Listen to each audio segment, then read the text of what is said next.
Good morning and welcome back to the Seat Unique Riverside for day 2 of the County Championship game between Durham and Lancashire. Durham won the toss yesterday and sent Lancashire in the bat, and Lancashire ended day 1 on 177 for 6. 2 seconds there, we've just got a little lag in the background there.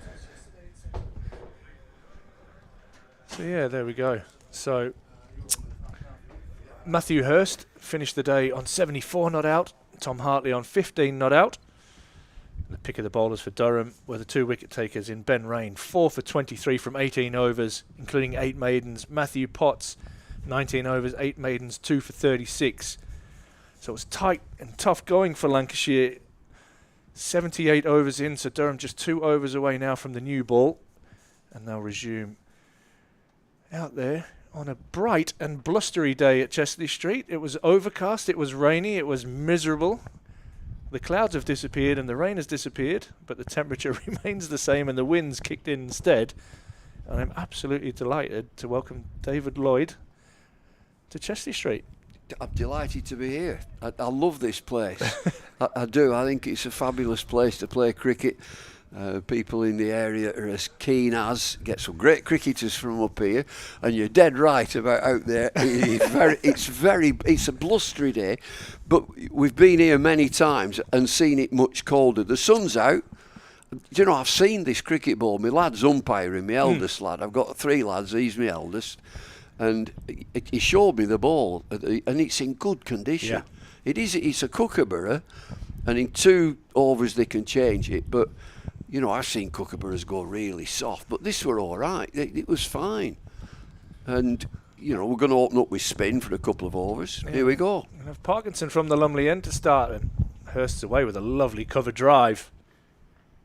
And he's going to pick up 4 first ball. That's a lovely start from Hurst. Lots of intent. Overpitched and driven away. You know, you talk about timing. Timing's everything, and that is lovely. I thought this outfield was quite soft with all the rain, but that has glided across towards it. There's a tractor over there, and the covers. Lovely shot. Better length from Parkinson. Yeah, the outfield, Bumbleye and Toby had a little walk out onto the ground today, and a few indentations in the pitch, Bumble. Yeah, and you can see the red marks that the ball has made, and just little dents. You know, you've got spin on it. I think we just got spin on for a couple of overs, and then they'll take the new ball. But there doesn't seem to be much in this pitch for a spinner as yet. Nicely defended by Hurst. Yeah, it's a day well set up, isn't it? We've got the new ball coming. Well, we might only see 1 over of spin. We've seen a lot of good seam work from that end from Ben Rain and Matthew Potts yesterday.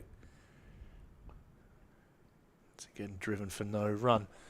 But I think we'll see Durham take the new ball immediately. We know how vital that is with the kookaburra ball, Bumble. Well, you're hoping to just clean this innings up and get batting. Yep. Get the new ball, make it work.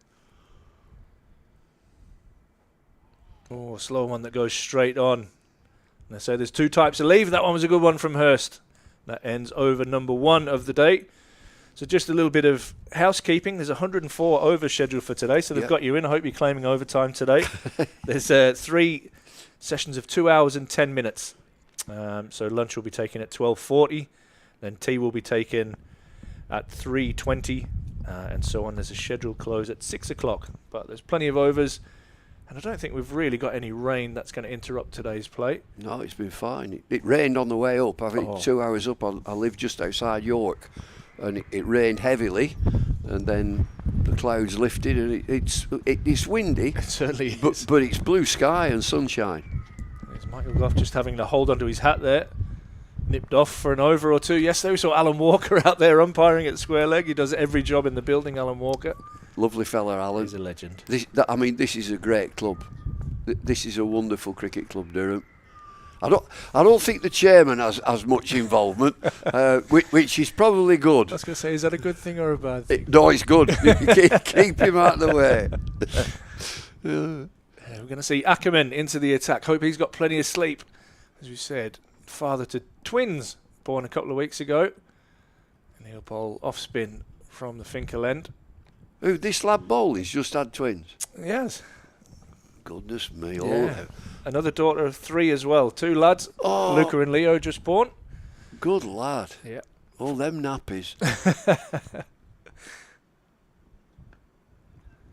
Tom Hartley tries to get that one through the covers, and it is windy because Ben McKinney normally wears the old wide brim floppy hat, and he's got a cap on today. Because I think that might disappear with the wind. I notice Alex Lee's number 19. He's at mid-off and he's had his hands in his pockets just trying to keep warm. And saw the umpires before they were going out, and they are wrapped up, really wrapped up.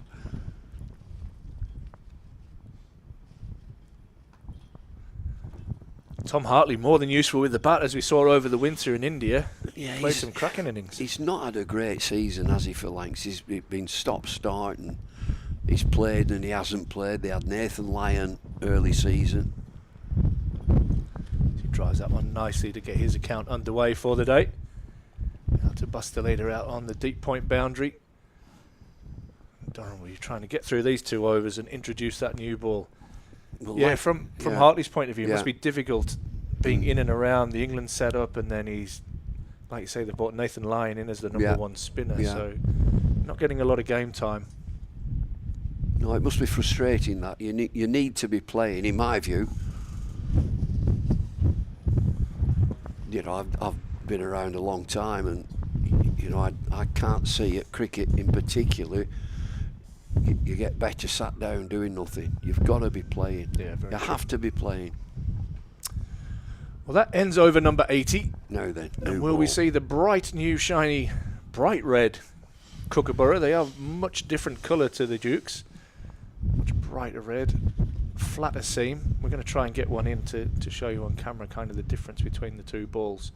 Oh, that's good. I used to like doing that. Yeah. Where is you? The umpires are all. What Sort are they yourself. doing? Come Sort on, yourself out, lad. The umpire, and there's 2 of them wandering about. Have a word with him. Michael Goff, he's lost his hat. It blew off, so he's had to go and find that. And it looks as if we are having a new ball. And Rain bowled well yesterday, didn't he? I looked at his figures, and he's nipped early wickets out, early wickets with the new ball, which is, you know, like Rushworth used to outstanding. do. Yeah. Absolutely outstanding. He's took on the mantle, obviously, when Chris has gone down to Warwickshire. Is he injured at the minute down at He's Warwickshire? back playing again. Oh, he was good. injured, but he's definitely back playing. They're playing at Worcester at the moment. I did a podcast with him from time to time, and I saw. it was sometimes he'd be there and sometimes he wouldn't. Never knew where he was. He's a drifter. Aye. He's a drifter. But Ben Rain has new ball in hand from the Lumley end over number 81. You can immediately hear the difference off the bat. I know he had spin to bowl the first couple of overs, but that's hit the bat quite hard. Matthew Hurst, this is a time where you can also enjoy the new ball coming onto the bat. Well, I'm just looking where the wicket keeper and slips are. He's medium pace, he's Rain, so he's going to pitch it up, bowl wicket to wicket, make the batsman play, looking to play forward, but wicket keeper and 2 slips are in quite close, so it's not a quick pitch. And he'll be a medium pacer looking for a bit of movement off the seam. And he will find nibble Ben Rain. There you go. Wow, straight past the outside edge. That's a ripper. Absolute beauty. And that's what he must deal in. He's no pace. He's what you call a county cricket bowler. This is what you've got over the years. I've been around since 1965, and this is a county cricket bowler. No nonsense, on the spot, little bit of movement. That last delivery is how he's missed it. He's glad he's missed it.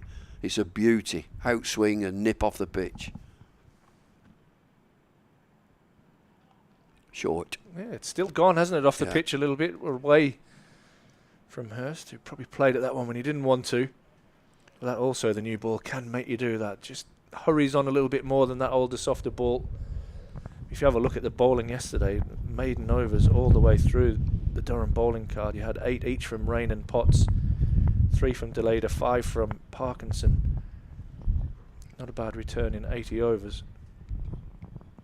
Reflective of the run rate was very low.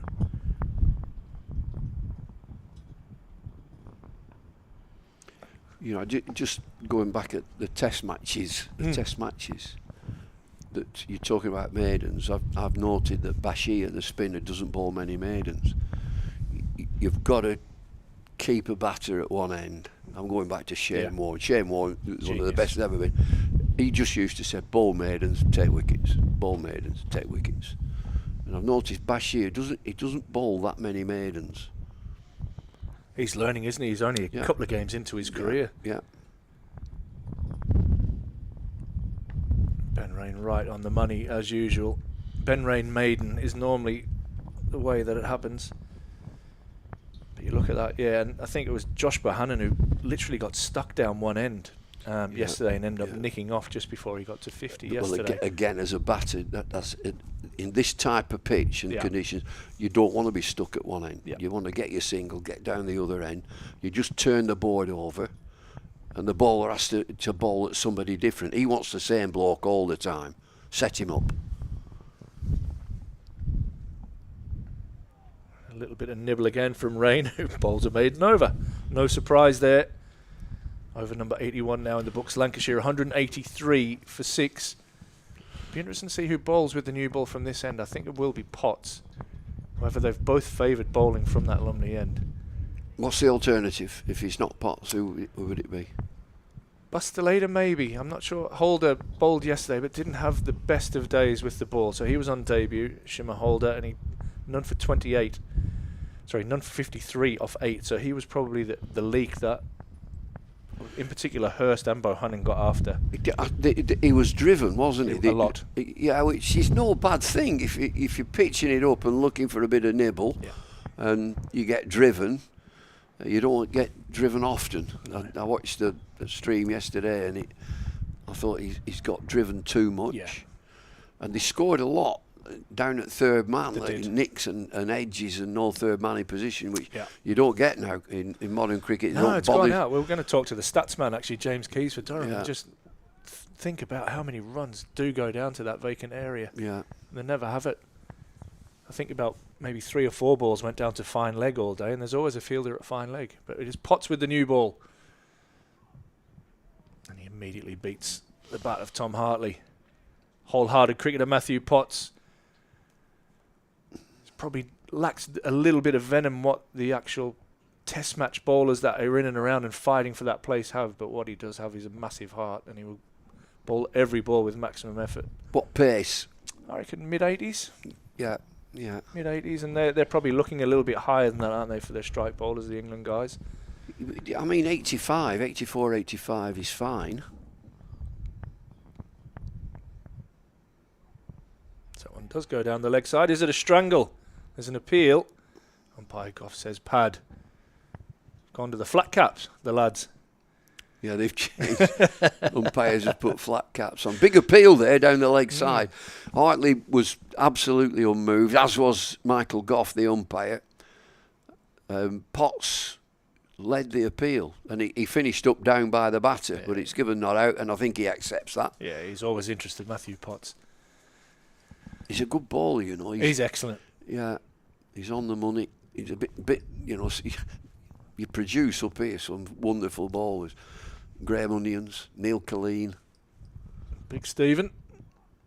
Oh, and that one gets past the outside edge again from Hartley. What a handful, him. Look at him now. He's a handful now in the commentary box. Yeah, he's brilliant. Love him. We've had some real fun over the summer, actually, with the T20s and but I just imagine, just think back when he was firing, when he was bowling. Yeah. God, see him coming at you. I mean, 6'7", all arms and legs. It's everywhere, wasn't it? And rapid. Yeah. Absolutely rapid. It gets you on the edge of your seat when you see top-class fast bowling. It does. Oh, and that's got to be close, and it is gone. Potts gets the early breakthrough. Hartley trapped on the crease. I think that one's hit the back pad. Umpire Goff nods, raises the finger, and Durham take their first wicket of the day. Lancashire 183 for 7. Hartley gone. LBW to Potts for 16. You know, I think Hartley walked there. Yeah. He just walked off. They look pretty good. It's a great delivery from around the wicket, bowling that magic length that you don't know whether you can play at it or leave it or play forward or play back.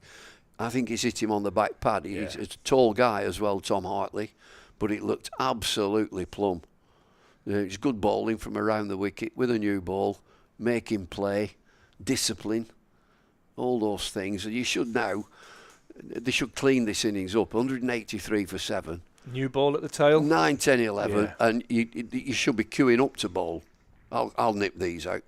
Yeah, I don't think you get the ball out of these two lads' hands. Fred Truman, who people may not know, listening to this stream, who Fred Truman was, I'll tell you, he was the first bowler to get 300 Test match wickets ever. Opened the bowling for Yorkshire. Fabulous bloke. I worked a lot with Fred.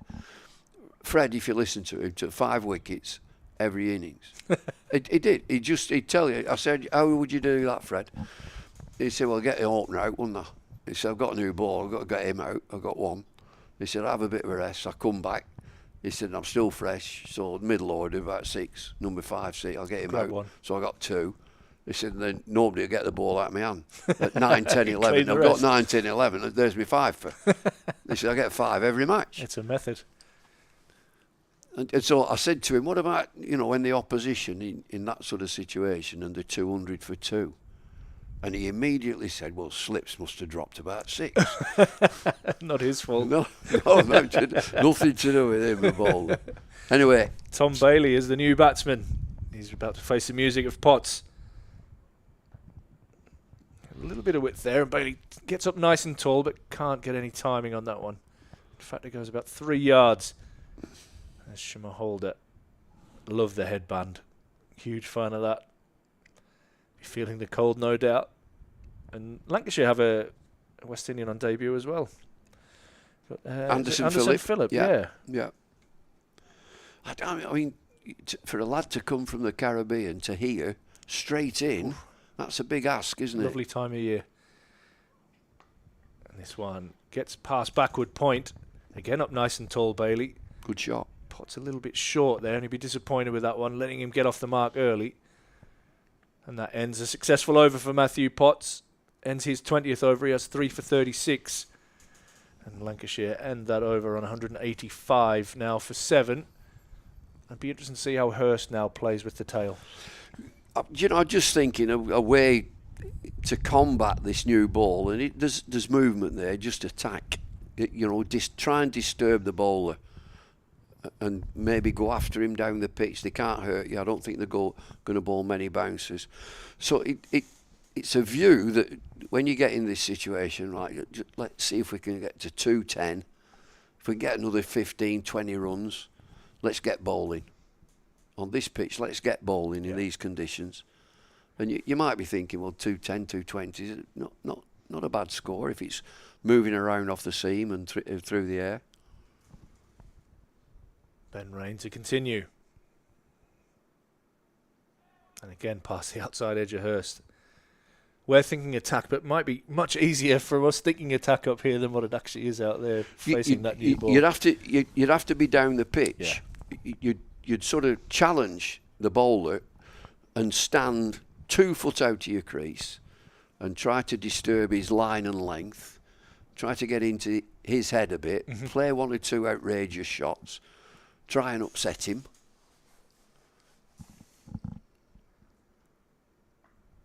Hurst punches out into the offside and we'll get a single, and I don't think Durham will be upset with that single, getting to bowl at the new batsman. We saw Keaton Jennings actually yesterday. He took his guard, and well, we saw this morning it was about 2 foot outside the crease. And immediately Ollie Robinson put the helmet on and stood up. That's terrific if he does that. Yeah.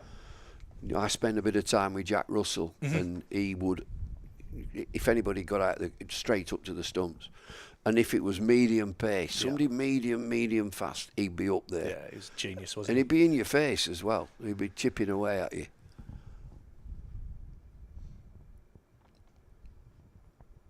Oh, down the leg side, this one from Rain, and Bailey did just have a wander down the crease. One of Jack's lines when he was up to the stumps, they call it sledging or banter, whatever, but not from Jack. He just used to be saying, he's not going anywhere. He ain't going anywhere. All in his head. Yeah. It's Brilliant. Is it true, so you'll know this probably better than anyone, that Jack Russell during a game wouldn't brush his teeth and he would eat beans and all these horrible things to make him smell and be disgusting up to the stumps? Yeah, well, I won't be at all surprised. And when he went in the dressing room, cups of tea. Cups of tea. Me too, when I was sort of coaching and managing and that tea. Cup of tea. Get us a cup of tea. Get us a cup of tea. Yeah. Jack was a genius. Eccentric. And sort of Weetabix. 2 Weetabix, 3 Weetabix. With a bit of water and milk. 15 minutes at lunchtime before we go off. And then so it soaks for 15 minutes. And that's what he'd have for his lunch. That one's cut away by Bailey. This will be a test for the outfield. It does start to slow up near the rope. But I think that's got enough on that one and has gone away for 4. So Ben Rain, just a little bit of overcorrection after that one down the leg side. A little bit short and wide. And Bailey pounces all over that one and gets his first boundary. Moves on to 6, and Lancashire are now 190 for 7. Don't be short. Yeah. You know, with this new ball at this pace, don't be short. You don't want to be knocked back with a square on the offside. It's telling you that the ball is short. Just looking at this field now, they're thinking. There's a fielder there. So that's a defensive fielding position. It's deep backward point. And back on the money there, Ben Rain. Not usually errant for any amount of time. He'll be disappointed with that over. He finishes that his 20th now with 4 for 28. Lancashire on 190 for 7. And yeah, at that pace, you've really got to be attacking the stumps with this new ball. Yeah, and that defensive fielding position that's just been put there, for it's the end of the over now, they're going to change. But that is for a bad ball. That you don't want to be bowling short and wide of off stump that you're going to get knocked down to backward point. You've got to eliminate that. You've got to get right up there and test the outside edge, playing forward. Don't be short. Do not be short. But Bailey is an aggressive player. Yeah. He'll look to score. It's interesting, that mindset now from Durham. They might be looking at this Lancashire creeping up towards 200. They might be thinking actually 220 to 250 is a good score on this pitch. I don't want to leak too many from the tail. As Potts is in again from the Finkel end. This is back of a length, and Hurst is looking for a single, which is never there. Just the later comes around. Does just looking at this field now, leg side to Hurst, and he's the established batter. There's a deep fine leg and a deep square leg. So I'm not bothered about the fine leg, that's okay, but deep square? I don't know if he's just trying to put in his mind that Potsy's got a short one up his sleeve, or whether he is protecting that. It's an interesting one. Just the 2 slips in place with the new ball. Hurst on 80 now. He's flirted at a few outside off stump this morning, Hurst. Yet to get going, yet to get in any rhythm with his batting. He's very patient yesterday. Took him about 20 to 25 balls to get off the mark. He's a good player, is Hurst. They've got plenty of wicket keepers, and he's the one that they've decided he's going to be the one. They've got Phil Salt for one. They've got Bell in this team as well. Bell, but I mean Phil Salt's a rumour. He's just a rumour. You know, what about the other one, Joss Butler? I was going to say to you, do you know who Joss Butler plays for? Well, he plays for Lancashire. I was going to say Manchester. They're just rumours. These players are rumours. Luke Wood. Luke Wood, white ball. Good white ball. Got left arm over. Got to play. Yeah. Got to play. So if you look at it, so we've had quite a lot of feedback on the stream, and if you want to get in touch with us, it's streaming at durhamcricket.co.uk around the new coaching regime. So you've got Dale Benkenstein, you've got Craig White, and that around. There seems to be a lot of resources at Lancashire being put to players that are not playing red ball cricket. Is that fair? I think it is. That there are so many players that that's a much better length from Potts. Would now be established as white ball players. We haven't mentioned one. There's one we haven't mentioned. We haven't mentioned him. Who am I leaving out? Liam Livingston. Oh, absolutely, yeah. I mean, what a fabulous player. He was in, don't forget, he was in England's Test match squad. Yeah. And will probably be in their thoughts again as they go to Asia over the winter. When he was emerging, I thought this bloke has got all the tools to play every competition, but he really plays white ball. So I think the coach at Lancs is Benkenstein. He's a thoroughly good bloke. Yes, thoroughly good bloke. Craig White, I know very, very well. Thoroughly good bloke. And so they find themselves like in danger of relegation. And I don't think that the coach is in the firing line. I really don't. Because I've been in that position. You know, you're losing players and you might look at your staff and think, we're not just good enough. It's the players that are not just good enough.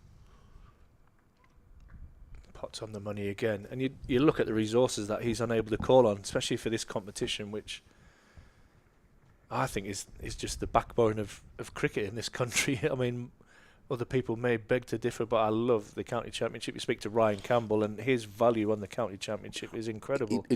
I'll just cut this dead, this conversation, absolutely dead. Every cricketer that I've known since 1965, English, starts in county cricket. Every one of them. This is where you start. This is your breeding ground. I go and watch league cricket, regular. Some wonderful players and great standards. And if you elevate to county cricket, that is to get paid for playing, it is fabulous. It is the competition. Make no doubt. You ask these players, and when I played, I hate doing that, going back in my day, if you won the county championship, you got a flag. They give you a flag, and you could fly this flag on a flagpole. But it meant everything. Yeah. It meant everything to win the county. We never did it. I never won the county championship. Won lots of one-day stuff. Yeah. But crikey, did we try hard to win that? We're just not good enough. We weren't good enough.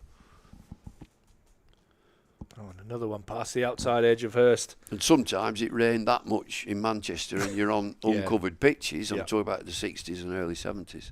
You ain't going to win the county championship.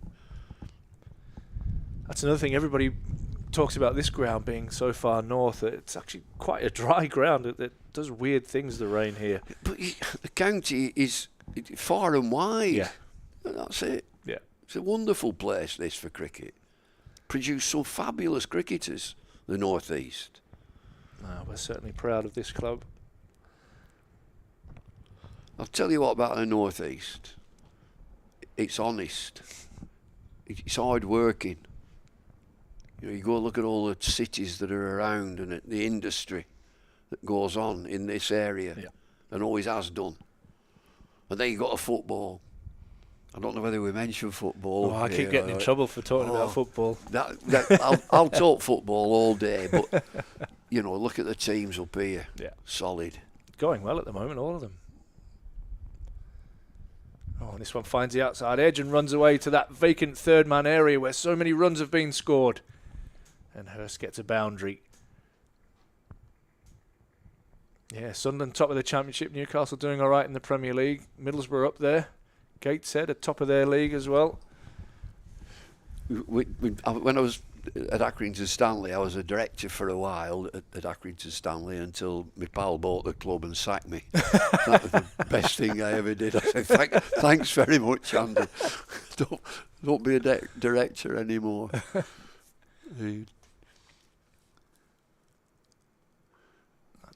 Play a little bit inside edge from Hurst, but he'll get one and he'll settle for one. We've actually been across a couple of times with our school. Has been there for a couple of finals with in the college competitions. They've been held at, is it the Wham Stadium, I think it's called? Yeah, but before it was developed, it is a great stadium now. Lovely stadium.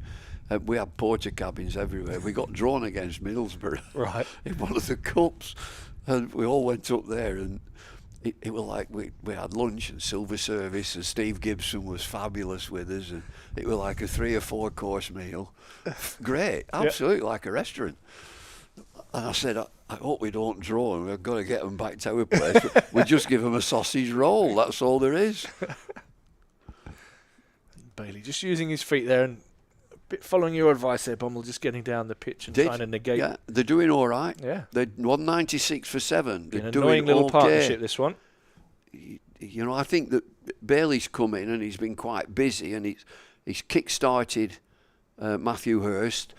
Runs down to third man again, which are cheap runs. You can have them. And so I think they're doing okay. 196 for 7. Yeah, 13 the partnership at the moment, developing.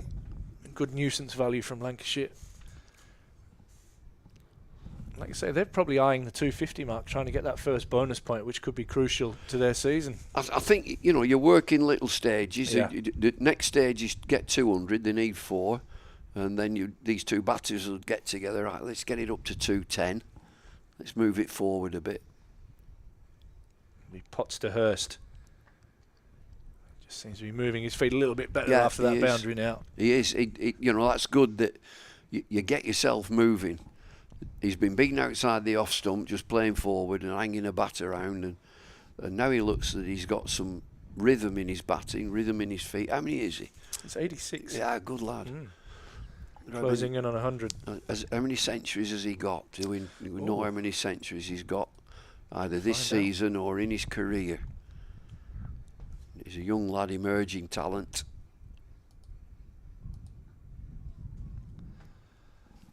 Another good delivery there from Potts. So this season, his highest score is 104. Oh, good lad. Averaging just on 30. This is before this match, so 476 runs again before this match. So he'll be looking to up that in the last few games of the season. We've looked there that Keaton Jennings is by far and away the shining light for Lancashire's batting, and then it really drops away after that.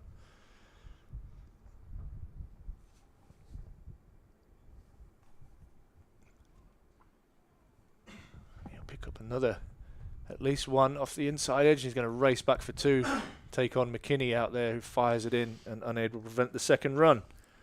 Good running, really good. McKinney's at deep backward square. He's almost on that boundary, which is a long way. This is a big area, this ground, and he's scrambled back for 2. So James Keys, thank you very much, is a statistician for Durham. 22% of Lancashire's runs have been to third man. Right. No. There's a third man in place now for Potts. There's another. Right on cue. And he's played that there. He's played it nice and softly. Soft hands, yeah, absolutely. And just opened the face of the bat. And the ball's just run off the face of the bat down to third man. There was a third man in position. Now, I think so Bailey comes back on strike and third man comes up into third slip. Yeah, it'd be Alex Lee's doing that job. I call it third man. I'm hearing, commentators on the TV, they third. Oh, just third. Losing the man.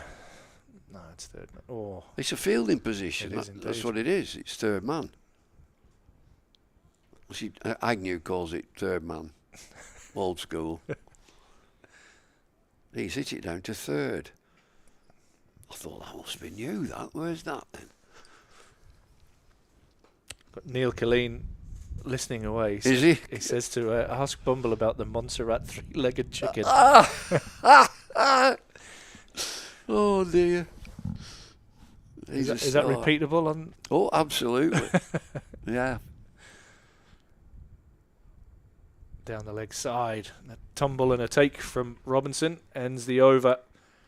Lancashire, just like I said, a little bit of nuisance value in this partnership. Yeah, good. 199 for 7. Hurst on 89, Bailey on 6. We talked about solid citizens, and there's another, Neil Killeen. Oh, legend. Done fabulously well within the game. He's a cricket person, a cricket man. He's a gadget man as well, loves a gadget. Under 19s tour, the West Indies, and we would tell them that cricket is all part of it, but there's education as well as to what goes on in the communities and so on. We were all in on it. Everybody was except Neil, except the killer. And it was, have you seen Montserrat, the famous 3-legged chicken of Montserrat? And we're all in a team meeting, and Flintoff, Trescothick, Anthony McGrath, Vikram Solanki, Anurag Singh, all these lads were there. Rain comes in. just angled away for a single to backward point. Yeah, I've seen it. Yeah, I've seen it. It was wonderful. It was fantastic. Flintoff and all the lads and go down to bowlers. Yeah, I've seen it. It's unbelievable. So Neil, killer, have you seen it? Yeah, I've seen it. I've seen it. Where did you see it? He said it were under a bush. There were no such thing. Jumped on it. That brings up the 200, in fact, for Lancashire. That single, 200 for 7. He's a good man. Sung Mitchell on the staff here as well. Yeah, good man, killer. I call him Squeaky. Apparently that's what Mike Gatting used to call him, Squeaky Clean. So there you go. But yeah, doing well with the England bowlers. You see Ollie Robinson up to the stumps there after Bailey has had a couple of wanders down the pitch.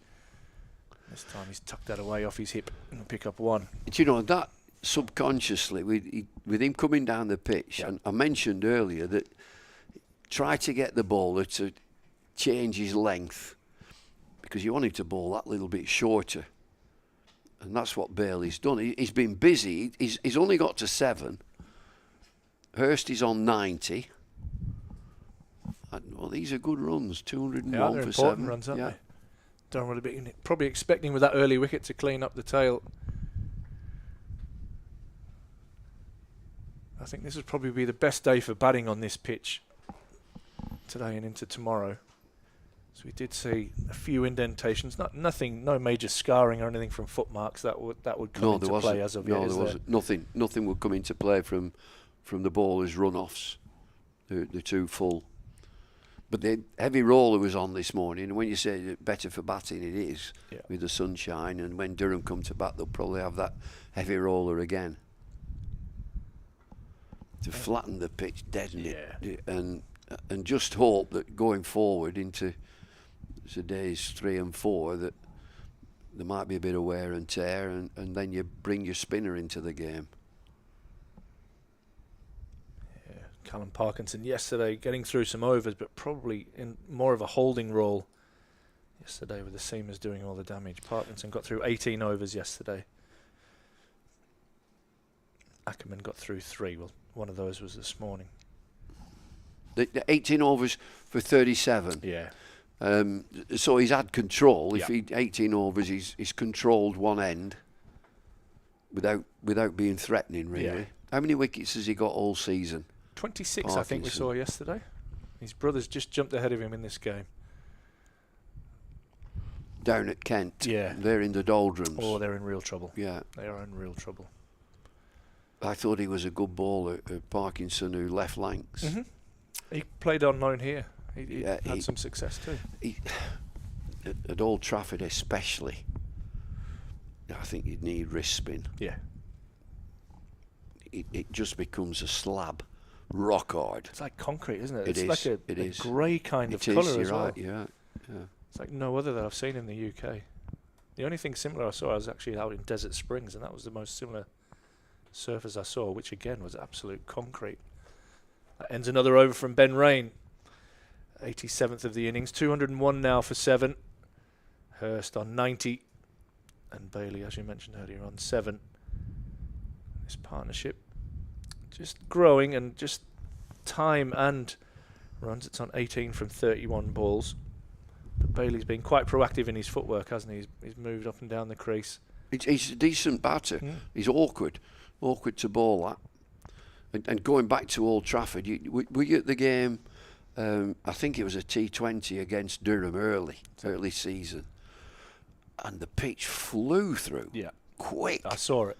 Yeah. And all of our lads got caught pulling, didn't they? So there's we mentioned Lancashire players who are not playing. We forgot another. Saqib. Oh yeah! Wow. What a super bowler. Yeah. Super bowler. There's a bouncer from Potts that gets very high. But they've had to look after Saqib with his injuries, and he's coming back, and he's an international bowler. He's Saqib Mahmood, no doubt. But they've got to handle him. They've got to be real careful with him because of his injuries. And super lad, by the way. It's a funny one, isn't it? Yeah. Watched him play in the 100 and things like that. Yeah. Yeah, quick. reverse swing. Very talented. He is.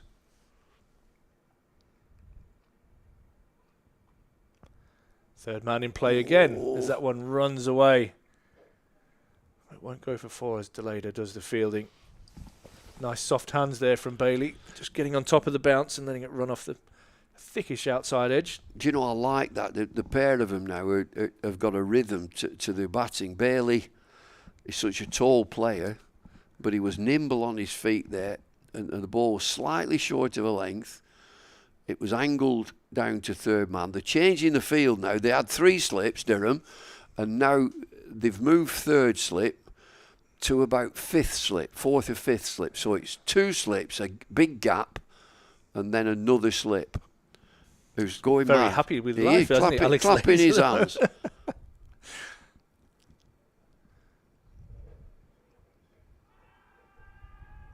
There's a big appeal. That looked a little bit high to me. More a 3/4 appeal, I think. Matthew Potts always convinced that it's out. I'm not sure the slips were that convinced.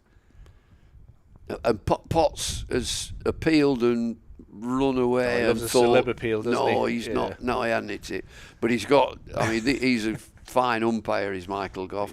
He played up here, didn't he? He did, yeah. I played with Michael. Yorkshireman. He's from lad? Hartlepool. Is he? Yeah. Originally, but he played at Yorkshire, didn't he? Oh, did he as a junior? Did he? I don't he play think so. at Yorkshire? I think he was through the Durham Academy Was system. he? I've Yeah, got it wrong. yeah. I've got it wrong.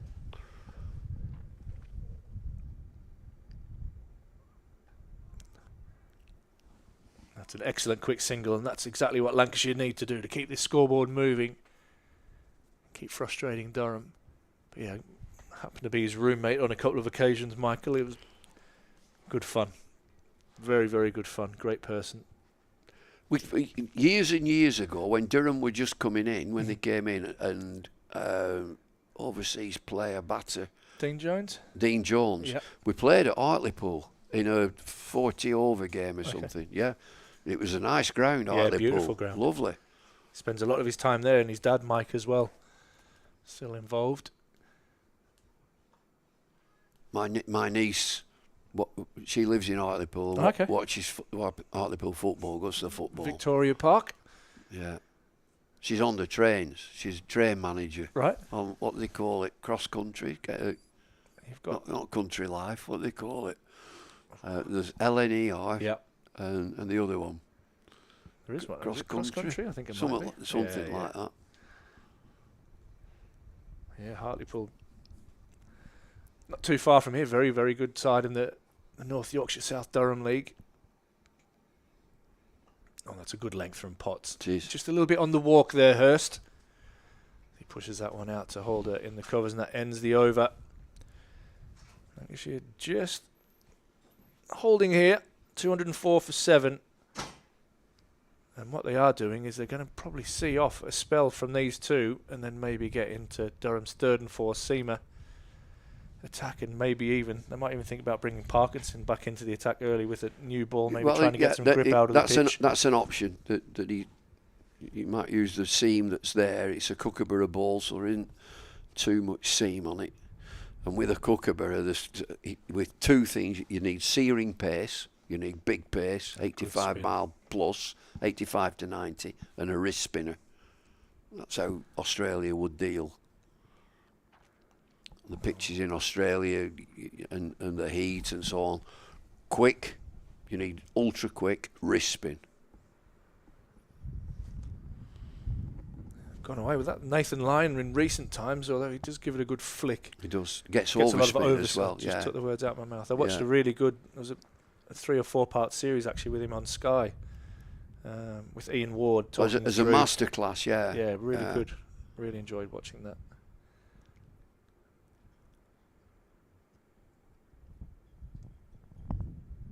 Oh, and that beats Rain. Beats Bailey on the inside. And well taken by Ollie Robinson.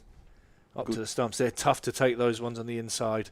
Good keeper, this lad. Good bit of glove work. Good lad, this. He's a great signing for Durham. Fabulous. Came up initially on loan for the T20, and then I think Marcus North saw what value he could add and then signed him up immediately. Frustrated with lack of opportunities at Kent. with, again, you talk about wicket-keeper batsmen being around. Kent have a few of those as well, with Billings and Cox and the likes. That's a really nice shot from Bailey, but can't beat McKinney in the covers. And has got an opportunity up here and really, I mean, as a wicketkeeper, grabbed it with both hands. He's in England's thoughts as well, very much. When Jamie Smith played, it could have been Robinson. Yeah, we thought it was Robinson up here. Yeah, Jamie Smith is special. He's real special, yeah. Robinson is as good. He's up there. He really is. Don't know whether that's affected him mentally a little bit, because his return hasn't been great since Smith. That's another excellent single, that, and he might even get 2 there as a misfield from Deleda, trying to affect the run out. That's good pressure being transferred back onto Durham from these Lancashire pair. And yeah, his batting's just struggling at the moment a little bit, but I mean, all players go through dips in form, but he's been outstanding for Durham. The misfield there at backward point, and there are a number of times Lancashire batters have just knocked it into that backward point and got a single. He just looks too deep. They've got a misfield there, they get 2. Put a sweeper out now. Now they've put a defensive sweeper on the offside boundary. It shows Borthwick's mentality at the moment. That this partnership is just starting to niggle at Durham, and they're probably getting concerned that you don't know what a good score, I guess, until both sides bat on this pitch. But Lancashire doing very well, making a fight of this. It looked like they could have been knocked over really cheaply yesterday.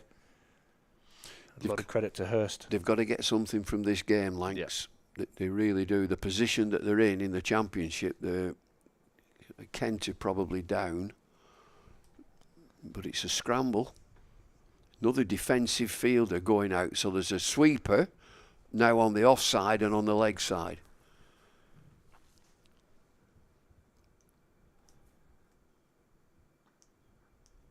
Another single. Yeah, tucked away nicely. I tell you, Ben Rain does like to bowl a bouncer as well, so I don't know if Ollie Robinson being up to the stumps, that might stop him from getting that odd short ball through. But Lancashire doing very well at the moment. How many more overs will we see of Ben Rain this morning?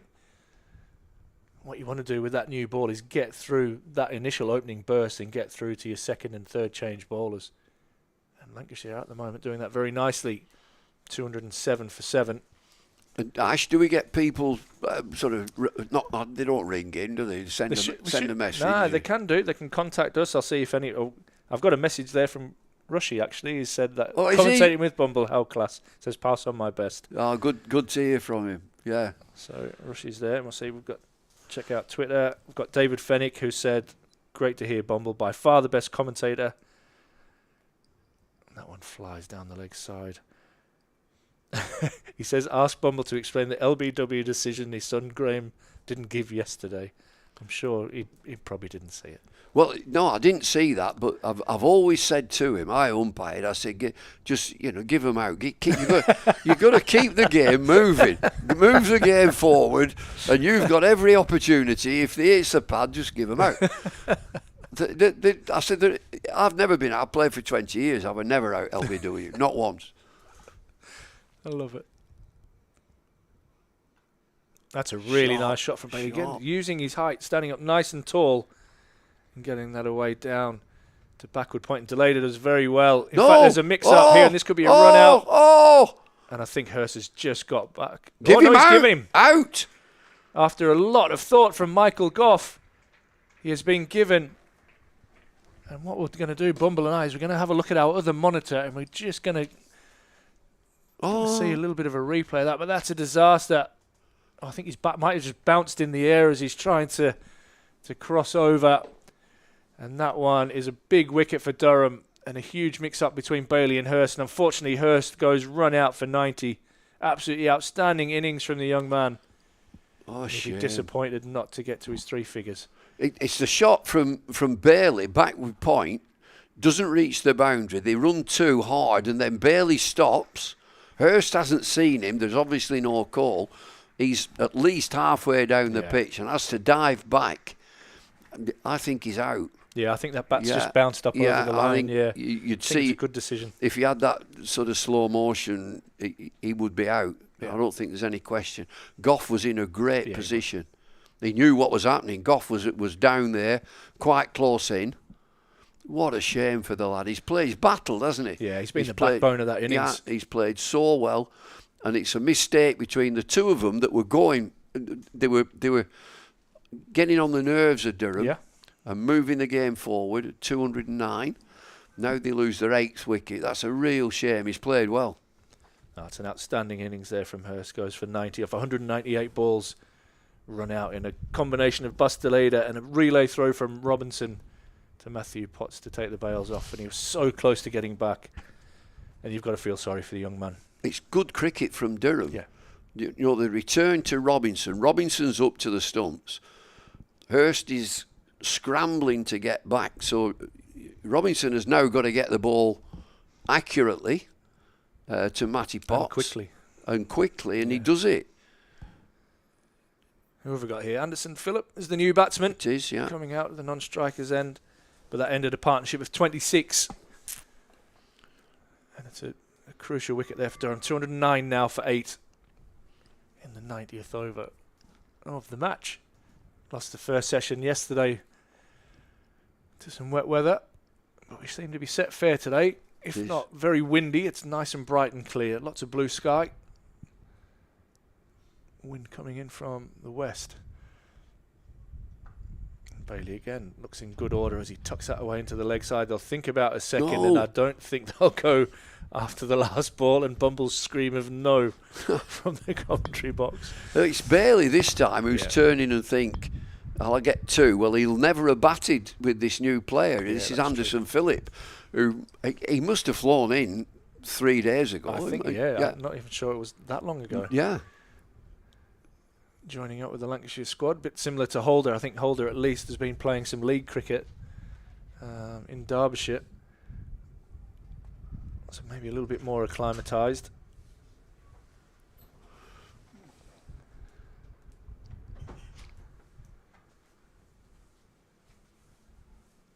Oh, welcome to county cricket with a bouncer and a bit of a Markwood follow through as he spills out onto the pitch.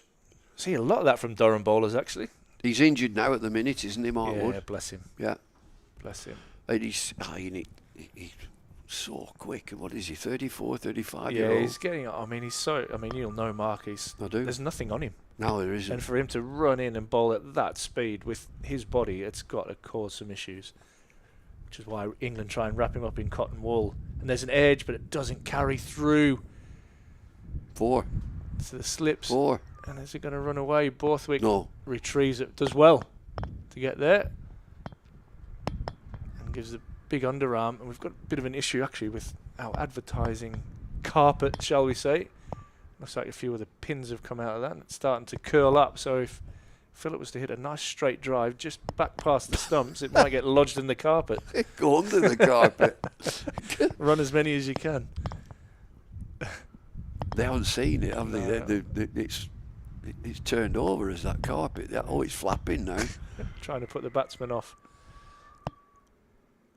And that's right on the money from Potts. That ends the over. A successful one for Durham with the run out of Matthew Hurst. He goes for 90. And I'm going to leave Bumble in the capable hands of Toby Reynolds, who's going to come and join you. And Bumble, you're welcome to come and go as you please, my friend. It's been a pleasure to spend the first hour with you. And we'll get Toby in here. And who do I swap with? I'll have to swap with somebody. Do you want to come in now? Or do you want to come at this side? Yeah. This is super broadcasting. It's going it's so smooth, isn't it? The way that we're just handing over.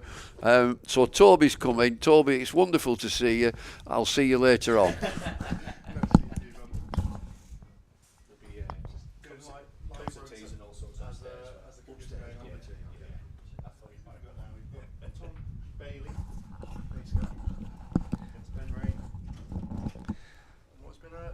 So far for Durham. Lancashire moved the scoreboard on a fair bit.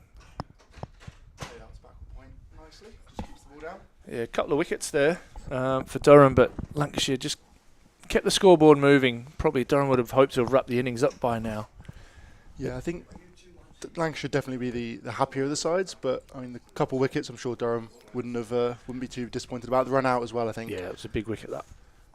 Matt Hurst on 90 batted beautifully. Very patient, very watchful yesterday, and sort of a bit more about him this morning. And he's just latched onto the bad balls that were few and far between yesterday. Oh, and a big swing there, but doesn't get a hold of that one. Does Bailey. Just triples out into the covers in the end. How good, mate. David Lloyd in with us. It's not bad, is it? It's not pretty bad. Cool. I'm sure over the next couple of days we'll hear a lot of stories. Yeah, no doubt. About Lancashire, about Durham, about his playing career, his umpiring career, his commentating career. Absolutely. He's done basically He's been through the whole realms of the game, hasn't he?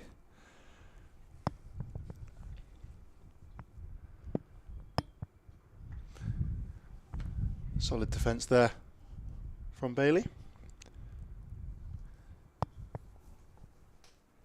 If you want to get in touch and ask any questions or you have any feedback for us, it's streaming at durhamcricket.co.uk, or you can contact us via X, Ashthorpe25, Toby Reynolds 10_, or you can contact the man himself. I'm not sure how much Bumble checks his Twitter, but he's at Bumble Cricket.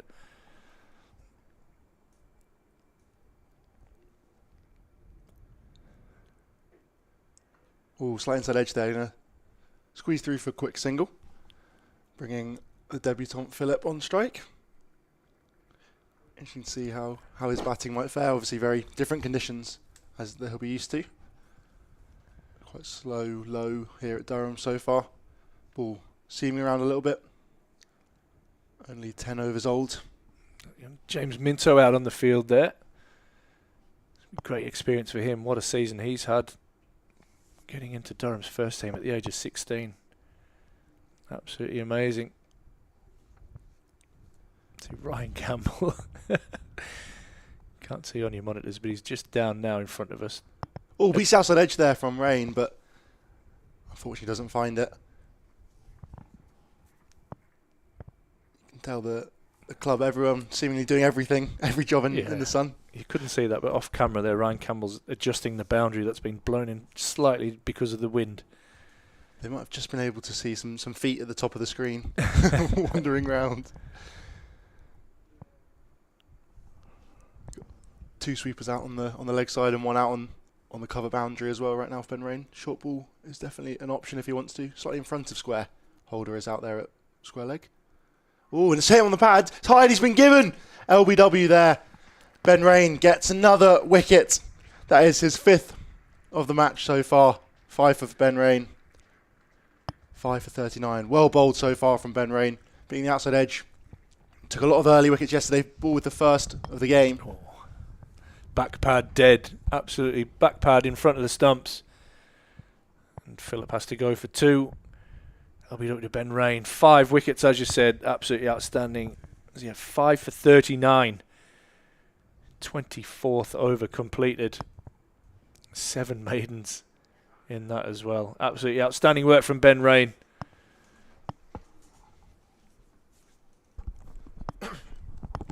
Yeah, he's bowled really well. I think the fact that him and Matt Potts as well, the two of them have had so many maidens between them. I think yesterday in particular just built up a lot of pressure, and they are starting to cash in now as the new ball has returned.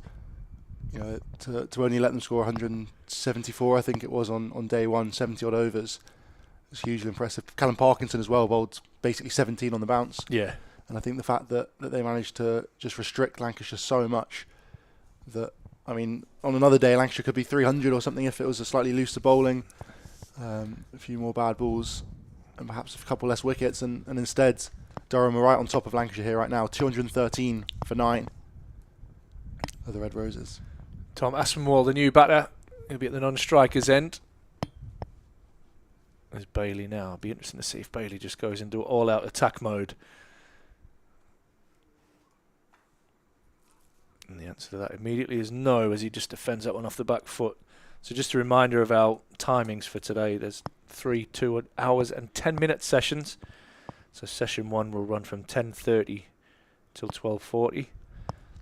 Session 2 will run from 1:20 till 3:30, and then from 10 to 4 up until 6 o'clock is the scheduled close of play. 104 overs in the day. I'm sure we'll probably run past the 6 o'clock mark. It's a bouncer that's pulled away and timed poorly enough that it's safe to the two men out in the deep. Callum Parkinson does the fielding. A good bouncer there from Potts. Yeah, I think you can see that yesterday as well, and today in particular, they've got two men out there on the leg side for that. Their hook shot just allows Potts to be a threat. You know, even if he doesn't necessarily bowl too many bounces, it's always in the batter's mind. Just slight hesitation perhaps from getting on the front foot the whole time, and makes it even more dangerous when he does get the ball up there. Absolutely. It'll be Ackermann on strike now. Potts charging in from the Finkel end. And Ackermann plays that nicely and gets off strike and gets off the mark. First ball. Nicely played, 215 for 9. Former England under-19 all-rounders. Had some good games against Durham so far in his short career. There's wickets for him in Blackpool and in the T20 game in the blast at Old Trafford. So he won't have any fears of coming up against Durham. In fact, nothing but good memories for him. The wind's really picking up out there, blowing across the ground as you're looking from left to right. As you can see, umpire Michael Goff in a cap started off the day in the old wide brim floppy hat, but himself and umpire Lloyd are now in, well, one's in a cap and I think young Bumble is in a flat cap by the look of it.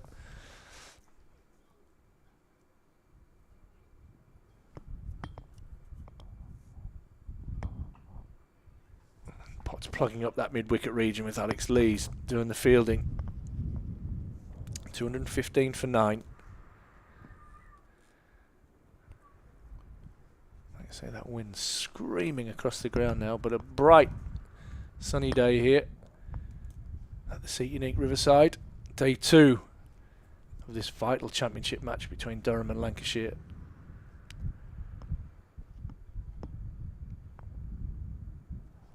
Essex currently 279 for 5 against Nottinghamshire, the other team sort of in this relegation battle right now. It's a crucial game there at Chelmsford.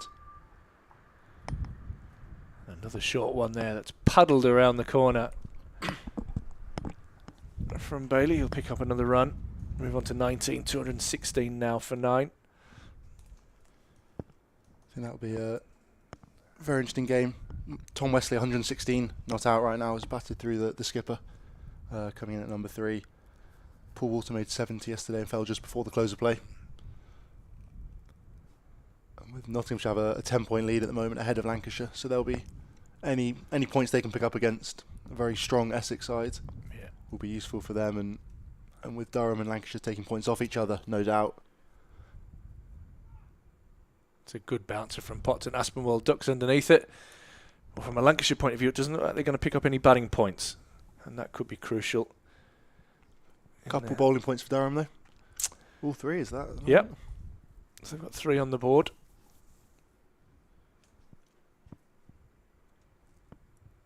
It will be very interesting to see, as this game progresses, how it might move on, and the table will inevitably change. You think if Durham lose here, they're going to be dragged back into the relegation fight. A win here would almost certainly seal safety and leave Lancashire and Nottinghamshire to fight it out in the remaining few matches. Yeah, just a reminder, you can get bonus points by the amount of runs scored or wickets taken within the first 110 overs of the first innings. You can get 3 bowling points if you take 9, and you can get 5 batting points for scoring 450, and it goes down every point by 50 runs. So 250 is the first marker. Chipped up in the air there, just into the leg side for a single. Nicely played by Bailey. As I think you mentioned when we first joined with commentating here, Ash, I think it'll be interesting to see how Bailey does play it here. Aspinwall, he's obviously trusting him to face up against the skillful Ben Rain. Whether or not Bailey will just try and switch into a second gear, if he has another gear, that is. He's been pretty positive since he's come to the crease, using his feet when he can. Hit a lovely shot through the offside on the back foot very early on, and has played very well so far. Aspinwall beats the outside edge there from Ben Rain. Exactly how you'd expect him to be bowling right now. He's such a skillful player. Took his 5 for earlier today. and has bowled 9 maidens from his 24 and a bit overs right now. Matty Potts similarly 25 overs, also with a similar number of maidens. 8.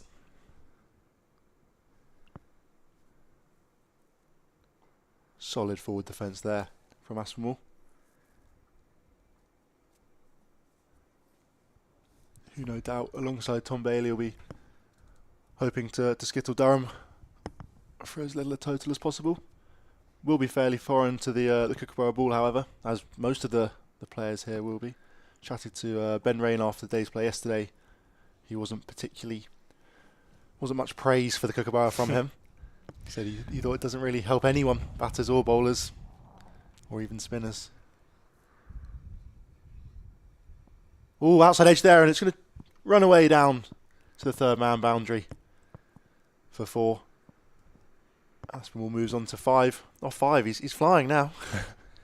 That vacant third man area again. Talked about it yesterday and this morning. It's been a lot of runs. I think at one stage nearly a quarter of the runs had come via third man. Thanks to James Keys, the Durham statistician, for feeding that information through to us. I think it was 22% actually, he said, after 85 overs. Oh, and they have dropped a man out there now. He's not going all the way back as Baz the lead. He's a few yards off the boundary. From leaving sort of that gully region vacant now. And just dropped into the leg side. Yeah, it's always a tough one. I mean, you and Bumble were talking about it a little bit earlier. I think in some ways captains are trying to be maybe a bit more positive, or try and why have a man out on the boundary, have an extra man catching is probably their reasoning. But I guess if you're allowing a huge number of runs, you can have both, have an extra man catching and a man out there maybe, if the edges keep coming.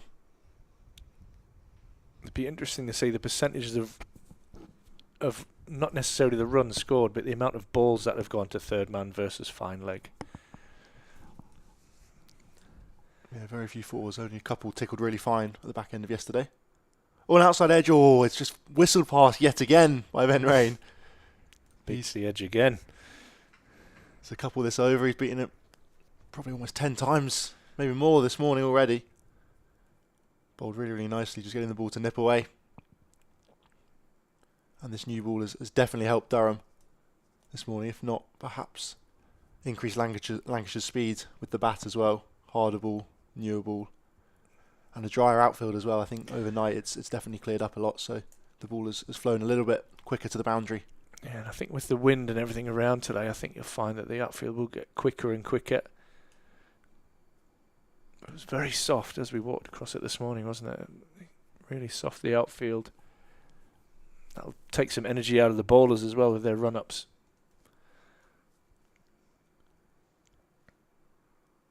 Yeah, Matt Potts will continue. No doubt he'll be least affected, I'm sure. The fit guy he is. Yeah, he's a machine. When I remember when he was first called up to the England side, Ben Stokes was saying that he's probably, well, someone maybe was saying about him, maybe Mark Wood said it, that Matt Potts is one of the few guys he thinks could be fitter than Ben Stokes, which is high praise. Just keeps going and going here, Matt Potts.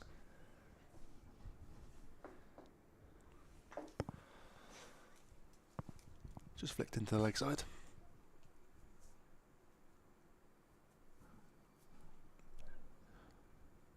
And umpire Lloyd is going to the offside now, running across your screen. Yeah, it might just be the fact of the wind blowing into his face. It might be easier.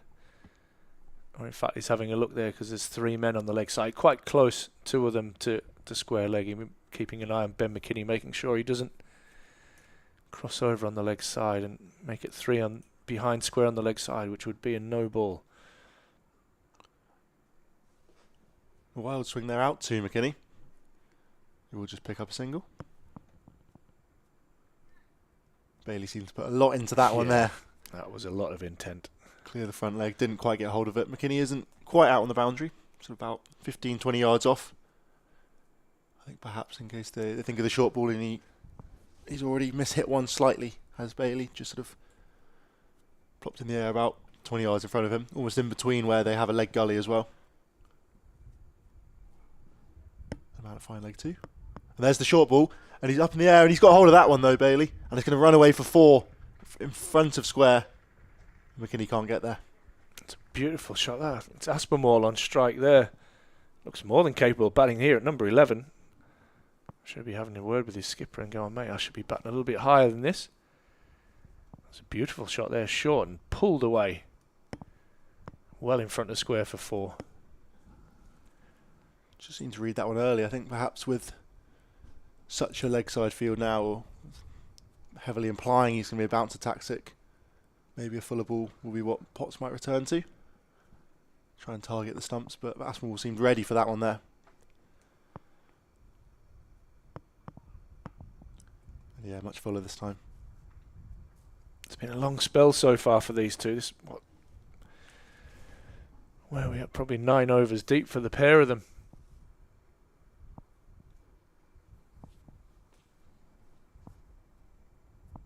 Yeah, they've been keeping on going. Oh, sorry, no, it's 7 overs. Took the new ball at 80, didn't they?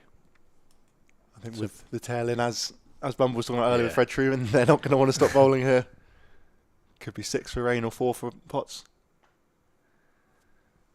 Just down the ground there, simply. It's nicely played that by Ackermann. Looks in good touch. Yeah. Moving his feet nicely, presenting a full face of the bat. I think he was carded to come in at 9 perhaps. Shuffle down to 11, but he is a very good batter evidently. Good technique, high elbow there. Nicely played. Potts seeming to have a word perhaps. Yeah, pushing back that sort of leg gully into a more regulation square leg. Slightly deeper, just behind square on the leg sides. And McKinney's come slightly more in front as well. Sort of a wide mid-wicket now. Similarly deep. And full from Potts to attack the stumps. But well played again by Ackermann. Solid in defence. Useful that from Ackermann. Already put on 13 this last wicket. Ackermann on 9 and Bailey on 21. It looks more than useful. Tom Ackermann as a player. No disrespect to Phillip, who came in at number 10. He looks more organised than Anderson Phillip. He's going to see a change now after a 7-over spell from Ben Rain, where he picked up his 5th wicket. Bastilleder is going to come into the attack now from the Lumley end. That's where Durham will want to wrap this up quickly. They don't want Lancashire really to get away any further than where they're at now. I think Lancashire will be pretty happy with their recovery after being in trouble yesterday, starting the day on, where was it, 177 for 6.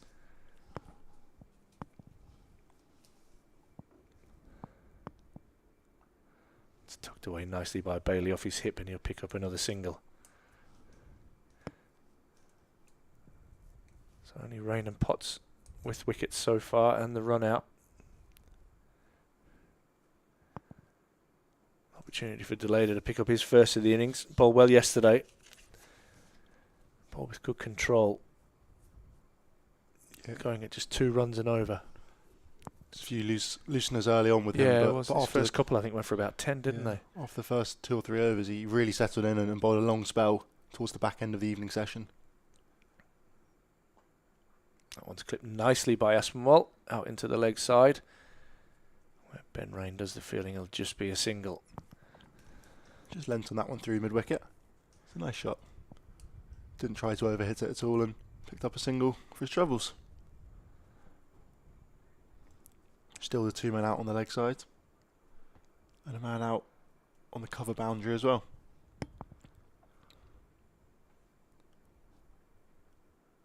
And played on, chopped on. Attempted pull shot from Bailey. And Lancashire are all out for 228. And good reward for the work that Bastilleder did yesterday in picking up a wicket now. He ends that innings with 1 for 30. Bailey goes for 22. And Lancashire all out for 228. Yeah, great ball by Delader there. Perhaps a fraction too full to jump on the back foot there. But Bailey looked to pull that one out to square leg, perhaps to pick up a single or even a boundary if he really connected. And unfortunately chops on. and has to go. And that finishes off the innings. Lancashire 228. Luke Wells was the first to go, first ball of the match. Ben Rain nicked him off, caught behinds. Keaton Jennings, the captain, followed him for 9, bowled by Ben Rains. Very quizzical as he was leaving the field, unsure as to how he was dismissed. Venkatesh Iyer, the Indian overseas, came in at 4, didn't last too long, 7 off 24, took a while to get off the mark, as have a lot of the Lancashire batters. Josh Bohannon and Matt Hurst put on a bit of a partnership. Bohannon went for 49, yet again Ben Rain picked up his 3rd of the match, before Matt Hurst batted through. George Bell and George Balderson both partnered him for a long time. Very slow innings from the two of them, 7 and 10 respectively, before Tom Hartley, biggest partnership of the match. They put on almost 50 between him and Matt Hurst. He fell for 22 early this morning, and then Matt Hurst was ran out. A bit of a mix-up with Bailey, who was the final man dismissed on 22. Anderson Phillip, the overseas pro, 2, fell just before, and Tom Aspinall made 10 not out. A very comfortable 10 towards the end. Ben Rain, though, pick of the bowlers, wasn't he, Ash? Fifer. Yeah, he bowled beautifully. Always challenged. Both edges of the bat had Ollie Robinson standing up to the stumps, which made it even more difficult for the Lancashire batters. And he was absolutely superb there. As you can hear, the ground announcer now starting to read out some of the figures there. Ben Rain, 25 overs, 9 maidens, 5 for 44. Matthew Potts, 26 overs, 8 maidens, 3 for 58. They had Shmaholder on debut, 8 overs, none for 53. A couple of full balls and was well put away by the Lancashire batsman yesterday. Buster Leader, as we've just said, 1 for 30 from 14. He bowled 3 maidens. Callum Parkinson doing a holding role yesterday, bowled 1 over today, but a 17 over spell yesterday, none for 37. And Colin Ackermann, 3 overs, none for 6. So Durham have the heavy roller out on the pitch now, as you can see from our pictures. And we'll be back in just a few moments with Durham's reply.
Welcome back to the City Neat Riverside for Durham's reply as Lancashire were bowled out there for 228 with the two big left-handed opening batsmen, Alex Lees, and even bigger Ben McKinney, striding out to the middle for what should be a really interesting passage of play, as Durham have pretty much an hour to go before lunch. Lunch is going to be taken at 12:40, so they've got 50 minutes to get through this new ball period. As we've said, this new ball is crucial, Toby, when it comes to bowling with the Kookaburra ball. Absolutely. You saw with Durham in particular, they made a lot of headway early on. Had Lancashire 49 for 3 at one point, and then a few sort of slow, long partnerships. So they just kept Lancashire in the game before they managed to almost pick up the pace today. And then the new ball came again, and lots more wickets fell. So I think Lancashire will have to start very, very well, and so will the opening batters, who are going to have a challenging condition here with the new ball, which will nip around and swing around.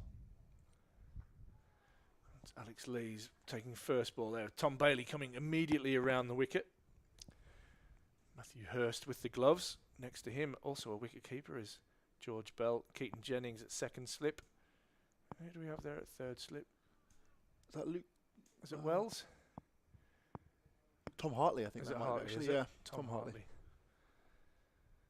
Similarly tall. Yeah.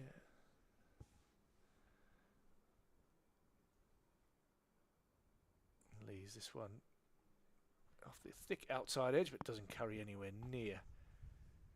Through to Hartley at second slip, and Luke Wells is just to his left at backward point.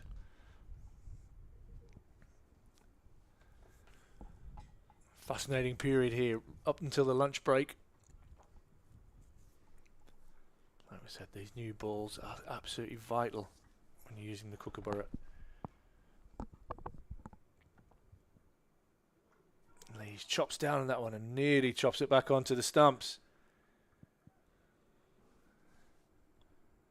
Just about survives that one in the end there, Lees.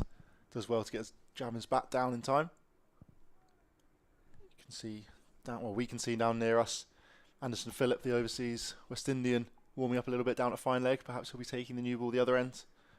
Tom Aspinall, otherwise another good option, or George Balderson, who's been very good for Lancashire this summer so far.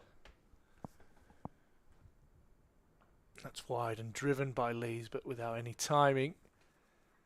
Out into the covers.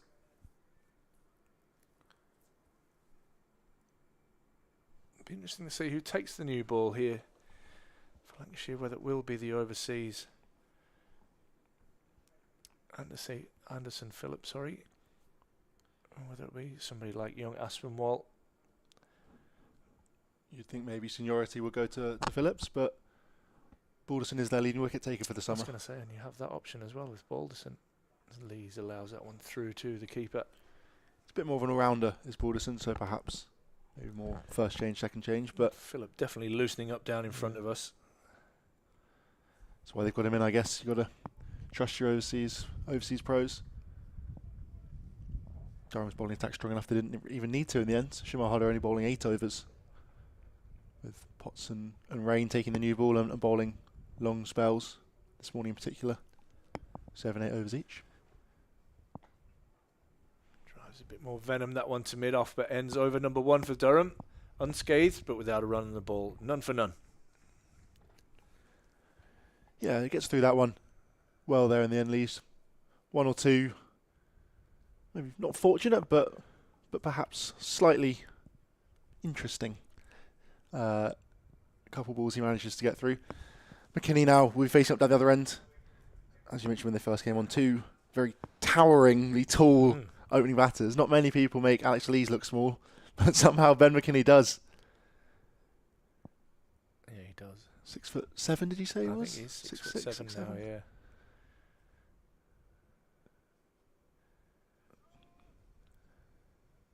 He'll be looking to get Durham off the mark here, no doubt. 3 slips in, backward point as well. Then regulation otherwise with a cover, mid-on, mid-off, mid-wicket and a fine leg. And it will be Anderson Phillip to take the new ball from the Finkel end. Played well by McKinney there. Timed beautifully. First ball up nice and tall, playing off the back foot. Having a little chat to Alex Lees just about which way the ball's nipping around.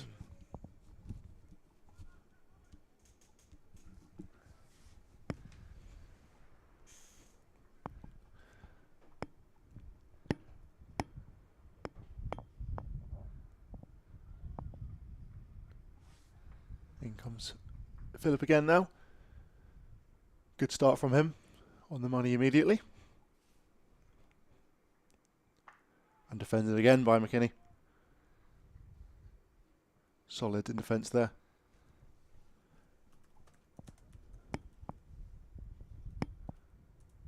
Ball just pushed across him very slightly, but not a huge amount of movement so far from Philip, who will be adjusting to these new conditions. First game this season for Lancashire, only joined about 48 hours ago, I think it was announced. Yeah. That he would be joining Lancashire for a couple matches. Similar shot again from McKinney. Just plays out into the covers. He bustles in, doesn't he, Anderson? 2 test matches under his belt. Anderson Phillip from Trinidad. And 5 one-day internationals. This will be his 34th first-class game.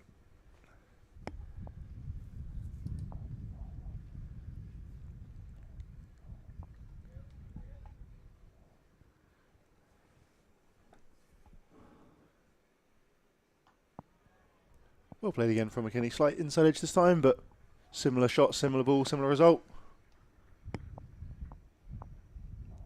Batter's not seeming to feel much pressure at the moment. Happy to see off this new ball, which will be a crucial period, as I'm sure we'll mention throughout the rest of this game. The Kookaburra ball, the 4th and final round of the Kookaburra ball this season. The final 2 county championship rounds will be back to the Dukes.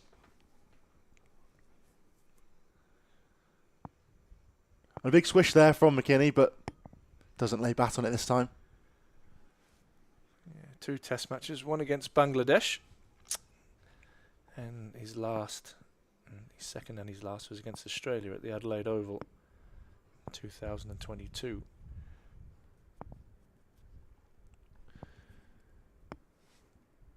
A little bit shaky, the camera at the moment. It's very windy up there, you can see. The wind's been bounding across the pitch this morning when we were out there. Blowing caps off so far as well. I blame Steve. Big swish there, and it's up in the air, and it's going to fly through the covers there. Brilliant shot from McKinney. Just smashes that one through the covers, slightly upish, but in no doubt between the fielder at mid-off and cover for 4 runs.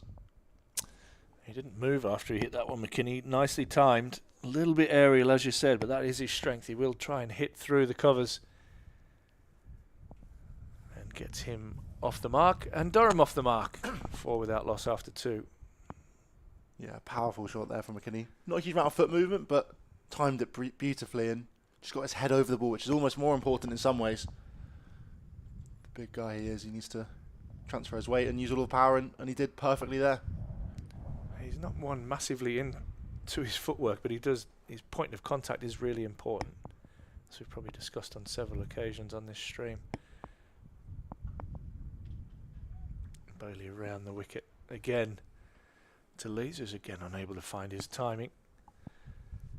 See Emilio Gay, Dan Hogg just in front of us, heading off to the nets with Alan Walker, coach, umpire, DIY handyman of Durham County Cricket Club, along with Graham Onions, going around to the nets. I'm going to try and grab a couple of cricket balls off you, just to show you the difference between what the Kookaburra is and what the Duke's ball is, just the difference in the colour and the seam positions. You might get an understanding of why people prefer one over the other. I know the bowlers definitely prefer the Duke's ball. Sam Blacklock on a mission trying to find that information for us. I do have a very old Kookaburra ball in front of me, but I'm sure that's been used 1,000 times.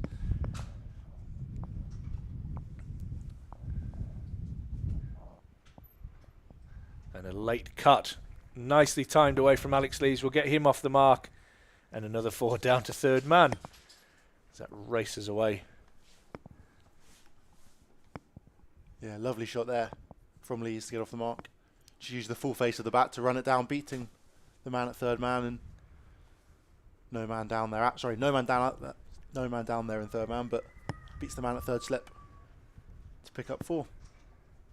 Nice and delicate there from Lees. Yeah, nicely played. Right under his eyes, using the pace.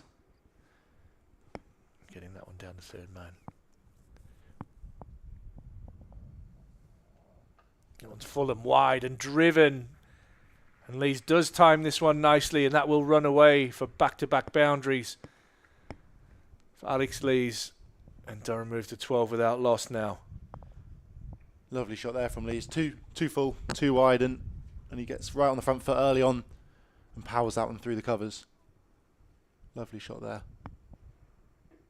Couple bad balls from Bailey, just allowing Lees a couple boundaries early on. And it's what Durham managed to avoid for their first couple spells. He's driving again, but unable to time this one through the gap in the covers.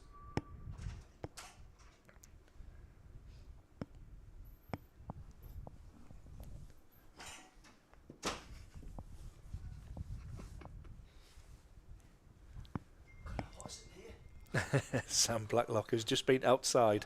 It's lovely in here, thanks, Sam. You get back outside. And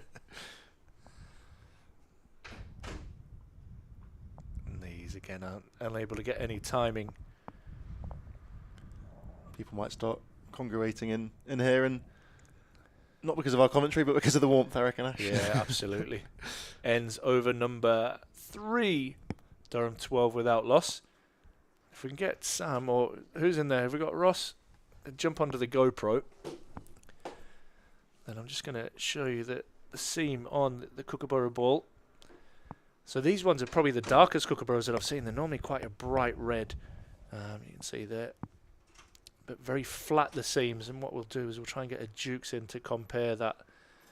But there you go. Thompson's balls make the Kookaburra from Australia. So this is what all the talk about is in these rounds of championship cricket. Onto the front foot there from McKinney. Yeah, it's interesting. They are much flatter, the seams, aren't they, the Kookaburras? Just much less option. And I think they go flatter a lot quicker as well. Yeah. The seams offer less throughout an innings than the Dukes, which generally have been, I thought, one of the highest quality balls around. And the SG as well, I think, is the only other one used at international level, only in India, that one. Defend again by McKinney. Good start here by Anderson Phillip. Nice tight line. Only on that final ball of the last overs did he offer any width. McKinney accepted it gracefully and smashed him through the covers. But other than that, he's bowled very, very well.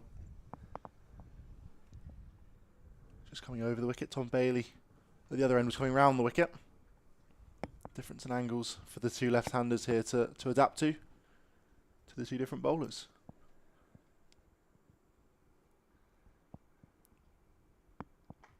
Well, a big drive there, and it's going to go through the covers. Races away for 4 again, onto the front foot, nice and early from McKinney. And just powers that one through with a gorgeous cover drive for 4. The boundary down there has definitely been blown out with the wind. A random formation we have down there. We might need Vic and the boys to get out there and put some pins in the ropes, because that is definitely well out of formation down there, the old Toblerones. Getting caught up in the wind. But yeah, McKinney driving expansively, a little bit aerially, and they've already gone and put a man catching in the covers, which we saw Nottinghamshire do just a couple of weeks ago.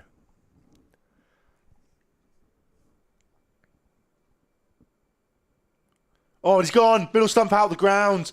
McKinney has been bowled. Brilliant ball there by Anderson Phillip. McKinney wandering off the pitch there. Slight inside edge, perhaps. Middle stump goes. Yeah, middle stump goes, as does Ben McKinney. That was definitely a big drag on that. He's tried to slap that one through the covers and getting an inside edge back onto middle stump. And Phillip gets the early breakthrough with McKinney being bowled for 8 and Durham 16 for 1. Looking to just push his agenda there, McKinney, and looking to be aggressive. Hit a couple nice cover drives before. They moved a man in there and perhaps just on his mind that he couldn't be quite as aerial and drags it on, sending middle stump out the ground. But Phillip gets the breakthrough, having bowled really, really nicely so far. Yeah, it's been a nice start from Phillip, just getting the ball to go across the left-handers. A couple of aerial drives from McKinney to start.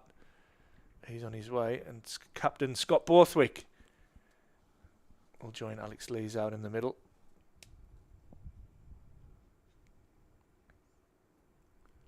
Durham 16 for 1. Lancashire picking up a vital wicket with the new ball.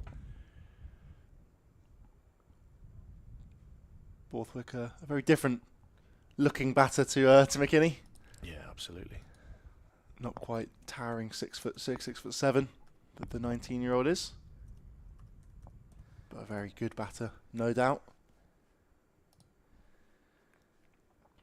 He's not had the greatest time so far this season, averaging just over 20 with the bat is Scott Borthwick.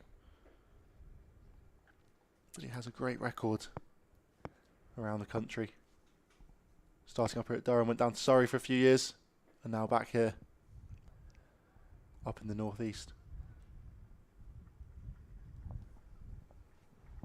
Yeah, it's nice to have Scott Borthwick back in the northeast. Went down to Surrey.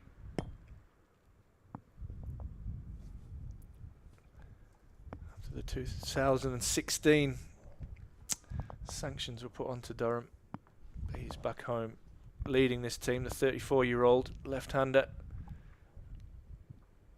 Playing first-class match number 222.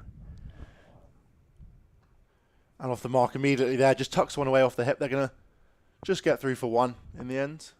Possible thought for 2 early on, but settle on a single. They'll be happy to get off the mark immediately. Having a wander down to look at the pitch. Have a little chat to Alex Lees, perhaps. Just the 2 slips in for Lees at the moment. Hartley's dropped out. Otherwise, a very regulation field. Man catching short mid wicket. The only notable change. Just the 347 runs so far this season for Scott Borthwick. Only plays nicely there, but picks out the man at backward point. And that brings you over to a close. 5 runs from it, but a crucial wicket from Anderson Phillip there. Gets the breakthrough. Durham 17 for 1. Chasing Lancashire's 228. Let's try and get any sort of lead they can at the halfway stage. About 40 minutes. 30 minutes even to the lunch break now. Yeah. With a half an hour to get through for Borthwick and Lees both at the crease. Yeah, Borthwick's high score this season, 75, so be looking for a big impact to finish off the season for Durham. He's going to contend with Tom Bailey, who's going to bowl left arm around the wicket. But in the bank for Scott Borthwick, 11,670 runs. Outstanding effort.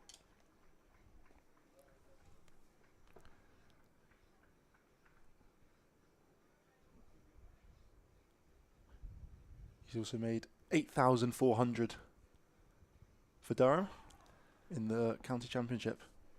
8,423. Made his first list day century this year. Actually, which none of us could quite believe when we were commentating on it. Outstanding servant for Durham. And awesome to have him back in the northeast. As I said, leader of this red ball team.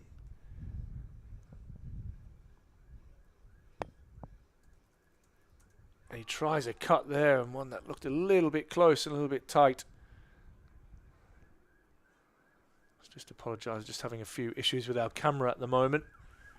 Trying to get you the best pictures as possible in this really, really strong breeze. So you're stuck looking at my ugly mug along with Toby alongside me. There we go, we've got some pictures back there. Just in time, before people started to switch off, that is for sure. Borthwick defends nicely out into the offside on this occasion. 17 for 1 Durham. In reply, Lancashire all out for 228. Matthew Hurst run out for 90 in a mix-up with Tom Bailey. Bohannon out yesterday for 49, the main contributors. They had Ben Rain with 5 for 44 from 25 overs, and Matthew Potts 3 for 58. Nicely defended by Borthwick. I think that run out this morning was obviously a bit lucky, but crucial really for Durham. Matt Hurst was playing very nicely. No doubt the highest contributor and the most important contribution for Lancashire, and the fact they managed to remove him so early this morning, I think, just reduced Lancashire's score down to 228. Perhaps at the times they're looking at maybe under 150 yesterday, so they'll be happy to get up above 200s. Borthwick cuts and gets it away past point. This will be a test for the outfield as Luke Wells is in pursuit, and he does very well in flicking that back, and Borthwick will pick up 3. Excellent work from all round. Lovely shot, good running, and some excellent fielding from Wells, stopping that going for 4. There's Borthwick on to 4, Durham on to 20 for 1. Yeah, nice shot by Borthwick there, just using his wrist to guide it out through point, picking up a few runs.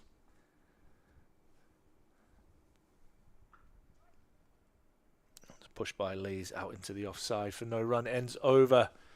Where are we? Number 5? Yeah, over number 5. Durham 20 for 1. Lees on 8. Borthwick on 4. Yeah, good start for Durham. Just the 1 wicket. McKinney fell last over, but 20 runs they've made so far. Lees and Borthwick both at the crease at the moment. Lancashire will be happy to make an early breakthrough. And Philip will continue here, looking to pick up another wicket. As a man still catching in at short extra cover. Couple slips as well. Otherwise a regulation field. In comes the West Indian. Defended there from Borthwick onto the front foot. For another dot ball.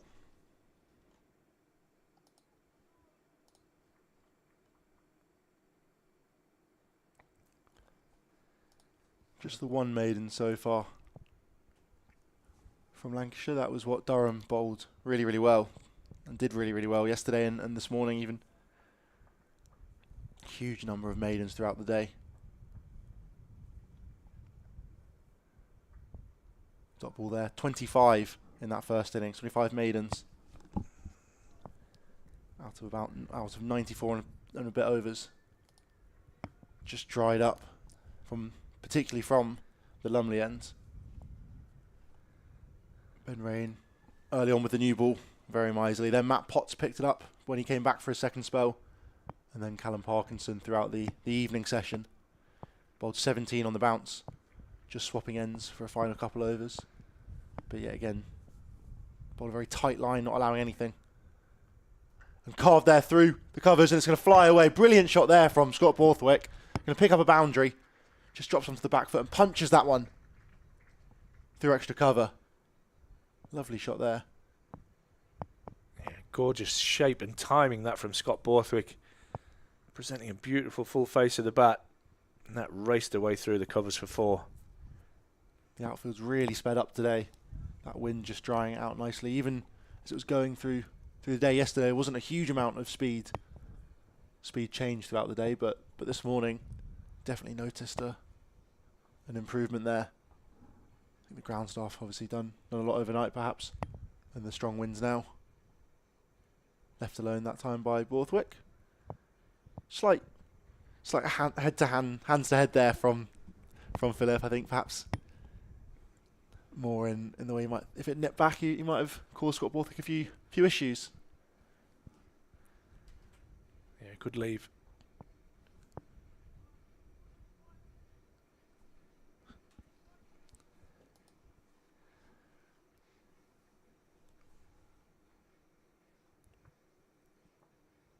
can see Josh Bohannon here at mid-off having a few words with Philip. A few changes of plans perhaps. And carved away. Oh, great stop there though. Backward point from Wells. Just the one. That was, in no doubt that was going to go for a 4. But a strong hand there from Wells just stops it. And only the single in the end to get Borthwick off strike. Absolutely nailed that one. Timed yet again to perfection from the Durham captain. And saved 3 runs there.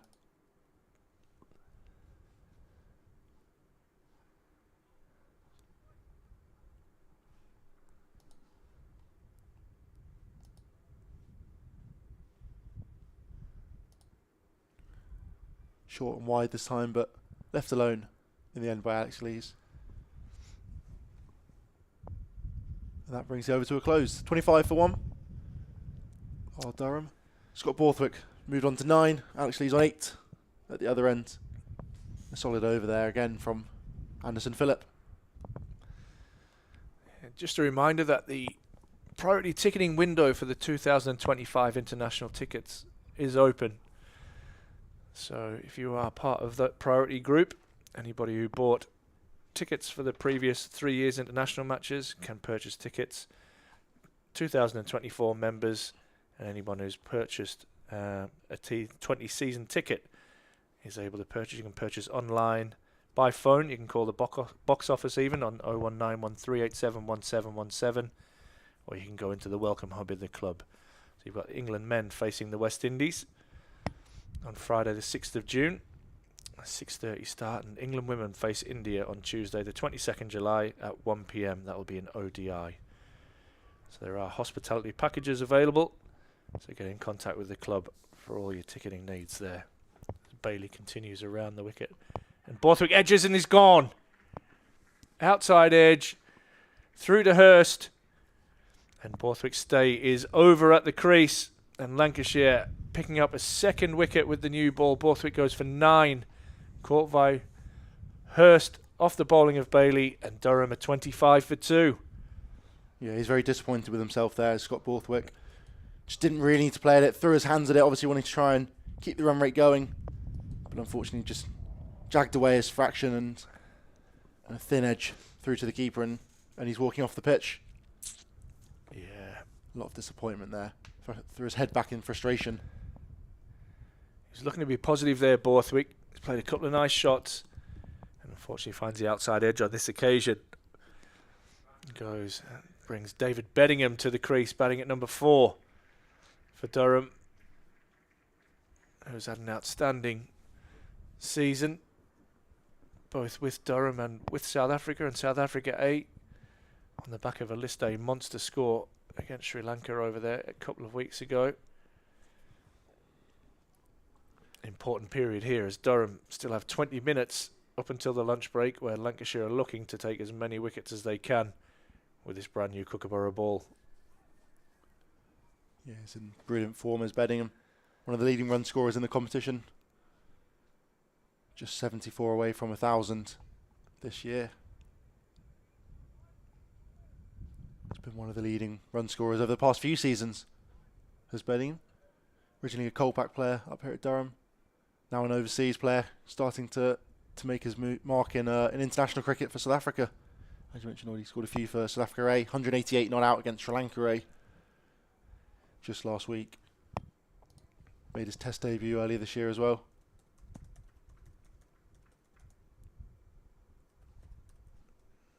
And it's crucial in Durham's middle order, as he is for South Africa. Third slip coming in now, however.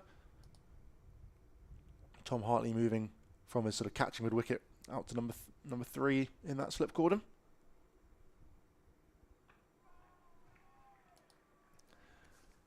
Bailey on the money, first ball there to Dave Bedingham, recently named South Africa's Men's Test Player of the Year.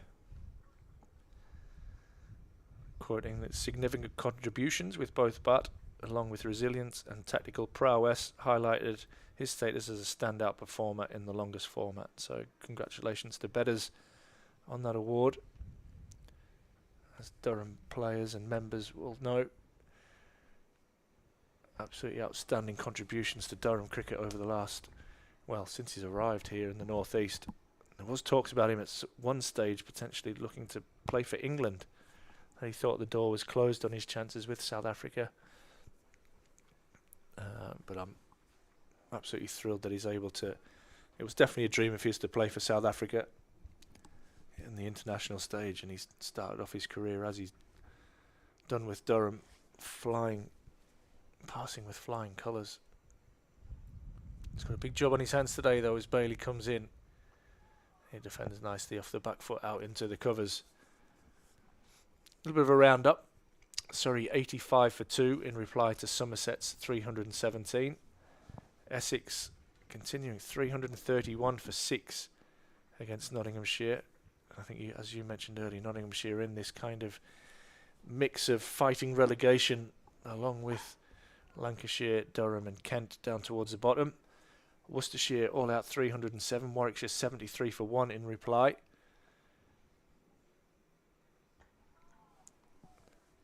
Former Durham bowler Rushworth taking 2 wickets there, and Hampshire 332 for 8, and that ends a successful over from Tom Bailey, a wicket maiden. He has 1 for 11 now from his 4 overs. So they're the Division 1 scores. We'll quickly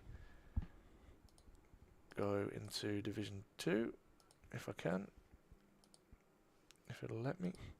Let's have a look. NV played just. And Northamptonshire were all out for 219 yesterday. Derbyshire 163 for 8 in reply. Glamorgan all out 186. And Sussex 208 for 3 in reply. Middlesex all out 377 and Gloucestershire 62 for 2 in reply. And Leicestershire were all out for 98 before lunch, I think, just about yesterday. And Yorkshire have amassed 379 all out in reply to lead by 281 going into that third innings. Going to be a challenge there from Leicestershire to stay in this. Big drive there, but picks out the man with a 1 bounce. Does Alex Lees. I think, as you mentioned as well, Ash, the Worcestershire-Warwickshire, perhaps an interesting one as well. Yeah. 307 Worcestershire. They're both perhaps just out of the relegation battle at the moment, but if either one of them fails to pick up any sort of points, and Lancashire and Nottinghamshire both gain victories, I think they might get dragged in, similarly to Durham. Warwickshire 71 for 3 at the moment. Alex Davies, their skipper. 49 not out right now. Going well. Former Lancashire man. Defended solidly again there by Alex Lees. Had a good season. Worcester, I think, done a lot better than everyone expected them to this year. Great victory over Essex last week. Their 3rd of the season. Just the 5 draws compared to Warwickshire, who were on a similar number of points, had 7 draws. They won their first match ever. Well, first match this season last week. Driven out to cover there from Lees. Doesn't quite get a hold of that one. Yeah, the sort of 2 West Midlands sides, Worcestershire and Warwickshire. Similar seasons in very different ways. Sort of mid-table right now. Surrey are leading the way in Division 1, 196 points. Somerset trying to catch them, playing each other right now. Yeah. In what is going to be a very interesting and a crucial, pivotal match in the Division 1 title fight. Surrey 86 for 2 right now after Archie Vaughan defended again. Archie Vaughan picked up 2 early wickets. The 2 openers, you've got Sibley and Burns out fairly cheaply. He's had a great start to his county championship and his first-class career. Son of Michael Vaughan, ex-England captain, that is. It's so tight, isn't it? From 5th down to 9th in the table. Yeah, I think because it's almost so high, people almost aren't realising Worcestershire and Warwickshire are perhaps in there as well. Yeah, Worcestershire are 5th on 134 points. Warwickshire 6th on 132. Played through the covers there, but again, picks out the man. Alex Lees hasn't quite been able to find the gap there through the covers. He picked out the man at extra cover a couple of times earlier on this over, and now the man at backward point. And then you go down to Durham on 130 points in 7th, Notts 116 points in 8th, and Lancashire, who are desperate to pick up maximum points in this game, on 106. Well, they can't pick up maximum points because they didn't get any batting points so far. Well, they're only a wicket away from a bowling point at the moment, picking up 2 early ones. Kent languishing down the bottom on 71. It's been a poor season for them. Big drive there, and he picks out the gap this time. Does Alex Lees. Flies away to the boundary. It's definitely sped up now, and a lovely shot there with a glorious cover drive from Alex Lees. Yeah, he wasn't going to keep missing out on that, was he? He got the full wide one, and he punished that one through cover point. It's raced away over this surface for 4 more. So yeah, and in pole position to come up as Sussex. They lead Division 2 on 117 points, followed by Middlesex on 158 and Yorkshire on 157.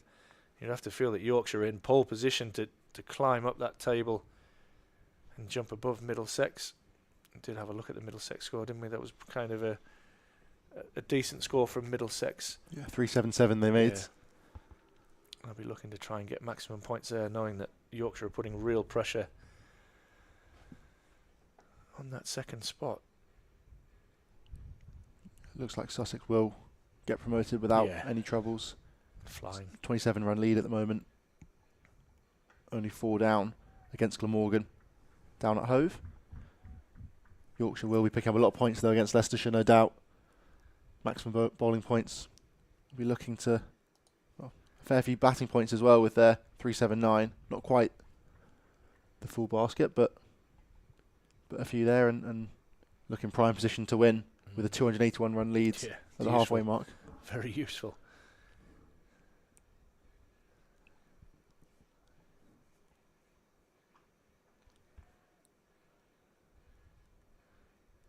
Outgoing coach Otis Gibson, former Durham player as well.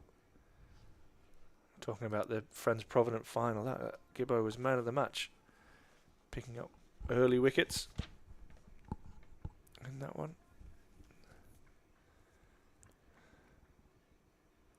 England bowling coach for a while as well. Yeah, before he's a good man. Yorkshire. He's a good man.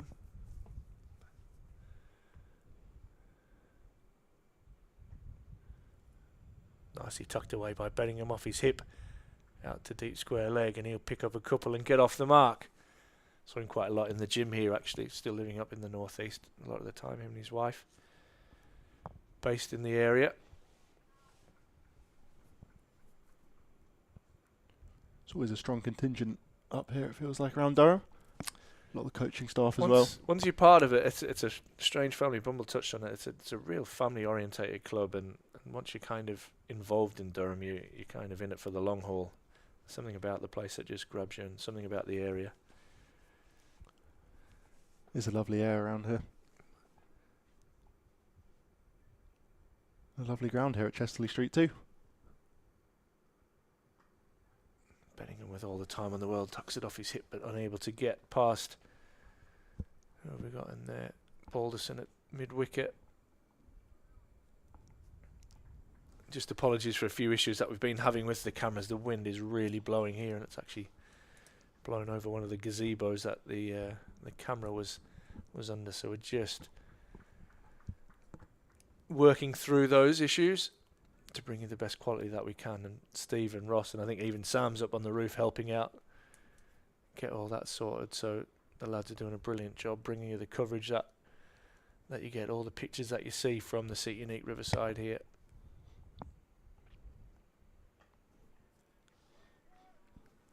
We were talking at the end of the last over, the sort of relegation battle, Kent almost certainly going down, and Matt Walker, their head coach, will leave at the end of the season. Yeah.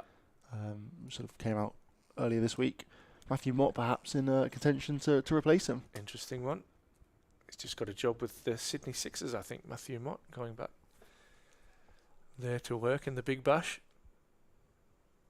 Didn't quite work out for him the way he wanted with the white ball. Was hugely successful with Australia's women's team. So we see a deep square leg going out for Bedingham. Does like to pull the ball. And Bailey right on the money there. Defending that ends the over. Durham finished that over number 9 on 31 for 2. Bedingham off the mark in that over on 2. And Alex Lees is on 12. Yes, it'll be interesting to see if Mott does take it and how he might go. I think it was a tough gig for him with England, perhaps not brought into the role he was expecting to. I think when he took over, Owen Morgan was still captain. He left only a few months later, and Josh Buttler took over, which kind of changed the way the landscape of that time while he was there. And obviously, it was almost sort of transitional phase they're going into now. England, a lot of young guys coming in. The Australia series starts on Wednesday. Yeah, some fresh faces in that one, isn't there? Moeen Ali just retiring this week from international cricket. David Milan last week, I think, as well. Milan, and then you've got the likes of Bairstow and people like that have been left out as well. Balderson comes into the attack for the first time. Defended on the money straight away. Top of off. And actually he pats it straight down the ground back to him. Couldn't quite have the effect I'm sure he'd have wanted to with the bat, but Balderson. But he's had a great season so far for Lancashire. Leading wicket taker with 28 right now. Just a couple ahead of Nathan Lyon. Averaging 30 with the ball. Flick to mid-on there. Yeah, other than him and Nathan Lyon, not the greatest records for the rest of the attack. Tom Aspinall made his debut and he's looked good so far. 13 wickets at 27. Luke Wells has done well with some of his spin as well. 16 wickets, but it's probably not the frontline bowler that some of the others are. Flicked through the leg side there, and they go through for a quick single here. And they do get through fairly comfortably in the end. But Matt Hurst takes the bails anyway. That's what keepers do. Doesn't quite flatten the stumps in the way he could have done. But not far off either.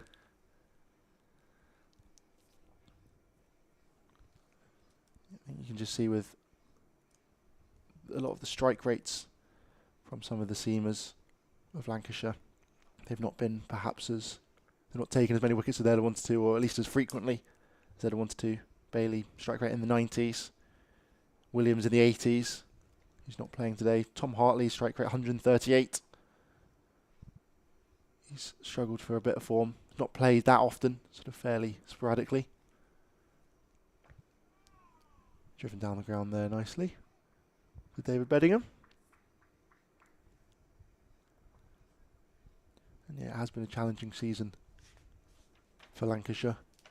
But if they finish strong now, they'll be in a good position for the final couple of weeks of the county championship to try and stay up over the sort of closest rivals, Nottinghamshire or a few of the others as we've mentioned so far throughout commentary.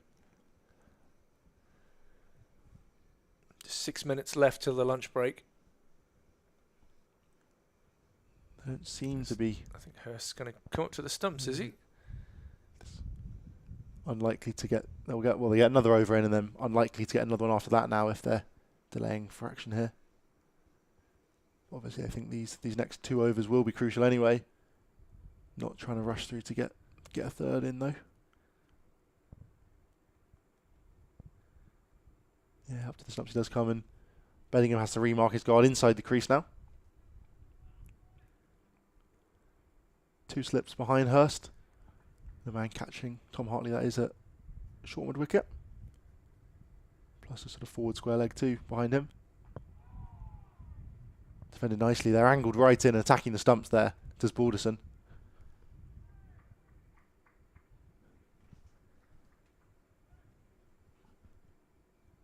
Just plays slightly across his front pad, debating him there, but defended nicely in the end. Just 1 ball to come from this over, just 1 run from it.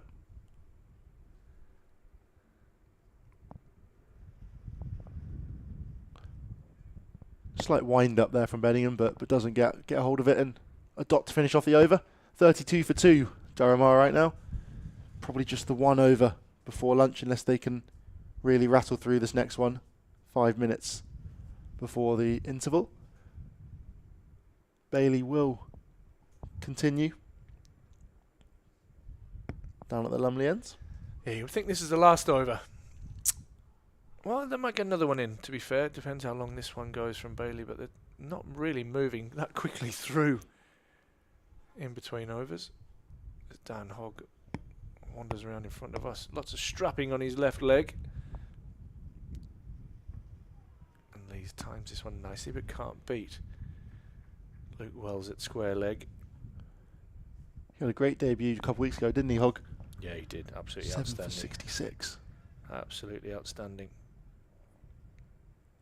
Helped Durham win by an innings and 17 against Nottinghamshire. Crucial victory there. Bowled beautifully, the big lad. Especially in the second innings. Neil Wagner going down in the first innings. Lees drives expansively through the covers. And that will race away for 4. Bit of width. And Lees jumps all over it. Yeah, lovely shot there from Lees. He's scored a lot through the covers now so far. They've just bowled a fraction too wide to him, and he's been able to free up his hands and drive powerfully, as he can do through the covers. He's had a good season, averaging almost 45. Since he was dropped from England in 2022, he's had a good time at it for Durham. Again, he pushes this one through the same gap. He'll get 1, he'll look for 2 and races back. Does get through in between the wickets very well for a big man. Long strides to power him down the wicket. Yeah, he does. Yeah, I'm not sure he'll be completely satisfied with his work so far this season. Like you said, averaging the best part of 44. He'll be over the 700 mark now. Probably a few missed opportunities for him this season. Highest score of 145. Batted beautifully along with Ben McKinney in the last game, where you could just see him talking Ben McKinney through some of the key moments in Ben's innings. Ben getting to his maiden first-class century. Alex Lees played a huge role in that. And even though he outscored Ben, he was probably outshone by Ben a little bit, with him being the new kid on the block and just getting on with it. Alex Lees just went about his business beautifully. Be looking to repeat that today.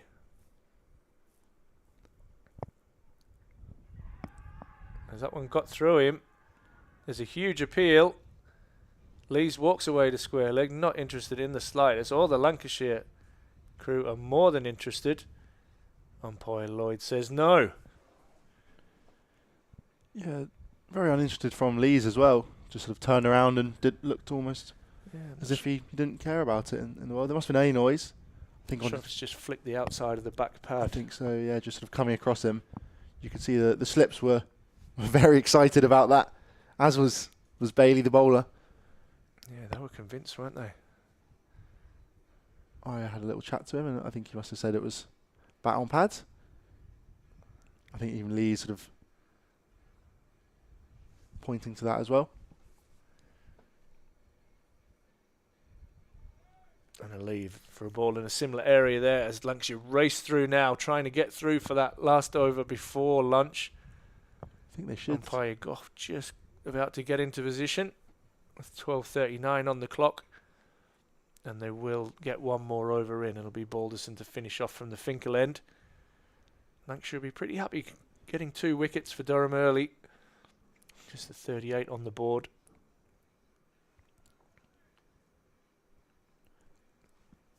Yeah, they've got a decent pace. Have Durham, nothing too fast. 3.5, much faster though than the Lancastrian counterparts, who were bogged down for a long time in that first innings. Oh, and it struck on the pads, but no. Big inside edge there. Sort of a semi-appeal there from Balderson and Hurst behind the stumps, but I think they realised fairly swiftly that there was bat first. Bodingham still looking to score, even though it's the last over before lunch. It's just in his nature at the moment. He just feels he can play the way he wants to play.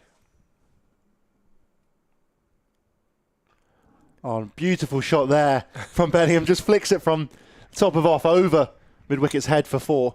It's a brilliant shot there. Just a flick of the wrists and it flies away. Yeah, pure example there. He's picked up the length really quickly and pulled that away for 4. Very quick on the short ball. One of his strengths. He wasn't going to miss out there. Just picked up the length nicely and helped it over mid-wicket.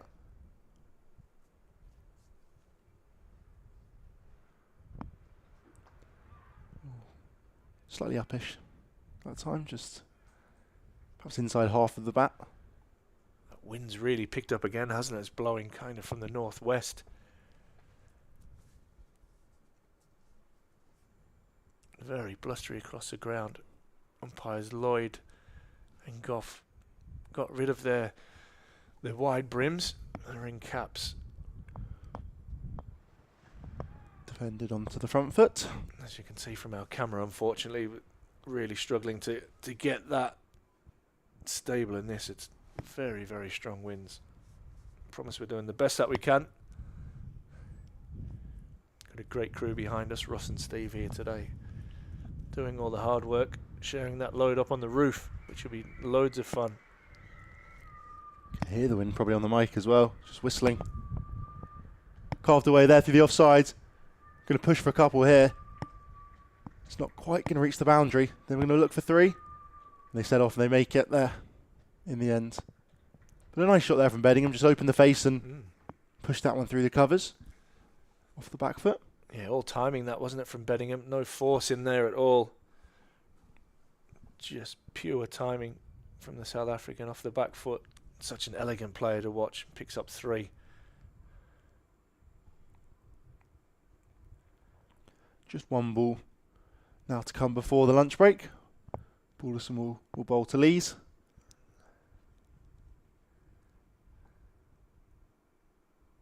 And he flicks that one very nicely with power, but a hand there from Hartley mid-wicket, and they're only going to get the one to finish off this innings. Finish off this session, sorry. 46 for 2. Durham make it to lunch. Bodingham on 9 not out. Alex Lees 20 from his 31. Opening the batting. Ben McKinney fell first for 8 off his 10. Hit a couple of really nice shots through the covers before chopping on off the debutant Phillip. And then Scott Borthwick, the skipper, edged Tom Bailey behind. Made hit 9. And yeah, bowled well so far. Have Lancashire, I'm sure they'll be happy taking 2 early wickets with the new ball in the Kookaburra. Yeah, absolutely. Durham 45 for 2 going into lunch here on day 2. Trailing Lancashire, who were bowled out for 228 by 182 runs. Alex Lees 20, David Bodingham 9. Wicket takers Tom Bailey for Lancashire. And Anderson Phillip picking up the wicket of Ben McKinney. Lancashire earlier bowled out for 228. Hurst, the star of the show, was run out on 90 as he was in search of another 100.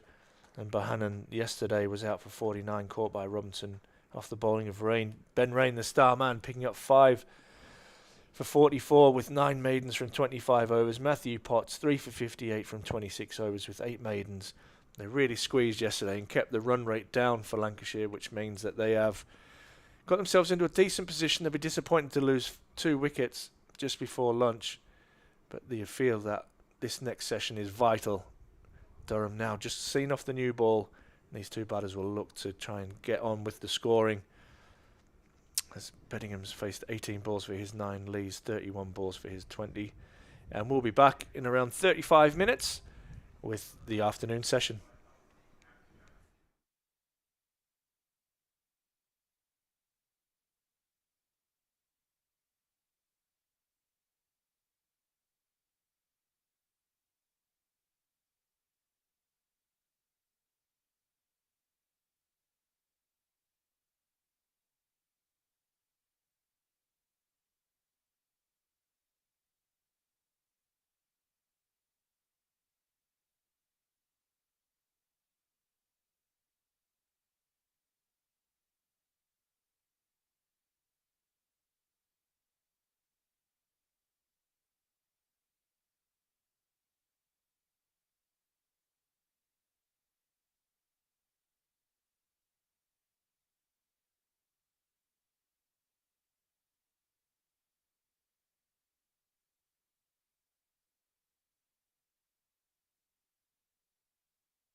Hello and welcome back to Durham vs Lancashire.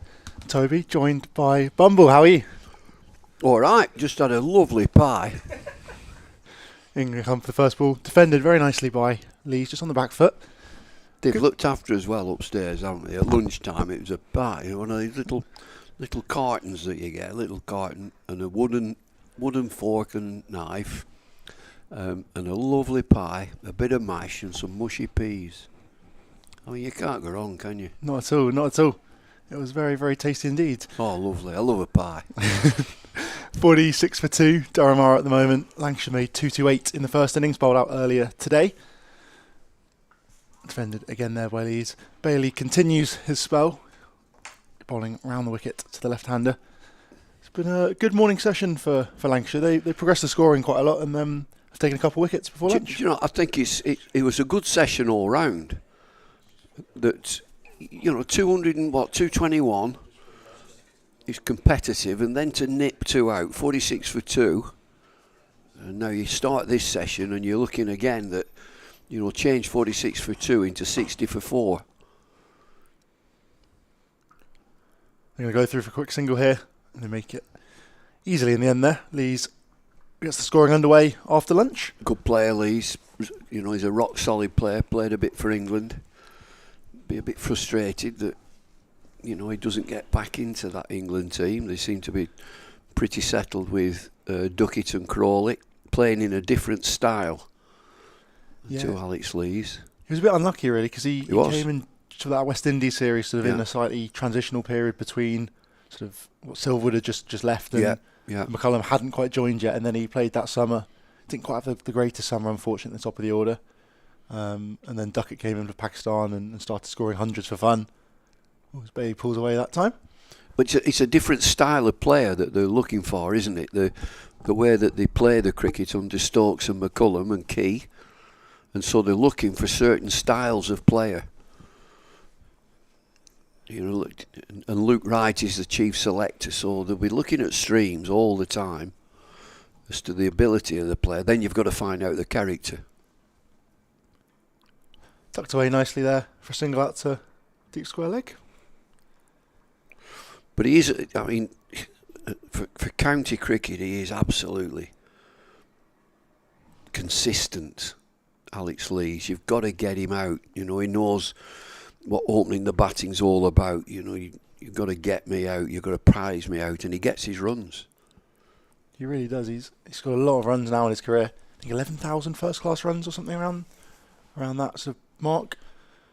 I said a shot with England we mentioned, and I'm sure we'll be hoping if he scores a load of runs now. Back to the bowler there. That he might be able to force his way back in, you think, with the weight of runs. Well, Jennings is another. Jennings is a far better player now than when he played for England, and I would think that Lees will be the same. That they've had that experience. Then you go away and think, well, what do I need to improve? And you work on your game.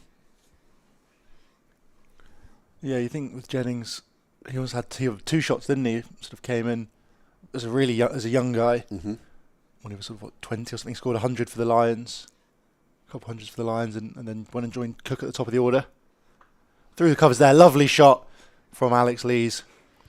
Going to race towards the boundary, slows down, teases the fielder as it gets there, but just about trickles over for 4 runs. Lovely little cover drive there from Lees. It's 50 runs up for Durham. It's just over pitch from Tom Bailey. Yeah. We're talking about Alex Lees, and you just see that shot there.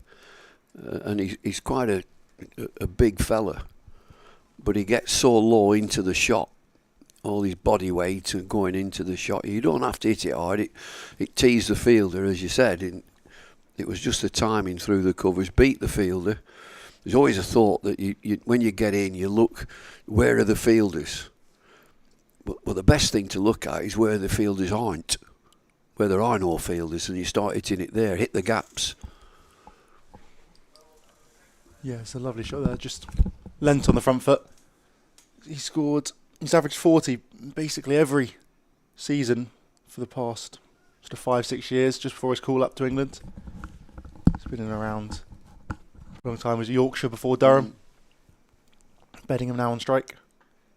Just tapped into the leg side for his first ball after lunch break. Balderson continues from this end here. Balderson's been great so far for Lancashire, hasn't he, this season, particularly with the ball leading wicket taker? He is, and as he develops, I would think that he's a batter who bowls a bit. Mm-hmm. And I know they've batted him at 4, and in this game he's probably down at 7. Oh, it's on the pad, struck on the pad, but a big peel, probably sliding down the leg side there. A shake of the head from umpire Gough. Yeah, wicket keeper's up to the stumps, and he's medium pace, Balderson. So you've got to pitch the ball up, and you've got to bowl straight, bowl at the stumps, and bring in LBW into play.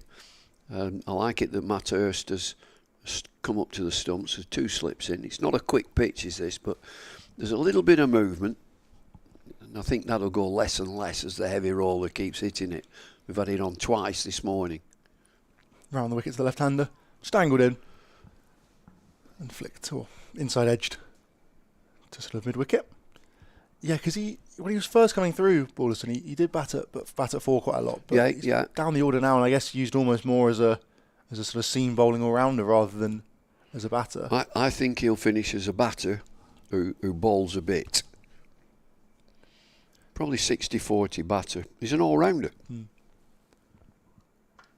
Onto the front foot there. I mean, they always say that true rounders have to be able to get into the side with both bat and ball. Do you think he's got that sort of capability within him? No, I don't. I think it's his batting that will develop. And, of course, at this level, county level, you need to be scoring hundreds. Hundreds gets you noticed. But he's a useful bowler. Nicely onto the front foot yet again there by Lees. And he's finished growing now. He's just a young lad with a slight build. But they've used him a lot as a bowler. They brought another quick bowler in the latter part of the county championship in Anderson Phillip, who I thought he bowled okay. Bit of pace. It must be a big ask. Over comes to an end. It's 53 for 2. To sign a young fellow from the Caribbean to fly over, there's no acclimatising to any sort of situation and know your teammates, settle into the changing room, know the habits, then come into Durham and open the bowling. It's a big ask, so I thought he did okay. He looks to have a bit of nip, bit of pace. Teams are crying out. All the teams, everybody's crying out for fast bowlers. Give me a quick bowler. Give me a quick. It's that point of difference. It is, because you get so many really good medium fast bowlers, and the icing on the cake if you've got one that is sharp. I watched Gloucester against Yorkshire, and they had Singdale who bowled quickly. Yeah, very quick. An ability to reverse swing and get it coming in. I would guess we didn't have a speed gun at the game, but I think he clocked in at about 90 miles an hour, quick. So now we got Tom Bailey, who's a real stalwart, and he's a medium pace, wicket to wicket bowler. And Lancs have had loads. One who's featured recently on this splendid Andrew Flintoff TV series, and his sidekick was Carl Hogg, who was a wonderful bowler for Lancs, medium pace. And everybody's just found out who his granddad was. You see Carl Hogg as Andrew Flintoff's sidekick. Ball pushed out to mid-on there, and there's no run. And his granddad was West Indian great spin bowler, Sonny Ramadin. And Sonny Ramadin played for Lancashire in the 60s. I played with him. Finished up, he took a pub. Stayed in England and took a pub.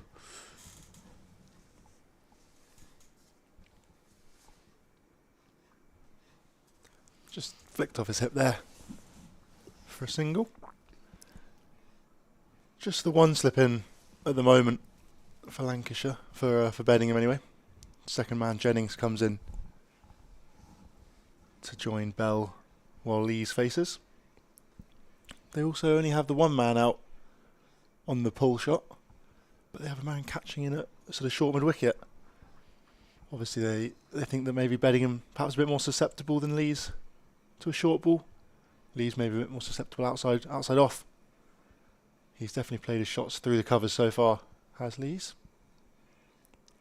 Oh, it's up in the air, and it goes just to the left of Jennings, loops almost to him, and they're going to get back for a second. Bells gets down there and fires in over the top. Just finds the outside edge there beautifully. Oh no, it wasn't in the end, it was his hip from Lees. Just turned completely square there. And it looped to Jennings. There was cries of a catch, but just came off his thigh pad in the end. Yeah, he's looking to turn it into the leg side, and Bailey is around the wicket, so he's trying to get that angle to take the ball away to the two slips.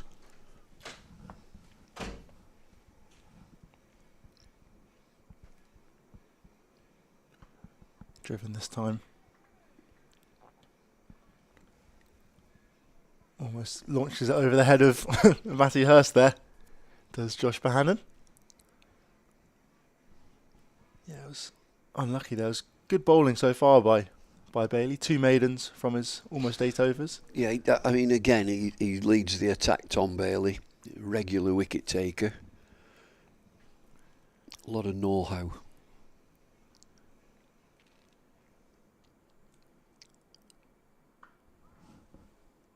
Just played into the covers there again from Lees. He's got his hands through quite a bit so far, has Lees. Just trying to pierce that sort of cover ring field. Done it a few times. These are 2 good players for Durham, and you're looking forward to next season. Durham have signed two very good players. They signed Gay from Northamptonshire as an opening bat, and it's Will Rhodes who's coming from Warwickshire. Now, you know, that is stability. You're an experienced county cricketer, so there are 2 signings there. You just know that counties at this stage, they're looking for quick bowlers. Yeah. You know, just a thought that next week Graham Onions might play. he might play. He looks fit enough, and onto the pad there, but angled down the leg side, I think, and Bodingham unfortunately misses out there. Was full and straight and looked to work it into the leg side. Couldn't get anything on it. Who do you think the quickest bowlers around are at the moment then? Obviously England have got a few up with Atkinson sort of high 80s, Stone around there. Obviously Mark Wood is probably the quickest in the country. Yeah, he is. That Singdale was quick, actor at Gloucester. I don't know. Has he lost a bit of pace? It's probably the wrong thing to say. Jamie Overton was quick. Yes, yeah, he's not bowled so much this season. Yeah. He's been injured for a large part of it. There you go. Yeah. So it's inevitable that the quick bowlers, the real quicks, will get injured. And it's a good debate. It is a real debate as to, do they bowl enough? Do you get enough bowling in to not be injured? Onto the back foot there from Bodingham. Yeah, it's a fine line, I guess, isn't it? Because you always sort of think, and maybe it's not quite the express pace, but a lot of the Aussies, in particular, Hazelwood, Cummins, Stark, quick enough, definitely. But yeah. they sort of only really play internationally at the moment. They Yeah. play occasionally in franchise leagues around the world, I guess. But Stark played for the first time, I think, in 4 or 5 years in the IPL this year. So they almost sort of rested the whole time, but seemed to play every couple months for Australia. But then also you can't overbowl them in England, for example. The number of quick bowlers who seem to have at least some sort of niggle or are unable to play. Well, older players would definitely say, and I mentioned it's a debate, and on our stream here, people will have a view, they will have a comment that the older players would say you have to bowl to get bowling fit, and you get niggles. There are niggles. See, like Lancashire have Saqib, who's a fabulous bowler. But injuries have been around him. He gets injured a lot. So older, my generation would say you've got to bowl. It's interesting. I mean, Whereas the medics would say no, you've got to rest, and you get in the red zone, so you don't have to bowl. You stop. Onto the back foot, and he pierces the field there. He's going to run away to the point boundary. Lovely shot there from Bodingham. Just leans on it. It's not going to reach the boundary. Doesn't quite get 100% of that. But Lees makes it back for a third, and that Bodingham adds to his total. Moves up to 15. Yeah, I guess it's always a question, and bowlers will know their bodies best, I guess. And the older you are, and the more experienced you are as a seamer, the more you'll understand about yourself. And the other thing is that you'll find that established bowlers who've got pace will have an eye on franchise cricket. Yes, Look to get, there are that many franchise around the world, that many, that if you get picked up in that, your earnings rocket. Yeah, they really do. So players will always be looking at that angle. Particularly during the winter. I mean, luckily at the moment, there's not a huge amount of competition during the summer. There's a bit of Caribbean Premier League, the Canadian and American leagues have just started, but otherwise it's sort of only really been the English season. I guess the IPL overlaps a little bit. And for all the franchise that are cropping up around the world, are they governed by ICC? That's another angle that you need to look at. Do they come under the auspices of the governing body? And some don't. It's almost as if a player will look at franchise, I'm playing that, and your payments keep going up and up. I mean, someone like Richard Gleeson played in the IPL this year, which was a slight surprise, I'd say. Luke Wood from Lancashire Yes, also plays in numerous franchise. Oh, no ball there. Just overstepping was Tom Bailey. I used to dread that as an umpire when you've enough to do, giving him out and not out, and you're looking at that front line as he comes in, and you're looking and he oversteps by a quarter of an inch, half an inch. How do you balance that? The sort of looking at flicks it nicely. They're going to run through for a quick single here. Could be tight. Oh, it's a direct hit, but he's made it home safely. That was very, very close there from Bodingham, but made it home in the end. It's brilliant fielding. He's knocked the middle stump out. And only the middle stump at Just that. the middle stump. What a brilliant piece of fielding. They're always close. Who is this umpire who's give that not out? Yeah, it was tight there. Josh Bohannon at mid-on. No, he's well in, isn't it? He's past the stumps, isn't he? A simple decision in the end there for Graham Lloyd. As I was saying, how did you used to balance the fact that you have to watch the front foot, the back foot? I guess I was called for a back foot no ball in a game earlier today, sort of outside the tram lines, which I'd never seen before, I don't think, in a village game. Yeah, and get outside that return crease. And then obviously LBW's got to keep an eye on that. Any edges, back pads, it's always going to be tight. How did you used to balance it all as an umpire during your career?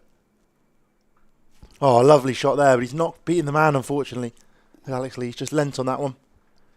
Tried to slice that one through. Backward point. I never used to bother. The worst ones, the decisions are a little glove down the leg side. You've no chance, really. LBWs, you give what you see. No balls were a nightmare. If a bowler, when he lands with his front foot, his body is in the way of his front foot and you can't see it. And then you work on televised games and you miss a no ball. You can't see it. If his body is in the way of his front foot, officially you've got to get, as an umpire, in a position that you can see every occurrence. So to see that, you've really got to stand right up to the stumps and then you will see it. But then the bowler complains that he can't get his action through because you're in the way. Well, that doesn't matter. You stand where you can see every occurrence, and as a courtesy, you will stand where the bowler is comfortable with you. if you can't see, you've got to say to the bowler, look, mate, I'm sorry, I've got to go up here because I can't see your front foot. And then everybody's upset. You've upset the whole team. I guess it's then partly down to the bowler and the trust you might have for them for not overstepping. Obviously, spinners generally are quite a long way back, but a lot of seamers are right up to the crease. And was it one of the Pakistan seamers, Imran Khan, I want to say, always used to sort of bowl from half a yard. Lovely shot there from Lees. And it goes just about, beats the man extra cover, and it's going to run away for 4. Lovely shot again from Alex Lees. He's been prolific through the cover region so far. Probably his 4th or 5th boundary with a lovely drive. It's that same shot again, and it's the same bowler, Tom Bailey. It's the last ball of the over. Very, very full, outside off stump. And Lees has a big stride. He's a big lad, he's Alex Lees, and he has a huge stride. And he just eases it through the covers, beats the man. You know, he's played that about 3 or 4 times. It's a lovely shot. Yeah, he's played it really nicely so far, without any sort of a chance. McKinney, early on when he was batting, hit a couple in the air through the covers before chopping one on, but Lees has sort of middled everyone so far. Found the fielders a few times and not quite found the boundary every time. Oh, inside, struck on the pad? No, inside edge there, I think, from Bodingham. Semi-appeal yet again from Lancashire. There's been a few of those around. And yeah, going back to what I was saying before, Bumble, with it's almost that due to the trust that you need, and the spinners obviously generally a bit further back, and I think Imran Khan used to sort of say, bowl from half a yard back, there's no need to be that close to the front line. He was quite philosophical about it, just come back. That extra foot top ball there isn't going to make a difference necessarily to the pace. He always used to sort of think about it, and he's kind of right, I guess. Perhaps maybe at the right sort of top end of the speed gun. If you're bowling 90, 95, it might make a bit of a difference, but can't imagine the difference between sort of 75, 80 mile an hour bowler that's going to be a huge effect. And then as an umpire, if you had the trust of a bowler that he wasn't going to overstep, I assume you'd be happier standing a bit deeper and not worrying so much about it. Oh, lovely shot there, down the ground. Super shot. Sumptuous there from Alex Lees. Just gets on the front foot early and powers it back past George Balderson for 4 runs. He moves into the 30s now. He's been good on the drive as Lees. The other trick about with the umpire, just to close on that, and you can't see the front foot. You watch where his back foot lands, and if he goes above that back foot, if he goes forward of it with his back foot, he's obviously forward on the front line. Yeah. So just call it. But all the action's at the other end.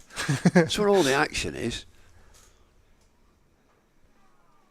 Top ball there. And the other thing that I would advocate, and having done every flaming job there is in cricket, and particularly umpiring, all this business about danger area, running on the pitch, forget it.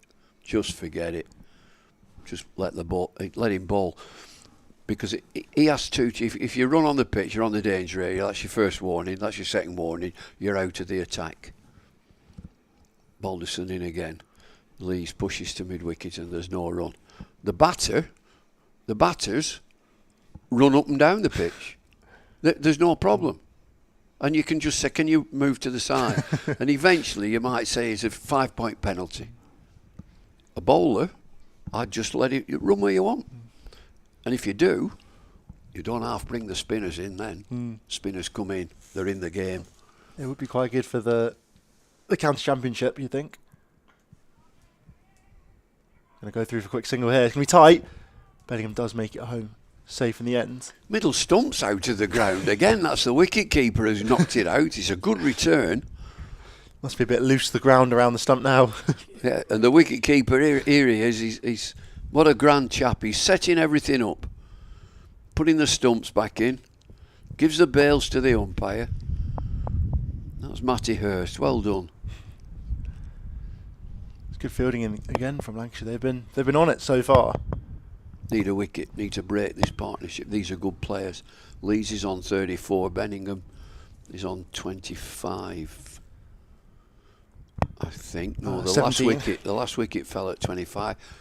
He's 17. 34 and 17.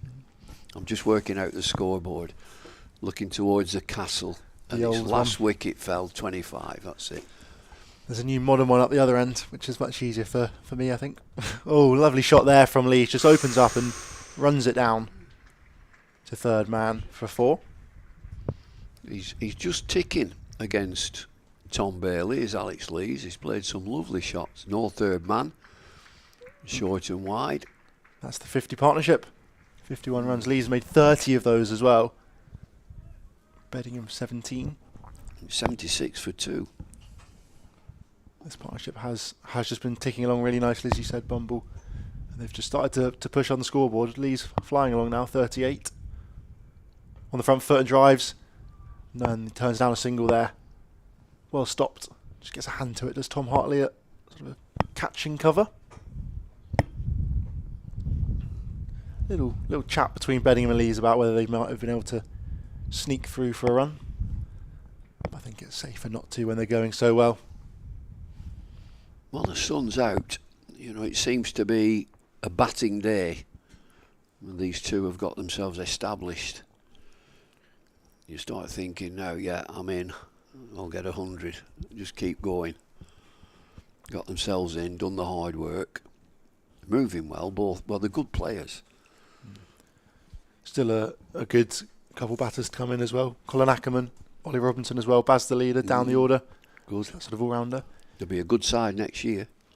Definitely, yeah. And they will. Just taken a slip out.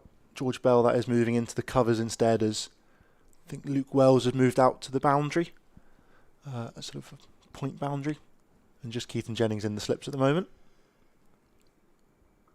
Oh, a beautiful shot there. Just runs it off the face of the bat, does Alex Lees. It's not quite going to pick up a boundary for it, but just delicately dabs it down to third man. Now in the 40s is Alex Lees. He's scoring freely. Keaton Jennings has got work to do as captain. Perhaps a change of bowling. Yeah, one of the end. Change of pace. Yeah. Time for a bit of spin. Bailey's bowled through since the beginning of the innings. On it this time though, bit straighter. Doesn't allow any width this time for Lees, where Lees has been so strong. Anything outside off stump, he's pounced through the covers off the front foot. Couple more through point when he's dropped back and played it off the back foot. This pitch has really eased. You know, they're just thinking about the new ball this morning, taken after 2 overs, and there was movement. But the sun's been out. There's been a heavy roller on it. It looks a batting pitch. Oh, doesn't quite get a hold of that one, does Lees? Just a reminder, you can contact all of us here today, either with... Oh, I've lost my piece of paper now. Either on the YouTube live stream or on X for all of us. I'm Toby Reynolds 10 _ on X. We've got Bumble Cricket for Bumble. It's streaming at durhamcricket.co.uk for the email, and Ashthorpe25 for his Twitter as well. So feel free to get in contact with us. Any questions, any comments, just any fun stories you might have, anything you want Bumble to know, anything you want to tell him.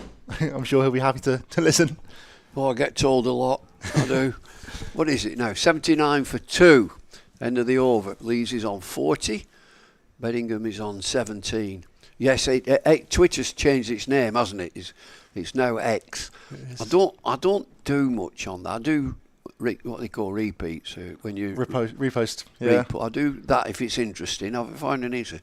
The thing people think when you redo it, was it repost? Repost, yeah. They think you agree with it. Yeah. No, I think it's interesting. This is interesting. They naturally think, well, you said it. No, I thought it was interesting. I didn't give a comment. I just thought it was interesting. But it used to be better, did that Twitter. It was nice. When it first started, it was really nice. You interact and... Just a community more than anything was the... And then you get people who are waking up every morning to be offended. There's loads of them on it. So I do retweets and things that I find interesting. you have any other social media? No, I'm not good.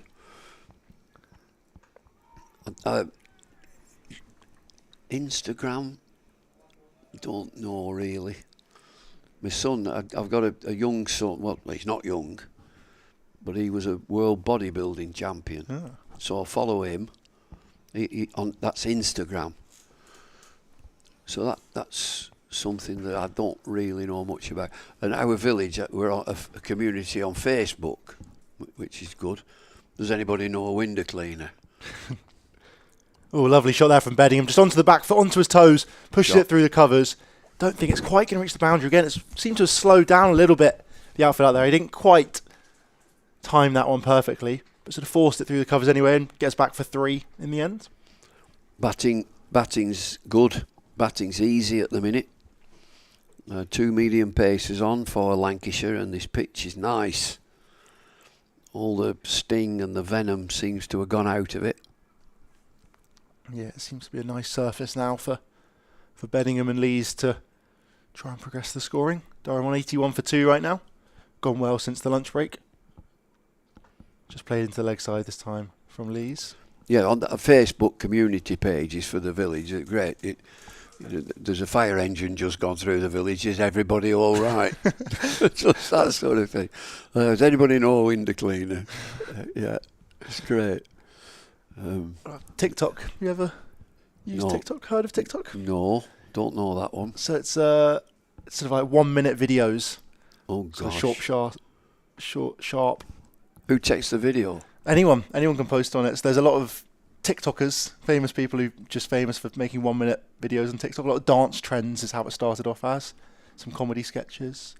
A lot of people do sports videos on it, just either highlight reels or Okay. anything interesting.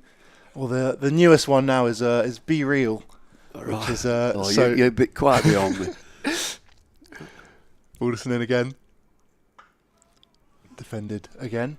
So Be Real, once a day you get a notification which says it's time to be real, and you have to take a photo wherever you are, whatever you're doing, and just take a photo. And it's meant to be like a slightly nicer sort of social media where it's less fake, and you can't just set up loads of cameras and do everything perfectly. It's just be real.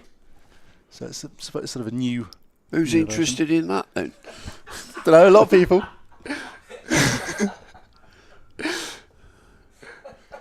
I've just taken a picture. Well, I'm not bothered. What are you sending it to me for?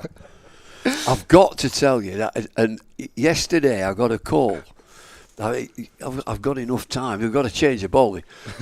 Anderson Phillip has changed ends. He's the quick bowler. I looked at this. Embarrassed. I was in the car, phone rang. The number comes up. I've no idea who it is. Hello. And I was invited to some IT seminar in London. And this young lady was chatting away. I said, I don't think, have you got the right number here? And she said, yes, you're Bumble. Philip comes in, no run. I am. That's my nickname. Oh, she said, are you not in charge of Bumble, the dating agency? I said, no. No, I said, I do cricket. That's what I do. Oh, she said, I'm sorry, I've got the wrong number. And put the phone down. But there's a thing called Bumble. Dating app, yeah. Which is a dating thing. Oh, down the leg side there. Well stopped by Matty Hurst. Which I'm not familiar with, I have to say.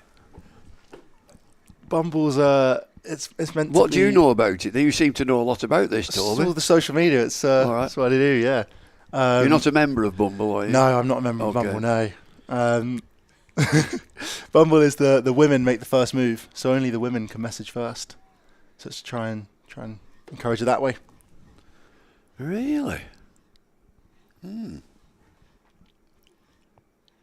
Flicked into the leg side nicely there by Bedingham. Sort of modern take on a dating app, I guess. Well, if anybody's interested, there's a seminar going on.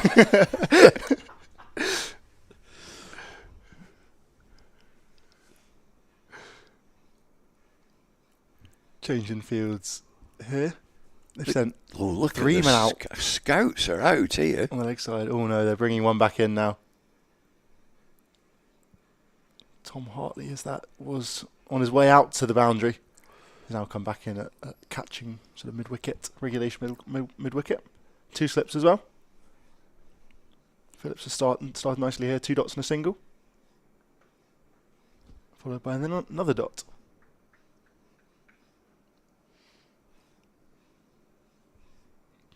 And again, round the wicket. Anderson Phillip changing ends, going around the wicket to Alex Lees. Has he got? Yeah, he has a deep square leg, just behind square on the leg side, a deep fine leg. A mid wicket and a mid on, just the 2 slips.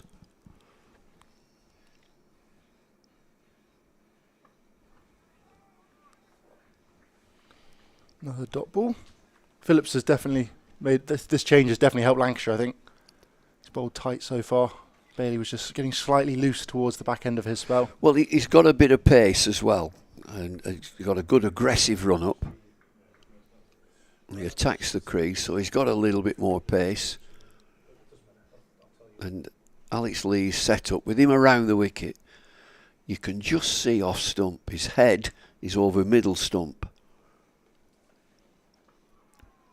And a dot to finish off the over. I think Ashthorpe is going to be replacing me now. He's a little bit of ball by ball alongside Bumble, who will continue chatting about some Bumble, perhaps with Ash. Well, no, I mean, it was quite beyond me, this agency that the seminar is about, but that's by the by. When you're looking at this cricket here... I've been married for 20 odd years, so I have zero idea what Bumble is. Apart from you. Well, I didn't up to yesterday. left. Yeah. Especially if my wife's listening. Well, I know mine will be listening. Oh dear me. Gone are the days where you used to see somebody that you liked and you might have had a chat with them. Now you've got to log into an app and sign up to an app and send them a message, and there you go.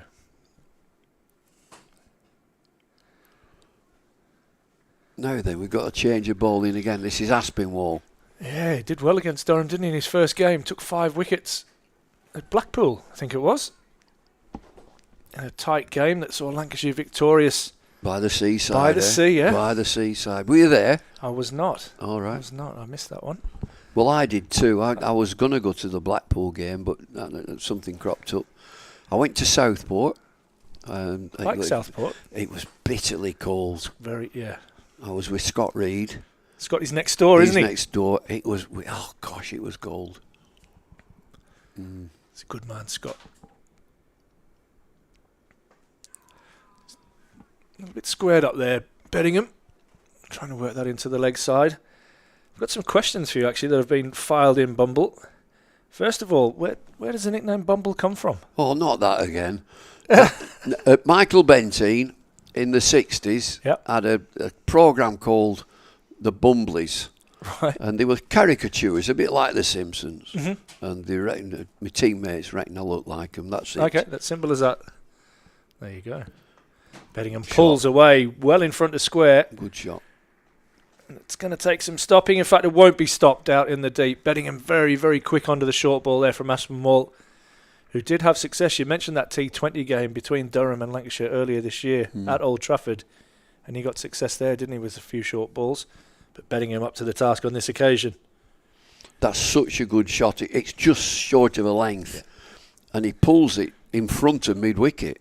It's like a front foot pull. Yeah. Pulled it off the front foot. Does pick up length very well, Bedingham, as he does again as he punches this time.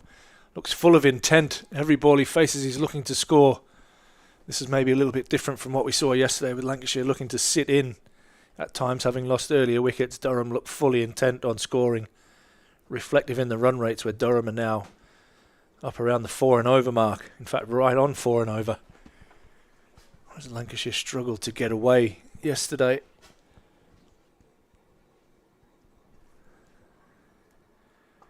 Yeah, Lancs have lost form. Senior players have gone a bit quiet. Lots of younger players coming in and learning about the game. It's tough, isn't it? You probably go back to your day, and I know you say you hate going back about your day, where you had pretty much a settled side. If you started a season, most of those lads are probably going to play most of the games in that season. And you've got guys that are coming in. This one's down the leg side. Maybe for 2 or 3 games, especially the overseas players, and Durham have done that this year as well. What are your thoughts on having these overseas players come in for 1 or 2 games? It's the changing face of cricket. It's how it is. And you go back to other days, other times when your team was settled and there was a real dressing room togetherness. Yeah. And you knew everybody's character. He's having a bad day. Yeah. He needs a bit of a lift. He's playing fantastically well. This is great, and you build a team camaraderie. And so the changing face now is, and so your overseas players come and go. Here is one of those overseas players. Philip continues from the Lumley end. So I find that fascinating that I played in an era where we had Farouk Engineer, Clyde, like them's your overseas players. Yeah. Other teams would have Joel Garner, Vivian Richards, wonderful players. They were in the team for years. Yeah. And now what we see is with all the franchise into county teams, 1 day or 4 day, players are coming and going. Now, I don't see how you build a team. Yeah. In the words of team, I just know that when we put that red rose sweater on, that we were like a juggernaut. We're a togetherness. And so you've got to build that now, present day, with players who just come in. Yeah. How do you transfer that culture into players? That great word, the culture. Yeah. You as a team define your culture. Yeah. How you want to be seen by the public. Lee's misses out there on a short one outside off stump. And your dressing room is your sanctuary. Yeah. Now, in that time off in that first session, I went across. I've captained and coached this team, been around for a long time. You still have to just give a bit of a knock. Absolutely. On the dressing room. I still feel awkward about exactly the same. Yeah. And they come and get a chair, sit down. Mm-hmm. And I sat down with the coaches and we talked the game. We talked Lancashire cricket, and it's such an interest. And Philip comes in again around the wicket. There's no run. Ball pushed to mid-on. So they're the coaches now, and they're thoroughly decent people. They're not getting the results. Yes. So, and you live on results. Yeah. But you've got to give time as well, and you've got to look at circumstances, and you've got to bring young players on. So I know that they're fighting like mad, Lancs, to stay in this league. Well, if you know anybody that knows Dale Benkenstein, that is for sure. He is a fighter. As is Keaton Jennings. 2 leaders of this side. This one's pushed away from Alex Lee's, just opening the face. And he'll pick up a couple there behind point. No, the senior players have gone quiet, bringing young players in, and so they'll be looking to establish themselves and learning. The attack hasn't been potent. You look at this Lancashire side, though, and who you would have Keaton Jennings as the obvious one, but outside of that, who really are the senior players in this side? Josh Bohannon? Wells. Yeah. What about with the ball? Tom Bailey. Lee's lays back and can't beat backward point as Balderson does the fielding. But they are pretty young, up and coming. This team in particular are young and up and coming, which you would say is a transitional team rather than an established. I would team. say that the one thing that they need is firepower. Yeah. But But I know the circumstances. There are so many players that are not available for red ball cricket. Yeah. You know, they play white ball cricket, and that's the way of the world. So you've got to get players who are committed to play county cricket, red ball cricket, because that's where you learn the game, and it's competitive. I'm quite radical in my views, and I'm seriously protective of county cricket.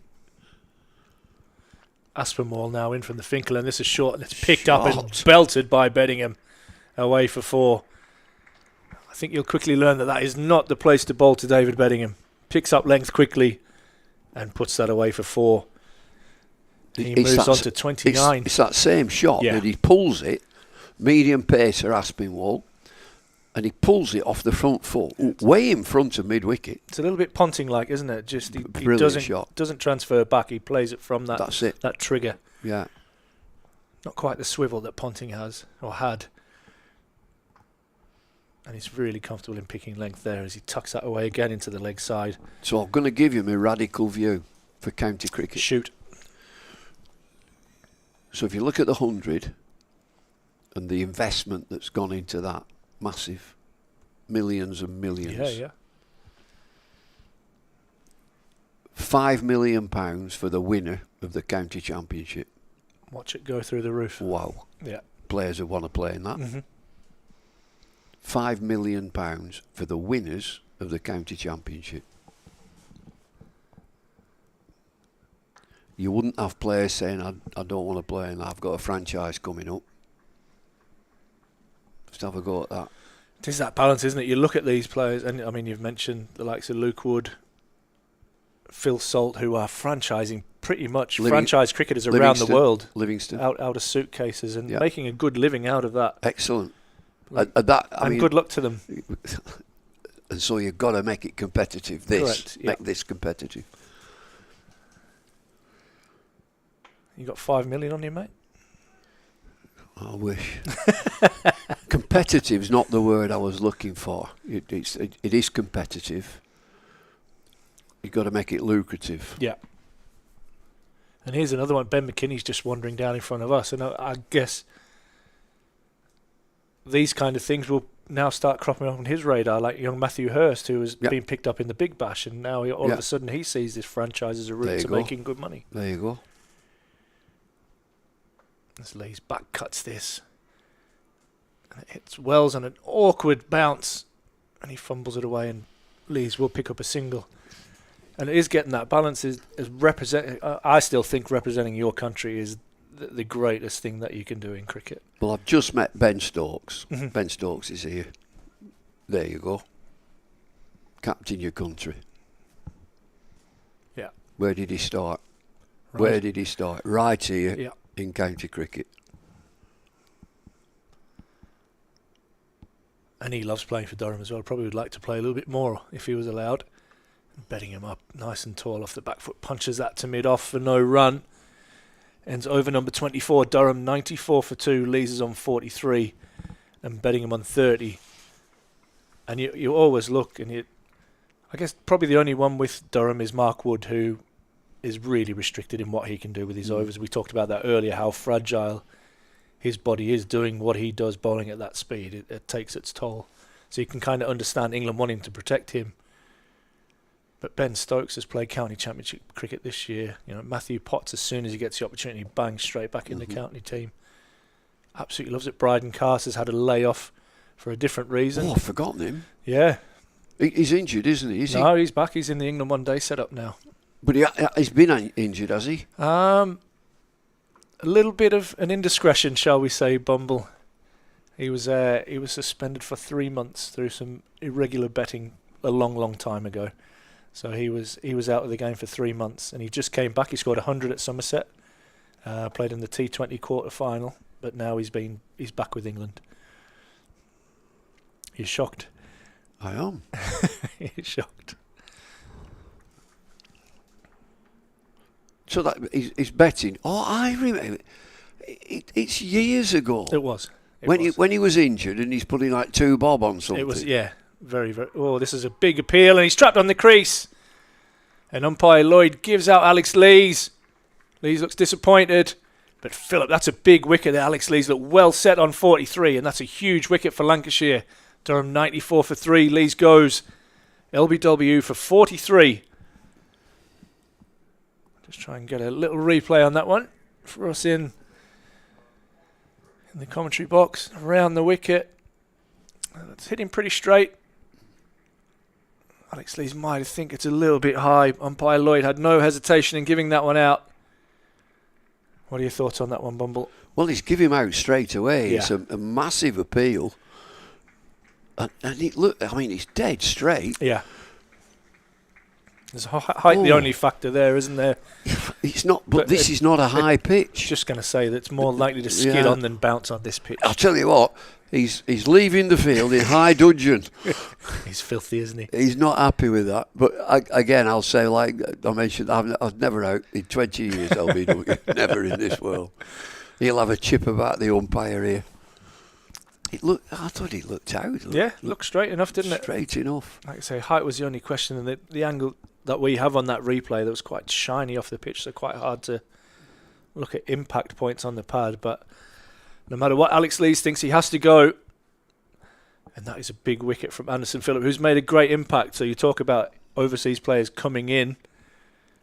He's picked up his second wicket. He now has 2 for 21, Anderson Phillip. And picking up the big wicket of an established Alex Lees.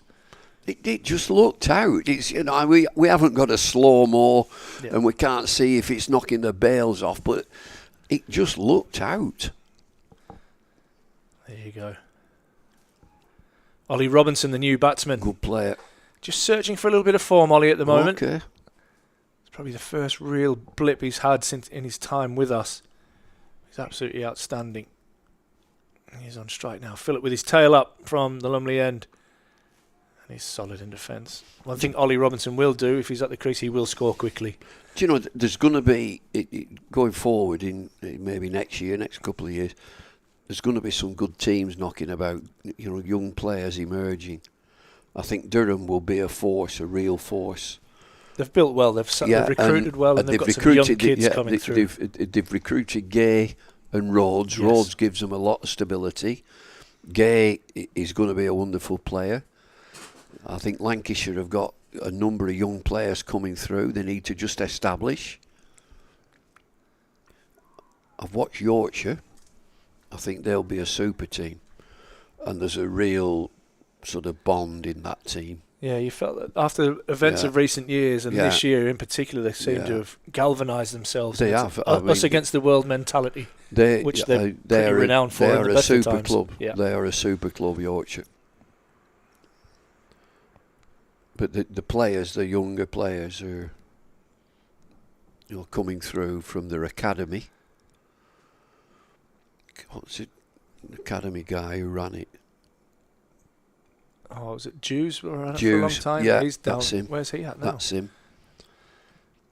That's a lovely shot from Ollie Robinson. Up four. tall, the little man, and punches that behind, backward point for 4. Glorious shot, beautiful hands. And he's off the mark. I think he's at Nottinghamshire now, doing something similar with their academy / under-18s. Well, they will be a good side, and Surrey will always be up there. They've got plenty of players. Somerset, when you look at teams. They bring the kids on as well, don't they? Yeah. So Gloucestershire have got good players, and they're thinking of moving from Bristol, and yeah, interesting for them. They do have a core of really good, 2 exciting fast bowlers down there, and the Price brothers doing very, very well. This one down the leg side. Bit of pace there getting worked up from Phillip. As that one ends the over. Durham 98 for 3. Bodingham 30. Robinson new to the crease on 4. So important wicket, that one. You just feel that wickets in the middle overs with this Kookaburra ball are absolutely vital. which when he brings his spinner into the attack, so the change of bowling there was to bring Phillip on. He might be downwind from that end. What end is that called? That's the Lumley end. Lumley end. Yeah, and despite the castle being that side, this is the Finkel end at this end. That's it. Yeah. So he might just have a bit of a breeze behind him. Yeah, There's nothing in this pitch. Nothing. It's not. there's no pace in this pitch for a quick bowler, so you've got to, your pace will come through the air. Yeah. We've just seen the LBW. It's a low pitch. The ball's not bouncing at all, really. Aspinwall again. Is it? Huge appeal inside edge. Yeah, it was one of those massive half appeals, wasn't it? Yeah. Not quite convincing. It's Bedingham just maybe playing a touch early at that one. He's now telling himself that he needs to play it under his eyes. Another question for you, mate. Where do you see the county championship game being in 10 years? Do you think that'll maybe whittle into kind of the franchise system following the 100 model?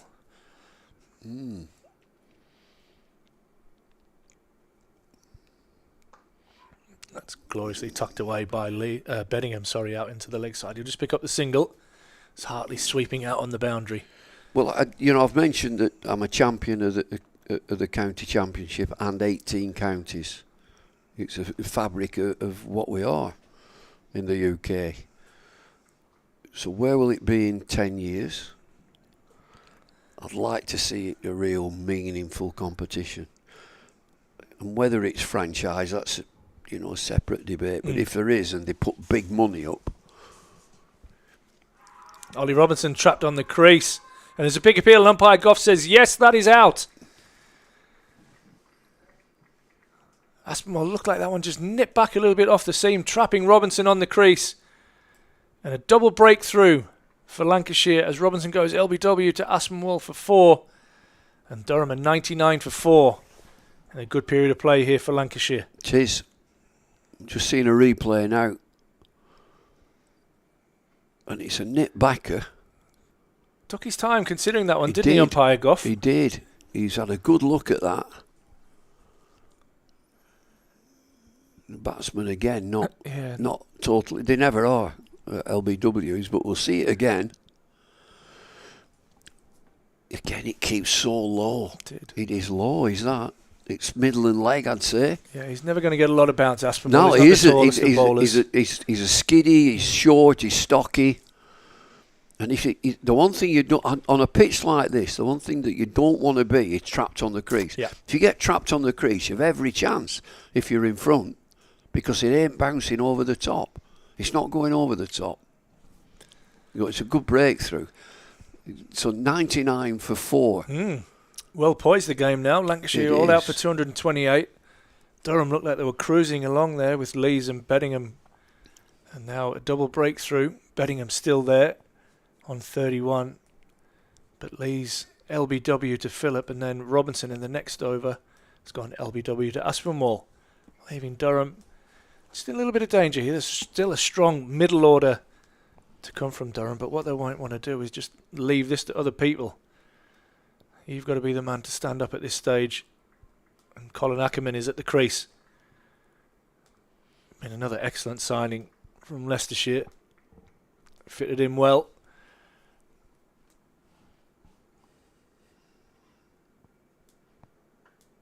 He's solidly in behind that first one. Nice straight bat. See, to combat somebody like Aspinwall, we just mentioned, don't get caught on the crease and bat outside of your crease. The wicket keeper might come up, and so that might change it, but just at the minute he stood back. But Aspinwall is stocky. Yeah, he's a bustler, isn't he? He is, and he'll bowl wicket to wicket and skid it onto you.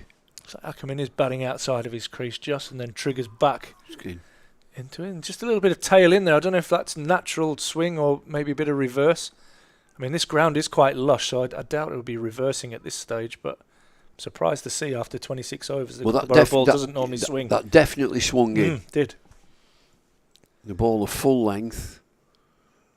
And he is skiddy, and he's not tight into the umpire. He's about mid-division between the umpire and the return crease. There's definitely a bit of tail back into the right-hander. And that does go again.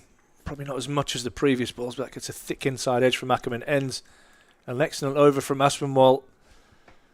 Picks up his first wicket. He has 1 for 11 from 3. And Durham just in a little bit of trouble on 99 for 4. It's a good game. Yeah. You know, Lancashire, it worked hard to get to 220. The ball was nudging around a little bit. It's more of a batting day now. We got a little bit of cloud, but nothing of any danger, and it's breezy. And so Lancs 99 for 4. They've got to keep that pressure on. And so now you come down to captaincy. Does he keep rotating his quicks? His quicks have got him 4 wickets for less than 100. Does he change it, bring his spinner on, and then operate his quicks from one end, rotate? And so to do your spinner to do that job that Parkinson did and hold one end. As Phillips in and defended out into the leg side. You're absolutely right. I'd always, you know, from a coaching viewpoint, I used to, whoa, just hang on. I don't want to hear about I'll hold one end. Yeah. He's still got to be a threat to take a wicket. I want a threat to take a wicket. And when you look at the England team in 2005 when they were fabulous, and Steve Armisen, Matthew Hoggard, Andrew Flintoff, Simon Jones, Ashley Giles, you know, just held everything together, but was a threat. Yeah. Still going to get wickets. You know, that was a fabulous bowling lineup. That they got everything. They got the pace and the menace of Armisen, Hoggard pitching it up, swinging it away, Simon Jones rapid and reverse swing, Yeah. and Flintoff coming at you all day. You know, what an attack that was. It's a great series, probably. Oh, brilliant series. Probably Yeah. renowned as one of the best series In of cricket there's ever 2005, been. yeah. Yeah. That wind seems to have picked up again. Bedingham just serenely going about his business. Yeah. Tucks another one out into the leg side and will pick up a single. I mean, Bedingham is a quality player. And you just see there, that shot, he plays that in slow motion. He gets into position. I'll just take my time, I'll put my cup of tea down and just knock it into mid-wicket, I'll get a single. Yes, that single brings up the 100 for Durham. 100 for 4, and in need of a partnership between these two. Like I said, the interesting phase will be when Hartley does come into the attack. Yeah, it's captaincy now. I'm watching captaincy and the vibrancy of the team. Playing miss from Ackermann, just maybe fishing for one outside the off stump there. Probably didn't need to play at that one. See, both teams have reasoned that 2 slips is all right. Every now and again this morning there will be 3 slips set by Durham. But again, they don't think that it's going to be like 3 slips and a gully. We're seeing 2 slips now and a ring. 3 on the offside, saving 1. 1, 2, 3 on the leg side, saving 1. Keep it real tight. I mentioned vibrancy of the team. You've got to be at them now as a fielding unit.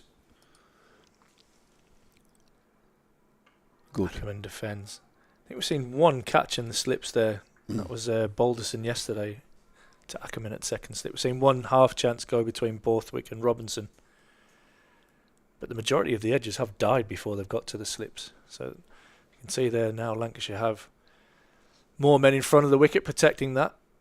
And maybe thinking that a catch maybe in the covers, or at least having a mid-wicket in place, allows the bowlers to bowl straight enough to challenge the stumps and get that LBW. It's a fascinating passage of play. I tell you what, Phillip has given everything there. He's given effort. Every ball is running in hard. He's got a good breeze, probably blowing across his left shoulder, coming down towards us in the commentary position, probably from the gym across down to the practice wicket area. But it's definitely blowing hard, and that's probably why Aspinall's just getting maybe a little bit of tail into that breeze as well. 100 for 4, Durham. 27 overs gone. And by taking those wickets, that's also stopping Durham from getting away with that run rate as well. The run rate's dropped now down to 3.7. Yeah, I mean, that just break the partnership. And they did that and then get a wicket straight away. New batter, didn't just settle Robinson. So now you're looking at Ackermann is the new batter. You've got to attack him. The established player. Bodingham, and he looks a good. Well, he is a good player. He is. No doubt about that. But it'll be Aspinwall, and the field is moving around in all sorts of places. I think there's just one slip now, and they're deciding whether they want 2 short mid-wicket catches. 2 mid-wicket catches. So that's that shot that he's played from a short ball that he's rocketed through mid-wicket. Shot. Bodingham drives straight, but a good bit of fielding. So Bohannon down in front of us. I'll tell you what, these the 2 shortish mid-wickets, if they're in for that pull shot, it goes like a rocket through there. I hope they're ready. Who have we got in there? Bell? And Venkatesh Iyer. And Iyer, yeah. Little and large. There's a lot of that in Lancashire, actually. And Bodingham, glorious straight drive, but beautifully fielded off his own bowling by Aspinwall. He seemed to have the 6-foot-plus player and the 5-foot-nothing player at Lancashire at the moment in this side. Well, it's nothing new, is it? You're going back to when I played, we had Harry Pilling. He rocked up at 5'3", Harry, and then Clive Lloyd was 6'3". Played together.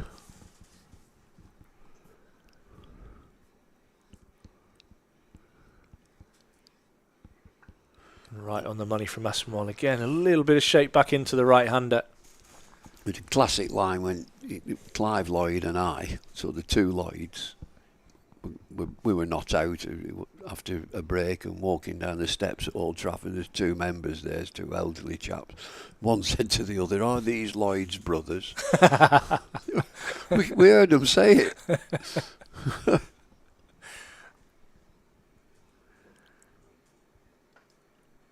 And Bodingham flicks that one away but can't beat Iyer at mid-wicket. Gets very close with his back foot to the stumps, Aspinwall, and then just falls away in his action. And that probably allowing that natural shape back into the right-hander. But he's quite a short guy, Yeah. isn't he? He's well built. He's strong, yeah. Yeah, he looks strong, and his action is all bustle, and he races in, he gives it everything.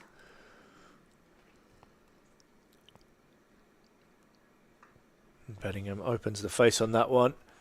It's half stopped by Phillip in the covers, and Bodingham will get through for a single.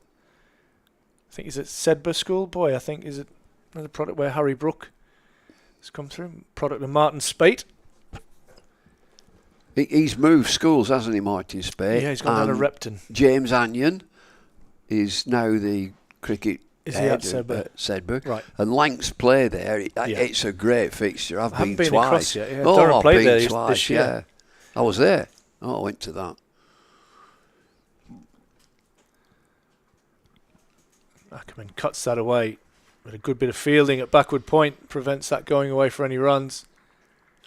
And that's good. That just keeps the pressure on the Durham batsman. It's Ackermann yet to get off the mark. Important to keep him on 0 for as long as possible. And like Sedbergh School is like festival cricket. And bring your own chair. I think that's proper, isn't it? Bring your own chair. Lovely. It's good. We used South Northumberland just up the road in Newcastle for our outground. And that's small. And you get this same size crowd, but you're right on top of the action. This ground, for all I love Chesley Street, it's just so big. Sometimes you lose a bit of the atmosphere in these big grounds. But those grounds, aren't they, where you've got a couple of thousand people in a small space, right on top of the action, creates a great atmosphere.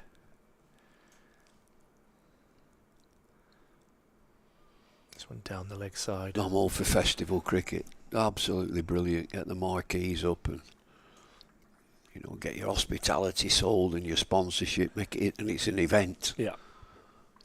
Yorkshire played Gloucestershire at York, and I was there. I was working on it.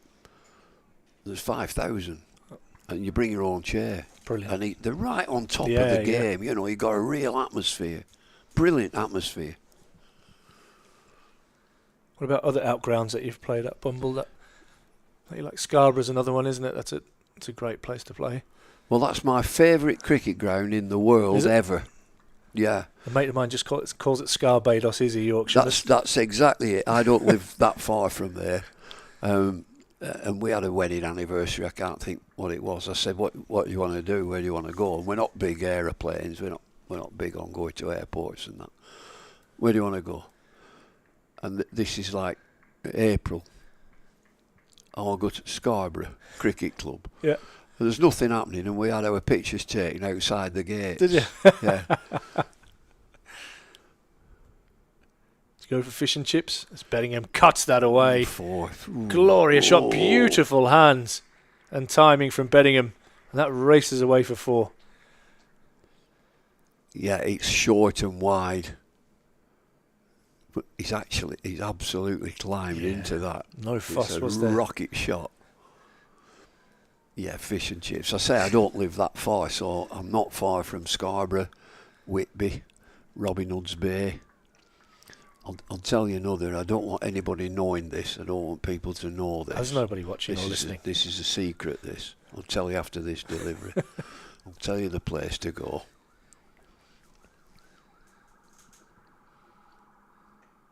Blocks it, plays forward, no run. This I don't want folk knowing this. Hunmanby Gap. I've heard you say this before. Don't shh. Shh, shh, But that's it. shh. Shush. Park at the top. It's £1 an hour.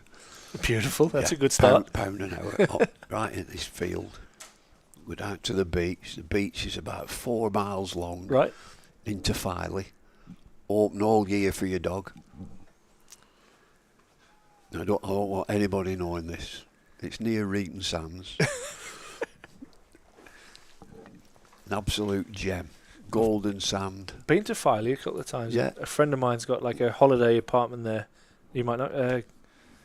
Chris Kippax, he's called. He runs Kippax Cricket, and I like his dad, Peter Kippax, must have been. Absolutely. Good, what a player he was. Yeah. He was a super player. So Chris actually has a holiday place down there that he rents out in the name of his dog, Lola's Beach House. It's called. It'll be. They call it the Bay. I think that area's called the Bay. It's beautiful. Yeah. Like you say, beautiful white beaches. Primrose Valley. Not far along. Caravan. Big caravan park. End of the over. It's 105 for 4. Bedingham is 37. He's not off the mark, is he? Is he? Ackermann's on 0, isn't he? Yeah. Yeah, he is. Got 48 at the end, 0 underneath. He's not off the mark. No, not yet. Not yet. What's he faced? He's only faced 7 balls so far. He seems to have been in for a while, He hasn't he? does. At least he's batting and he won't know about your secret locations.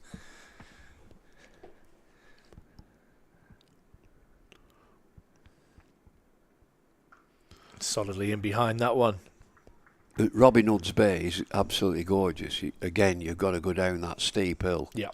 You need oxygen coming back. You come back wheezing and coughing. But it's lovely down there. Robin Hood's Bay. I'll go to Whitby, go up Church Street at Whitby, very narrow, up to the steps before you go up the 196 steps. Ackermann tempted into a drive, gets a thick inside edge. That's it. There's Gertrude Street up there. All these terraced houses overlook Whitby Harbour. Absolutely brilliant. Beautiful spot. Lovely. Don't tell anybody. It's a secret. Is it prettier than Accrington? Accrington's lovely this time of year. I think Ryan Campbell, did he not play a season at Accrington? He did. Yeah. He did. He's not recovered. Spent a bit of time in Lancashire. That's a glorious drive from Ackermann, and he'll push and run, and he'll get off the mark. Yeah, I think he spent a bit of time there, and maybe Rochdale areas, I think, playing a bit of league cricket. Oh, lovely Rochdale this time of year. I chatted to a fella the other day, and I misheard him. He said he'd just been on his holidays, and he told me where. I said, I've never been to America, I've never been to New York. I said, it must be a great place. He said, no, I've been to Newark. I thought he said New York. Never been there either. And Bedingham Shot. elegantly drives that straight back past the bowler, and that is as pretty as it gets. Lovely flowing straight drive. Ackermann unable to stop that one, and that goes away for 4 more for Bedingham. How's he going to get him out? How are Lancs going to get? He looks a wonderful player, Bedingham. He's got so much time. It's another crunching shot past the bowler, past the umpire, past the non-striking batter, dead straight. It's a beautiful shot. Yeah. Beautiful, beautiful shot. And I like what Ackermann's trying to do. He's trying to get that ball full and swinging in. Do you know, you setting a field to Bedingham, that shot that he plays, and he obviously loves playing it because he stays in the pause, the dead straight. But and I'm going back for a long time. Australia had a fantastic number 3, Greg Chappell, played exactly the same way, hit it dead straight. So your mid on and mid off had to come narrow, tight, real tight and narrow to try to get him to hit across the ball, hit across the line, try and block him out straight. There's 4 more. I'm not sure he's timed that as Oh, no, well. he He might just get a couple there as Bailey heads out to mid-off. As that one just beats mid-off to his left-hand side. But you pick up another couple there, Bedingham. Aspinwall trying to get full, trying to get that ball to swing. Bedingham's cashed in on a couple in that over. He moves on to 43 now, and Durham on to 112 for 4. So, yeah, any more favourite outgrounds? We touched on Scarborough. I mentioned Southport as well. I think, you know, that's quite a special place. And Cheltenham was lovely. Back, I don't know whether they still play at Tunbridge Wells. That was really nice. Rhododendrons all around the ground. But all the outgrounds that you play at have got something about them. Yeah. You know, it's more intimate. Ackermann gets a full wide one, but unable to time it. You know, other beautiful grounds and proper county cricket is Worcestershire. Yeah, that feels like a kind of an outground in a county ground, doesn't it? Yeah, and you just walk from, you know, wherever you're staying in Worcester, you just walk over the bridge. Walk across the river, yeah. You know, it floods, but it's always flooded. It always does. River Severn. But it always survives. That's a lovely ground. It is gorgeous. Cathedral in the background. Ackermann solid in defence. What about around the world? Favourite places to play at around the world? Well, you know, the SCG, the Sydney Cricket Ground, is lovely. The big one, the G, Yeah, the Melbourne Pride Jingle, it's huge, isn't it? that's some atmosphere. You know, you walk out and there's 80 or 90,000 in. That's nice. Adelaide is beautiful, city of cathedrals.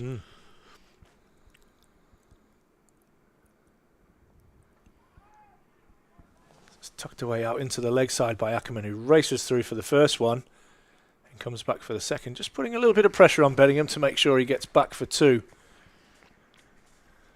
And he will collect a couple there.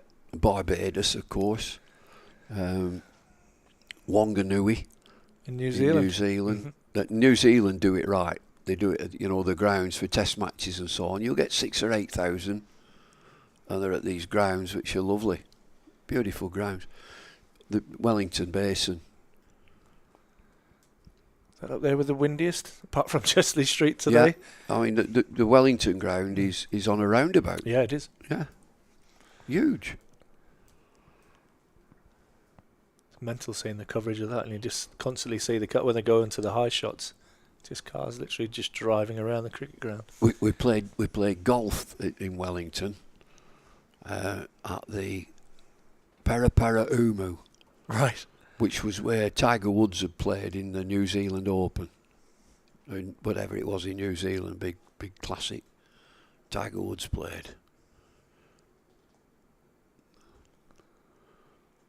Philip comes in and he's crashed away. It's short and it's wide and it's clattered for 4. Boundaries are flowing again.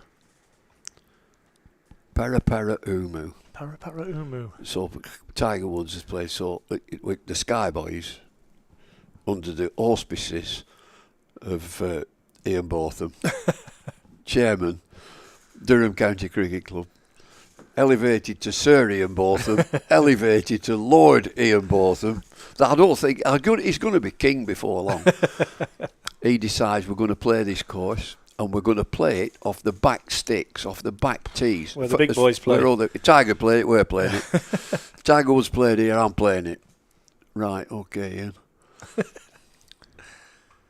There's 4 more. Thrashed away, that one, by Ackermann. Climbing into the bit of width there, and maybe Phillips getting a bit tired there. He's had a reasonable spell here. He's picked up a key wicket of Alex Lee's. It might just be time for a change. Yeah. From the Lumley end. Looks like we're going to get a change from the Finkel end as well. Well, he's 2 quality shots there, but they're wide. The deliveries are wide. And he's got to straighten his line up. It might be the end of Anderson Phillip and change the bowling, get a bit of spin on. So back to Beefy, we're off the back sticks where Tiger Woods played. Bob Willis is playing with us. And Bob was enthusiastic at his golf but played off 21 handicap. And off the back sticks he didn't reach the fairway once.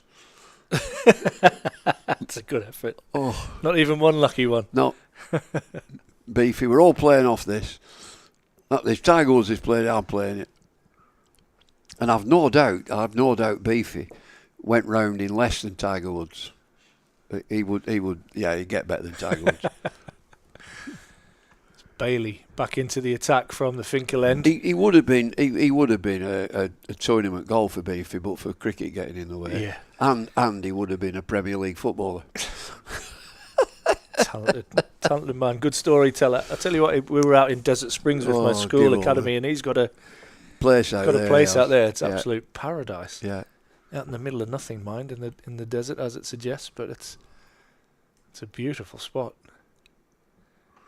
So we go fishing. We go salmon fishing up in Scotland.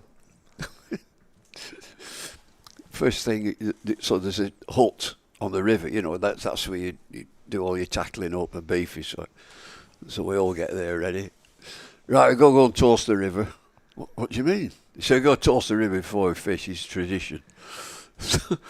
we have these like flagons of whiskey. It's 9 o'clock in the morning. Oh.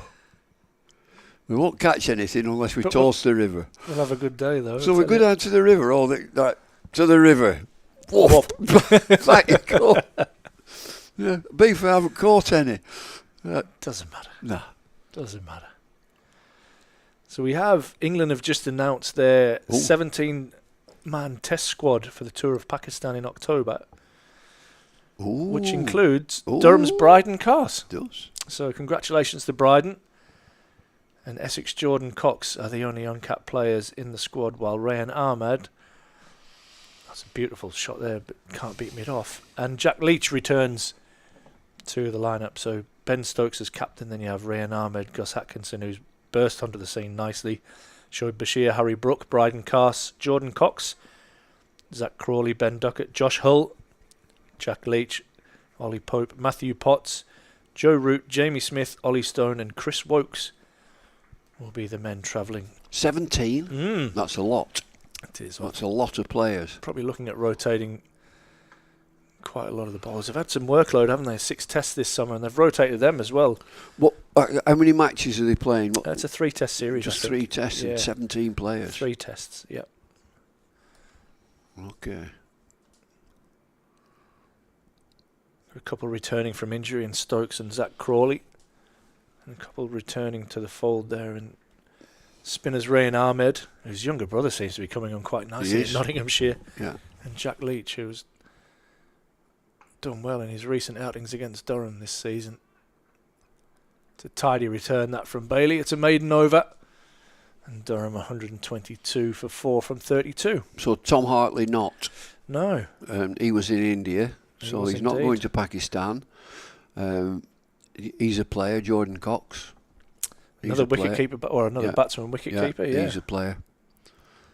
Zach Crawley's back from injury. Josh Hull just come onto the scene, good, left armour. It's exciting, isn't it? Yeah, so left armour. Create some rough For Bashir. which would be helpful. Ollie Stone gives them a bit of pace. Look at Chris Wokes, the evergreen. Surprised at that one, actually. Evergreen, Yeah. they can't leave him out, can He's they? doing very well. Doing very well. And we are going to see a change, Bumble, at the Lumley end. It'll be George Balderson back into the attack. Keeper standing up. Different challenge now for the Durham batters. We had the pace on the ball of Anderson Phillip, and now we have Balderson back into the attack, who will take the Ben Rain kind of role. Let's have a look at that new ball. It's hiding behind your computer there. There you go, my friend. That's a new nut. There it is, a Kookaburra. It's darker than the Australian ones, isn't it, that one? Is it really? Yeah. Well, is it? A bit brighter, I reckon, the Aussie ones, from what I can remember. It used to be when you went to choose the ball, you go and choose the ball from the umpires. Yeah. And the ballers, whoever it was, it always be the same person who goes and chooses the ball. They used to go for the dark red ones. The dark ones. We still do that with the Duke's balls now, go for the darkest. The darker. I don't know why. I don't know if they swing more, if it's harder to pick up or what, but that's I heard that one all the way through. This one down the leg side, and tidy work from Hurst, who's appealing to square leg and the umpire at the bowler's end. Looking for a double play, but none raise the finger. Tidy bit of work down the leg side, though, from the young man. Very good. From Hurst. Up to the stumps, Balderson. When they choose the ball, they tend to flick. Oh, to my microphone. They flick it up in the air. I'm throwing it everywhere now. You've just got me out, LBW. They look at the seam, don't they? See how symmetrical that they can. It's another tidy take from Hurst. I know I've seen they the bowlers flick flick it flick that way, it up don't in they? the air Yeah. backwards. That's it. And how it feels in your fingers, how you sort of grip the ball, how you feel it. I don't know if Ross can get us on the GoPro here, but Bumble's got kind of the darker one in his hand. We'll have a look in a second.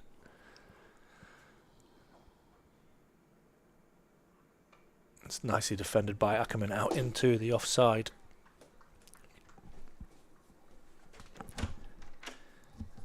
Can you get us on the GoPro? You can see the ball in Bumble's hand. Yeah, is it going to come up there? Get that up there above the... Yeah. There. It's nice and dark. And Yeah, this it's a one's kind of beauty. more of the Australian colour that I was referring to. It's a little bit brighter and a little bit cherrier. That one's a real dark cherry, that one. That one's nicely defended by Ackermann. But yeah, that's the brand new Kookaburras. The seams are just a little bit flatter, aren't they, than the Duke's ball? Yeah, they are. The seam is sort of built in to the ball, and a Duke ball, it stands more proud. So this is a Duke ball in this game. No, I've got the cooker in this one. The Kookaburra. Yeah. That's all right. Yeah, there's been a change. There's an experiment, to call it what you want, that we're going to use a Kookaburra in some county champion match. And there's a thought that it goes softer than a Duke. But they use this in Australia. We mentioned it earlier that in Australia you need to be quick. Yeah. Pitches are quick. Airspeed, isn't it? Yeah, airspeed. The pitches are quick, and wrist spin. Ball wrist spin. I think that's why they like Bashir, don't they? For all he's an off spinner, he gets some good overspin. A little bit like we talked about Nathan Lyon earlier. Get that overspin. He's tall. Yeah, they've took that bounce out of the took a pitch. punt with Bashir, haven't they? He's not a finished article. No, You not don't yet. know. You don't really understand spin bowling and the accuracy of it until you're about 27. That's when you really come into your own, and you'll have good 10 years. That's pulled away. It's pulled away well. It'll go one bounce for 4. It's Bodingham, probably the first time, actually just rocked onto the back foot a little bit there and got that one aerial and got it well away. And when you're talking about authority is pulling just in front of square, that one's pretty gone over mid-on. It is, and it's another super shot from a shortish ball from Tom Bailey, who's changed ends. And so the bowling changes from Jennings have all been rotate the quicks. He's not introduced his spin bowler at any stage, or his spin bowlers. He's got Luke Wells as well. This one's tickled away fine and tickled away for 4, and that brings up a lovely half century for David Bodingham. Beautiful innings, He's just gone about his business serenely, and Bumble's just looked down and thought, how is he 50 already? He's 50 from 76 balls. That includes 7 fours. Beautiful innings so far. Do you know, he hasn't broken sweat. He just played his shots. And that's just a little tickle. It's a leg glance from Tom Bailey, who's changed ends, but he's still going for fours. That one defended out. Yeah, he's all class, the South African. Huge asset to this Durham team.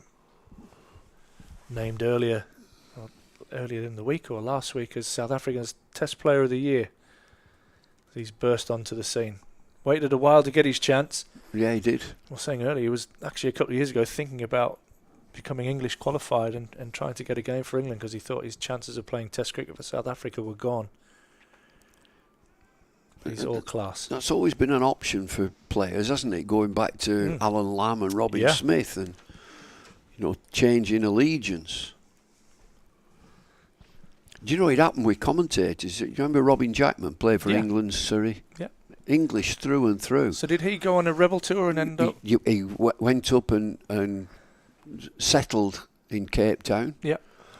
And I've spent a lot of time with Robin. Tom Bailey in. So from an Aussie point of view, I think Mike Haseman did a similar thing. Yeah, and so Robin Jackman, he said, look, I'm really sorry, but I now support South Africa.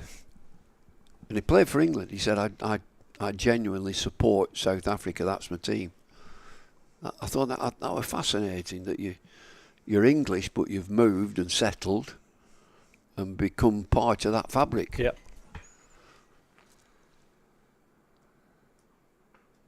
Bodingham punches but can't beat mid off. And it's a good over from a Durham point of view, 130 for 4. And Bodingham in that over move to his 50. Looks a good player. Yeah. What has he got? What's his biggest asset? Time. It just looks like he. Yeah. I've said this often on the streams and on our games. Yeah, sometimes he just looks like he's batting on a different pitch to everyone else. Just so much time. We played on a couple of really green seamer friendly pitches earlier in the year, and he wasn't the Worcester game. It was the Somerset game, I think, and I think he might have made 80, but that 80 in the context of that game was like a double 100, and that won Durham the game.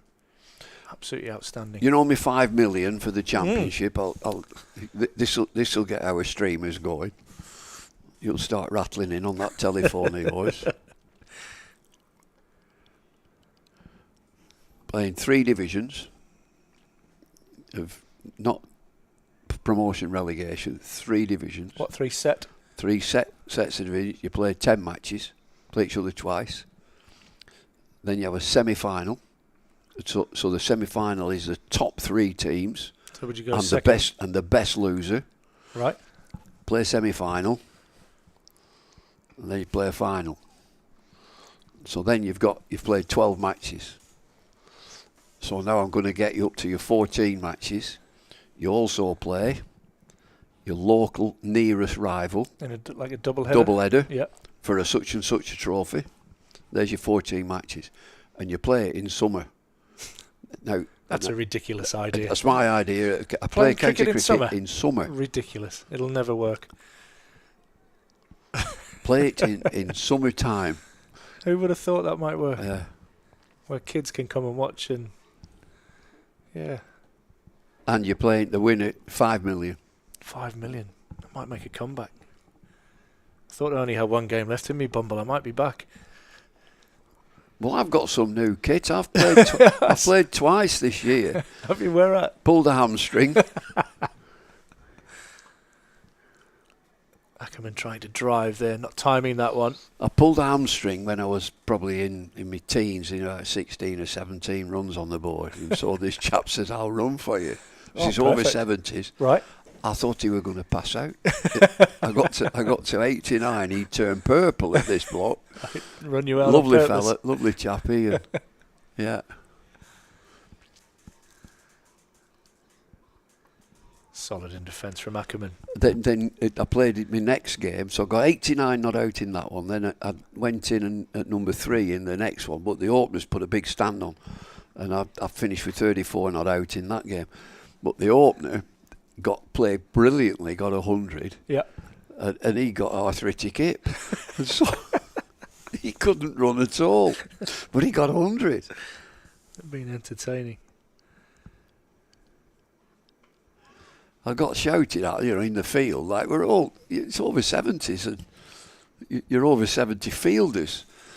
There's 130 for 4 at the end of that over. And there's one gone in the air, and it's sort of landed 10 yards from me. But never a chance. The bowler's given me a mouthful.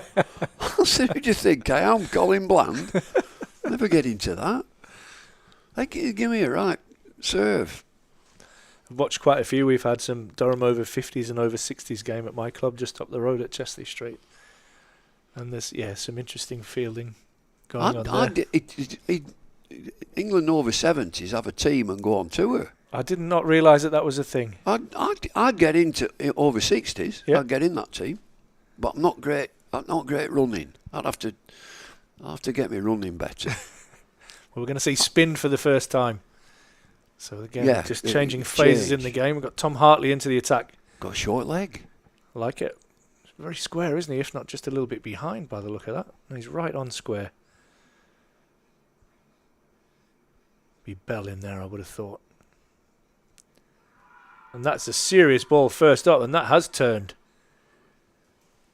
And maybe done a bit too much and a little bit high.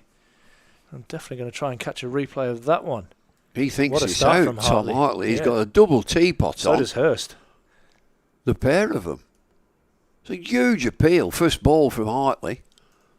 We'll get a chance and see a replay here. Oh, he's pitched outside leg. It's think not it out. has, Yeah, it's not out. That one's whipped away by Bodingham. And he'll pick up at least 2. This one goes out to the boundary. And we've got Stanley on there as a sub-fielder. They're going to come back for 3. It's spinning. First 2 balls Definitely are gripped spun. that, hasn't it? The big LBW shout is just not out. It's a good I think decision it's from missing. Goffin. I think it's an easy missing one the to stump. give. It's an easy one to give, not out. It's missing the stumps, and I think it's pitched outside leg stump. It's turned a couple here, Hartley.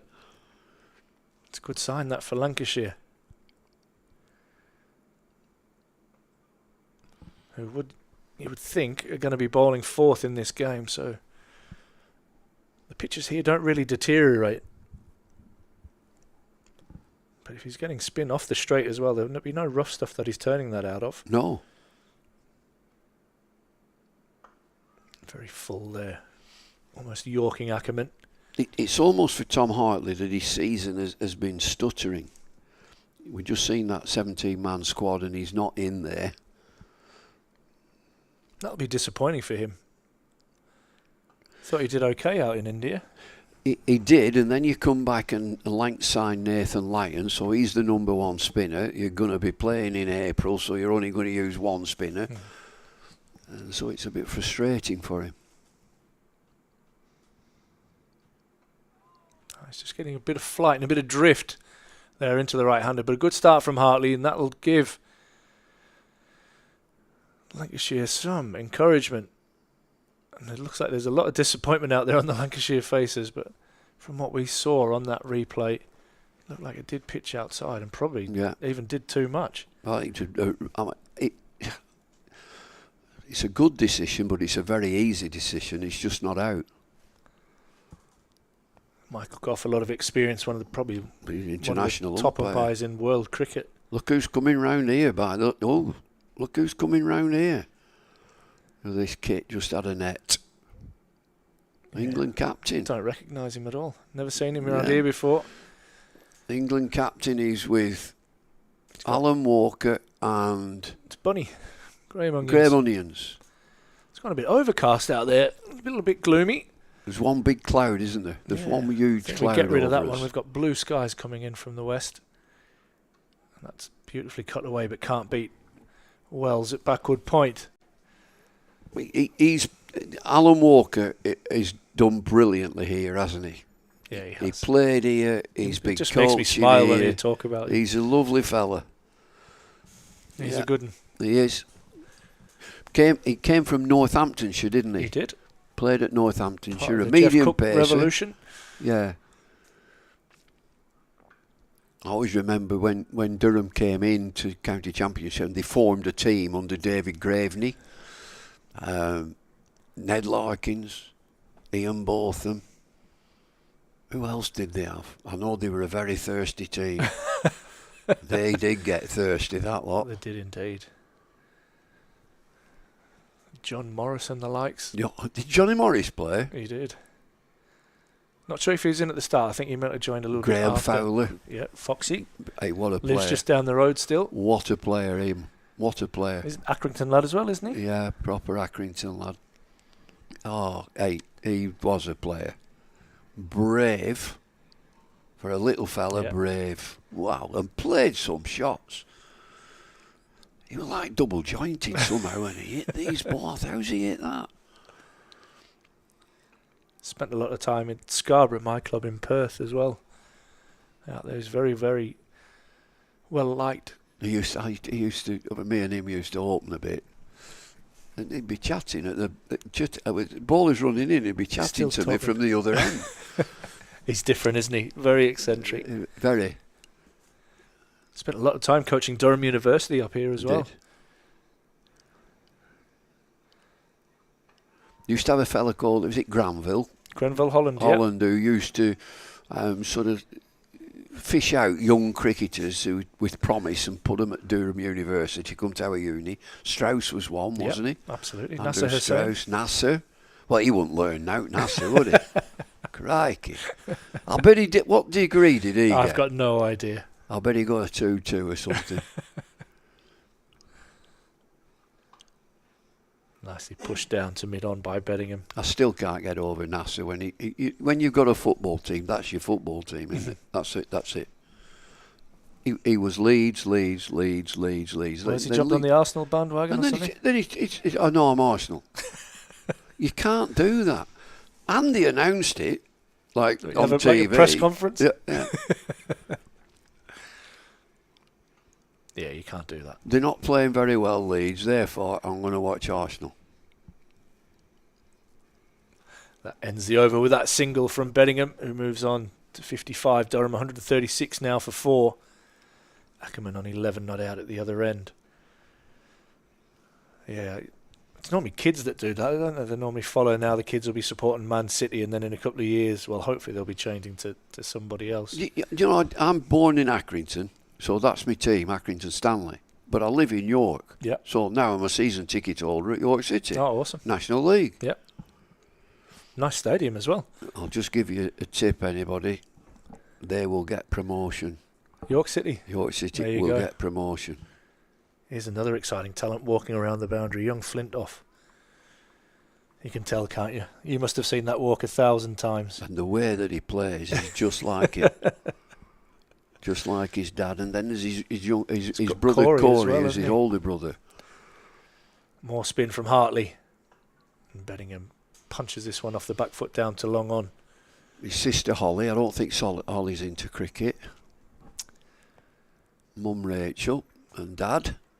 And there's a little one as well. He's 100 miles an hour, isn't there? There's a real young... I've seen...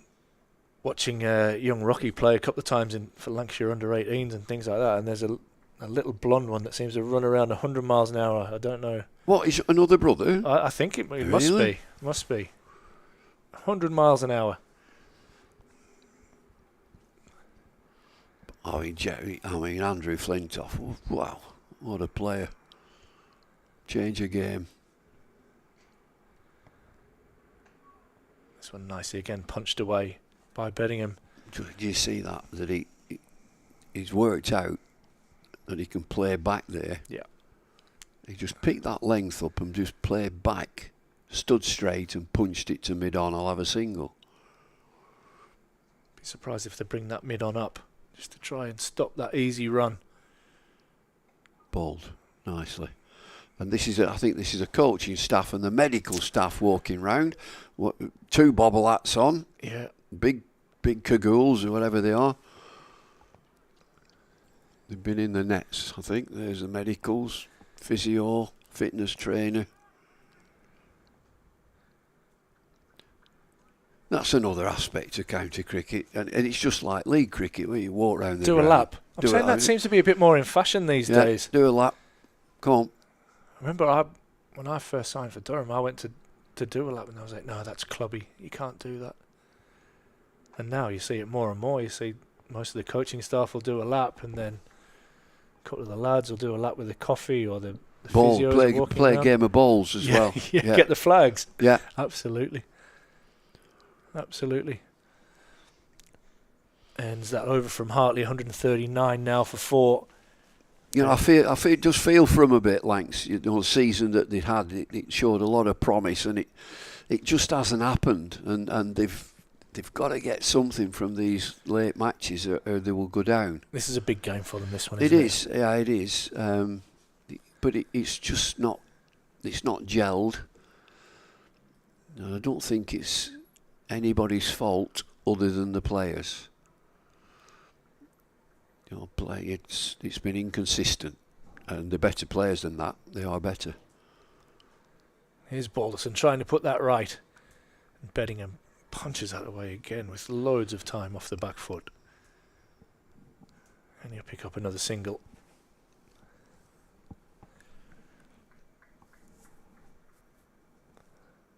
Seems to have gone a little bit flat out there with this partnership building. There's a little bit of excitement from Hartley's first ball. But it's also hard to tell. You know for a fact that if you're watching this and you're looking and going, oh, they've all got hands in pockets, but 100% they've got hand warmers in their pockets. They're just trying to keep their hands warm on a chilly afternoon here. And that'll keep your hands warm if you got in front of that as Ackermann pounces on a short ball and belts it for 4. Shot full of authority. Again, it just shows the easy pace pitch, and it's a low bounce, and it's fractionally short of a length, that last delivery from Balderson. And either of these two batters will just stand tall and whack it in front of mid-wicket. It's a low bounce pitch. Nicely played. Nicely bowled as well. Good comeback. He's got fantastic hands, Colin Ackermann. I don't know if he's come from a hockey background, but he really gets his hands through the ball.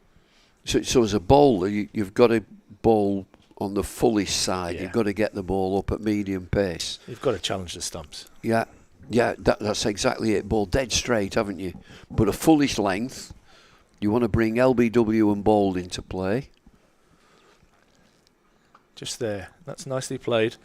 And you can even protect that, can't you? You could have that. They had 2 catching mid-wickets in for Bodingham, didn't they? A few overs back.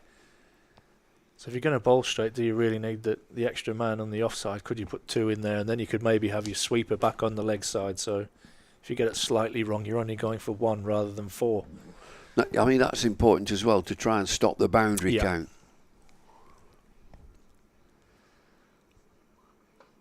And that one will go 4. away.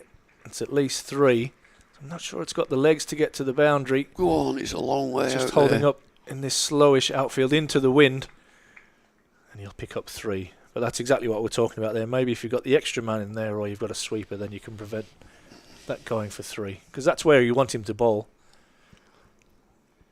Maybe just a fraction straight if you're being critical. But you do want him to bowl there. Yeah, so you can protect that with another fielder on that leg side. Yeah. And you could even, I mean, the boundary runner could be a bit squarer to stop the boundary. Yeah. And if he bowls it down, down that fine, and he gets it away fine for 4, then it's rarely going to go in that area. It's probably more going to go in front of the wicket. So you've got to have a patience as a bowler to bowl that line and length. Yeah. And try and work the batter, and that means that you yourself as a bowler just go a little bit wider, come in tighter, but you've still got to bowl that line and length that makes him play, that attacks the stumps. And if he hits the pad, you're in business because it's a low pitch.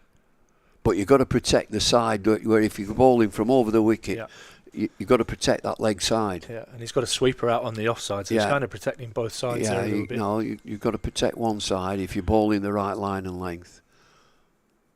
Oh, Ackermann using his feet there. Good bit of cricket from both. Tempting that from Hartley. That is good cricket. He's lucky to hit him over the top, mid-on and mid-off, or inside. He doesn't get to the length and has to block it. It's a nice pace that from Hartley. Half appeal. He's asking again. He's just not out.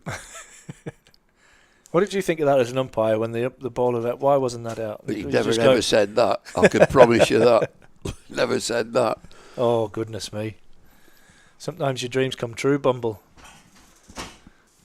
Hey, up! The boss is here. Stand to attention. Thank you very much. Very kind.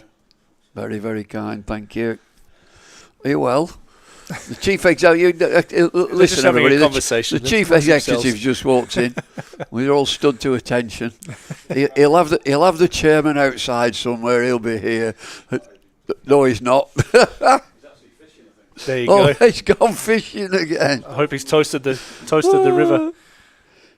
And Bodingham launches that one all the way for 6. Big shot. Beautiful hands again there for Bodingham. So it's interesting to say, I just said, will they bring the mid on up and stop him scoring that run? They bring the mid on up, and what does he do? He belts it over long on for 6. I mean, the one thing that you do, these are quality players, that you want to move the field, and by hitting that 6, he's going to move mid-on back. He is. Mid-on, he's coming back. And so you block him off at that big shot. But that's what he wanted. I want that mid-on back, and then I can get a single. Absolutely It's right. good. Tim Bostock has come to join us. We were talking about Tim earlier. All good, Tim. I'm sure you know that. I'm sure you'll know that. And he's here to join Bumble and I. How are you, Tim? I'm good, thanks, Ash. Very good. Slightly nervy day today. This is quite a crucial game, isn't it, to say the least? It is indeed. I mean, probably more for Lancashire than us, but nevertheless, very, very crucial. And dragged into a relegation battle that we didn't really foresee a few weeks ago. It's very tight in the middle, isn't it, there? We looked at the table earlier, and there's kind of 10 points separating about 4 places, if that, actually. But this partnership's vital. Durham lost those wickets just on the verge of being 100. Durham are fine. You look at the team that they've got, they're okay. Got Ross in for technical support. Tim's just Pulling everything to bits. I'm not an expert at this. He just turned in and he's causing chaos here with the headphones and everything. I'm the Issa Gua of the Durham stream, obviously. I think she does a bit of that, doesn't she? Absolutely. So did you know that Bumble has his own dating app? Well, I'm not surprised. He's a very popular man.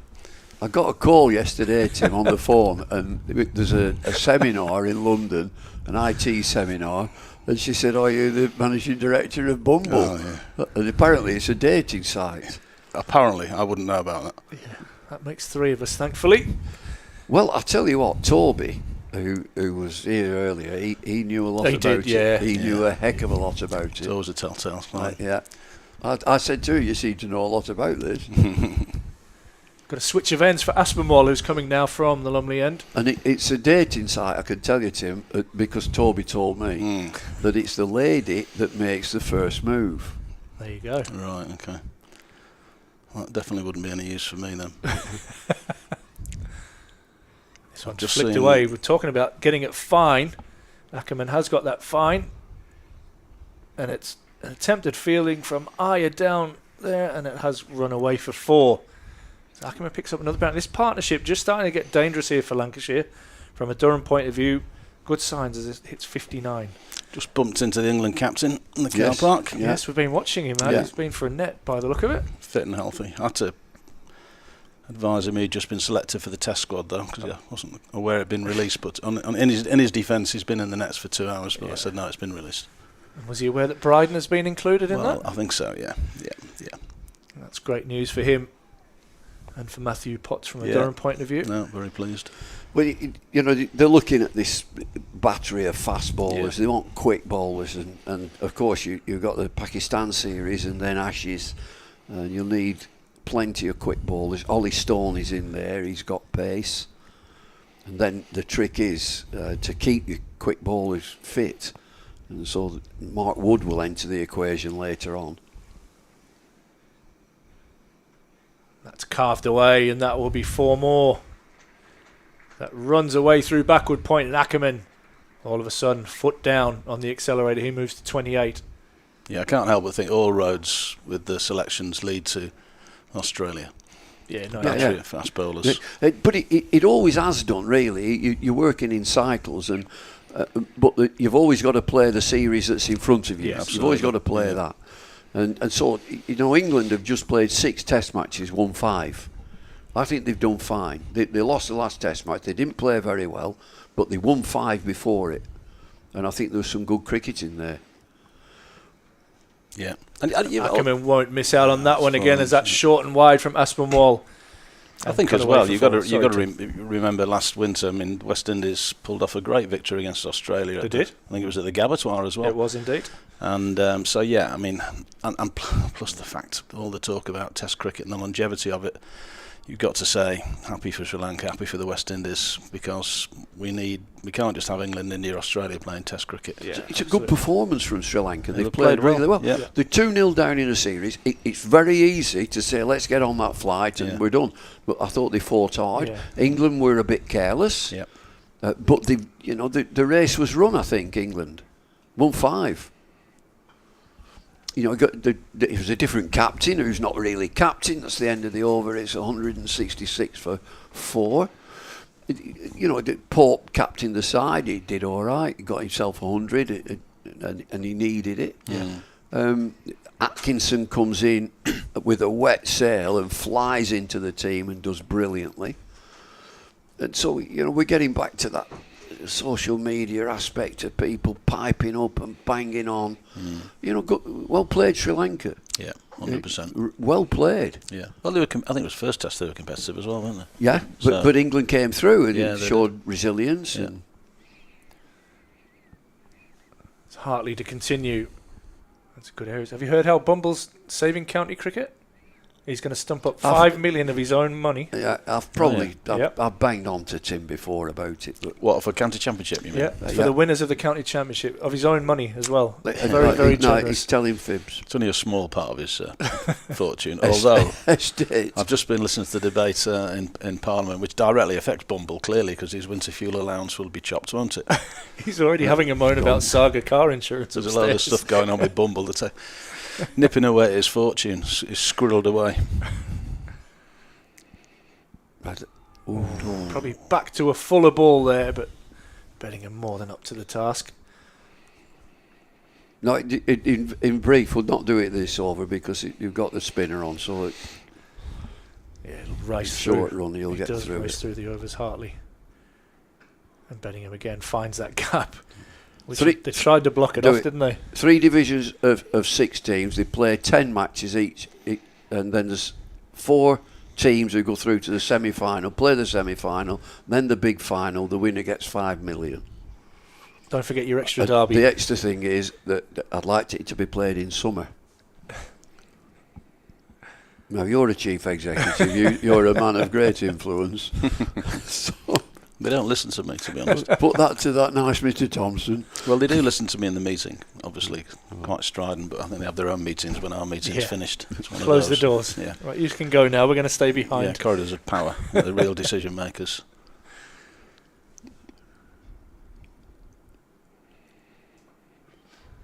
And Tim, we'll come on to a couple of Durham's new signings, Will Rhodes and Emilio Gay. Yeah, just let me finish on that one with Bumble, because I actually am quite involved in looking at some of that stuff. And I've been given responsibility for the county championship. Oh, hello. There you go. So I have some ideas, which I'm probably not going to share just now. But you're not a million miles away, by the way. On a lot of those, on a lot of levels, i.e. knockout cricket, increase the prize money, try and encourage the England players to play a little bit more in it because the quality will be so high, to be competitive. That's it. And 5 million intense. For the winners. I think that's not a bad shout. Whether it's 5 mil or 2 mil, it's got to be a lot more than it is now. Or 10. It's got to mean something. Or 10 million. It's got to mean something. Or a better flag. Paid a lot of money for that 100. Yeah. Aspinwall back into the attack. And Bodingham just stands up and punches that through the covers. And that will go away for an easy 2. Yeah, I mean, money, root of all evil, all that sort of stuff. But when you're competing against the white ball, and a lot of our very best players are choosing lucrative contracts, well, if you're really, really passionate about red ball, and we should have the best first-class cricket in the world in this country. We've got the opportunity to create the IPL of red ball cricket, which is where I'm coming from. Love it. And that's going to mean a real sea change of attitude and thought from club chairman and CEOs and the ECB. Bodingham up tall, defending. Told you he was good value when he comes on. Brilliant. Yeah. I mean, the county championship, as we said earlier, is where every cricketer starts. You'll start here.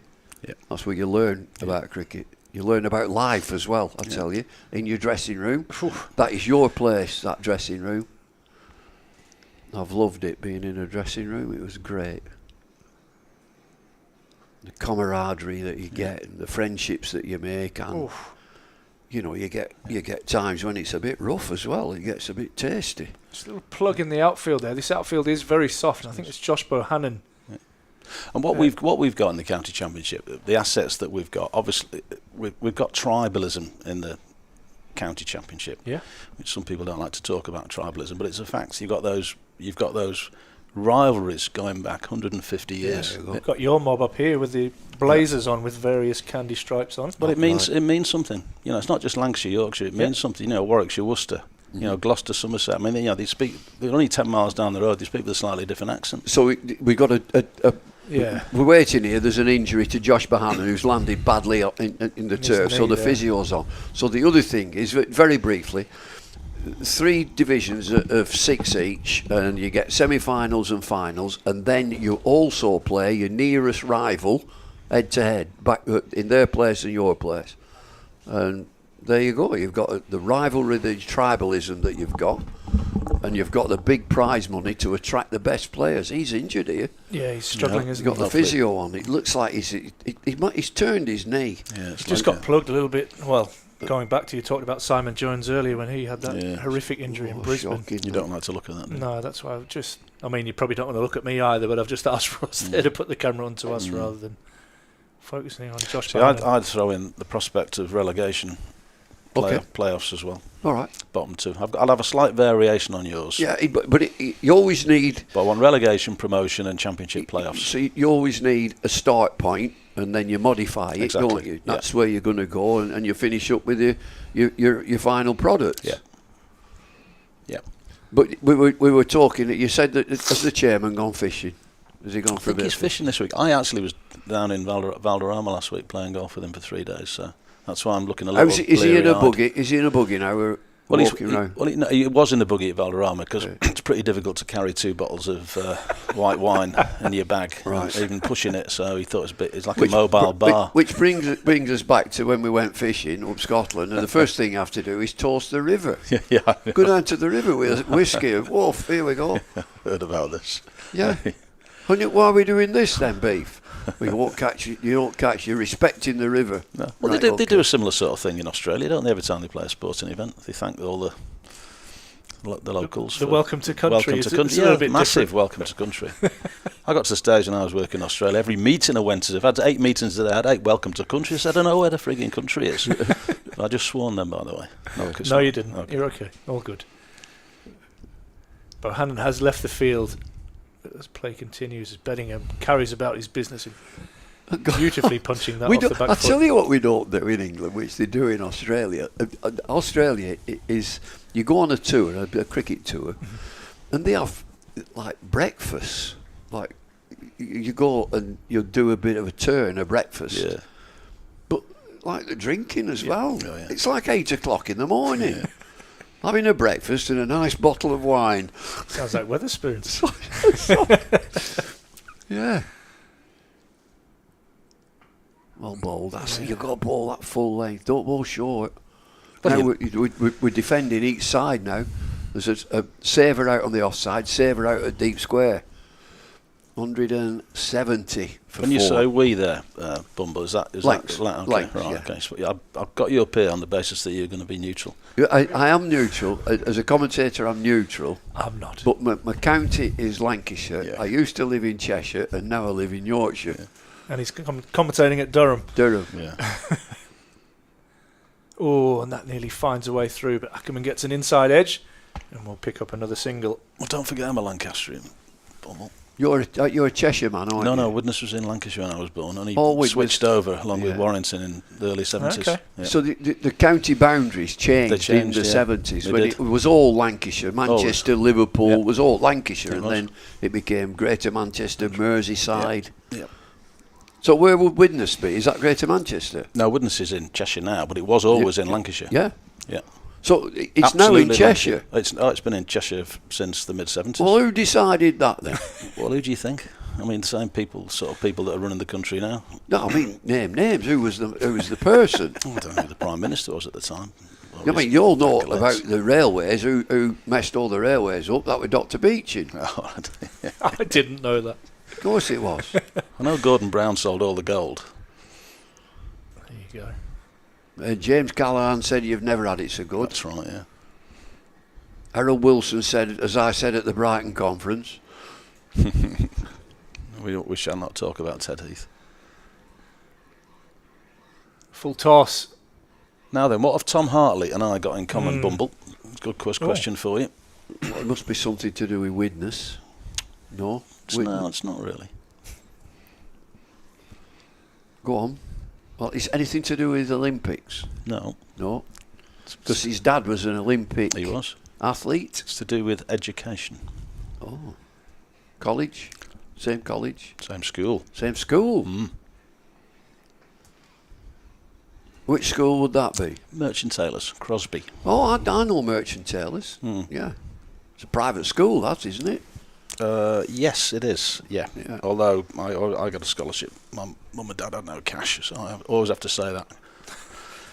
That gets me on commentary when I was doing sort of mainstream commentary, if you call it like that. And somebody said, any commentator, about a cricketer, and he went to such and such a school. That used to make me bristle.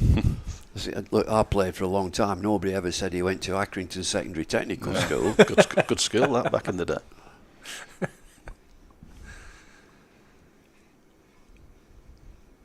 Don't ball short. It's cut away, and I think we're going to get one more over in before the tea break. Bumble, you've done a full session. I love it. I just love it. Sit here all day. I'm going to have a break after. I'm going to have a wander around and have a chat with Bob Jackson. Oh yes. Bob Jackson, he owns this. He owns Durham County Cricket Club. He does. He's a lovely He'll be fella. sat upstairs, no doubt. He will. In fact, I know exactly where he'll be. I'm trying to see if I can see him on the balcony. Well, for everybody listening to us and watching us, Bob Jackson is an absolute stalwart of the game. Knows everybody. Yeah. Coal mining man through and through. But comes in every morning. I walk him with the Telegraph under my arm. He walks in with the Morning Star. But we're still great pals. Love it. Yeah. I think this should be the last over before the tea break. Need a wicket, Lancs. Got to break this partnership. These are two good players.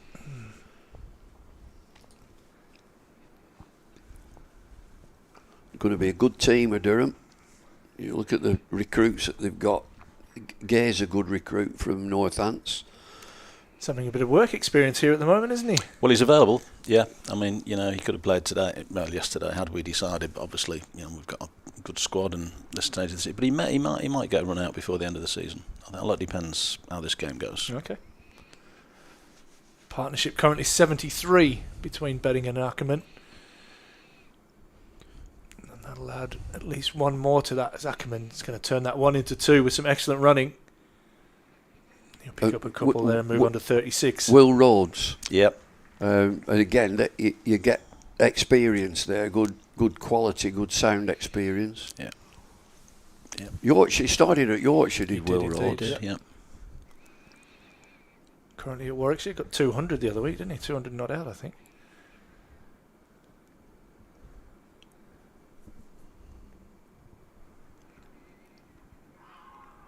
There's a big appeal there.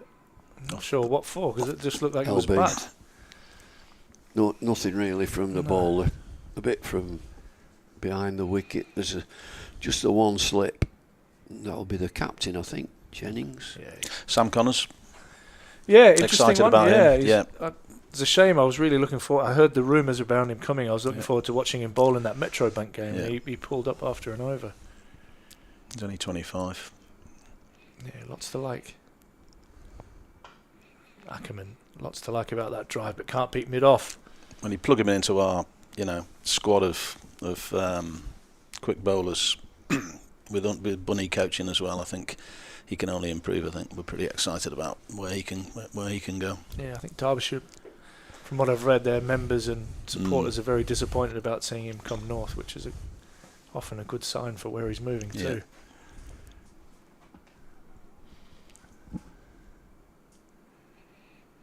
There's much more movement though, isn't there? I'm just going to say players move where never it used to, never used to happen. And so it's almost like there's a transfer market. Yeah. The other thing that you've got to, do you have an input for home matches on the surface that you're playing on?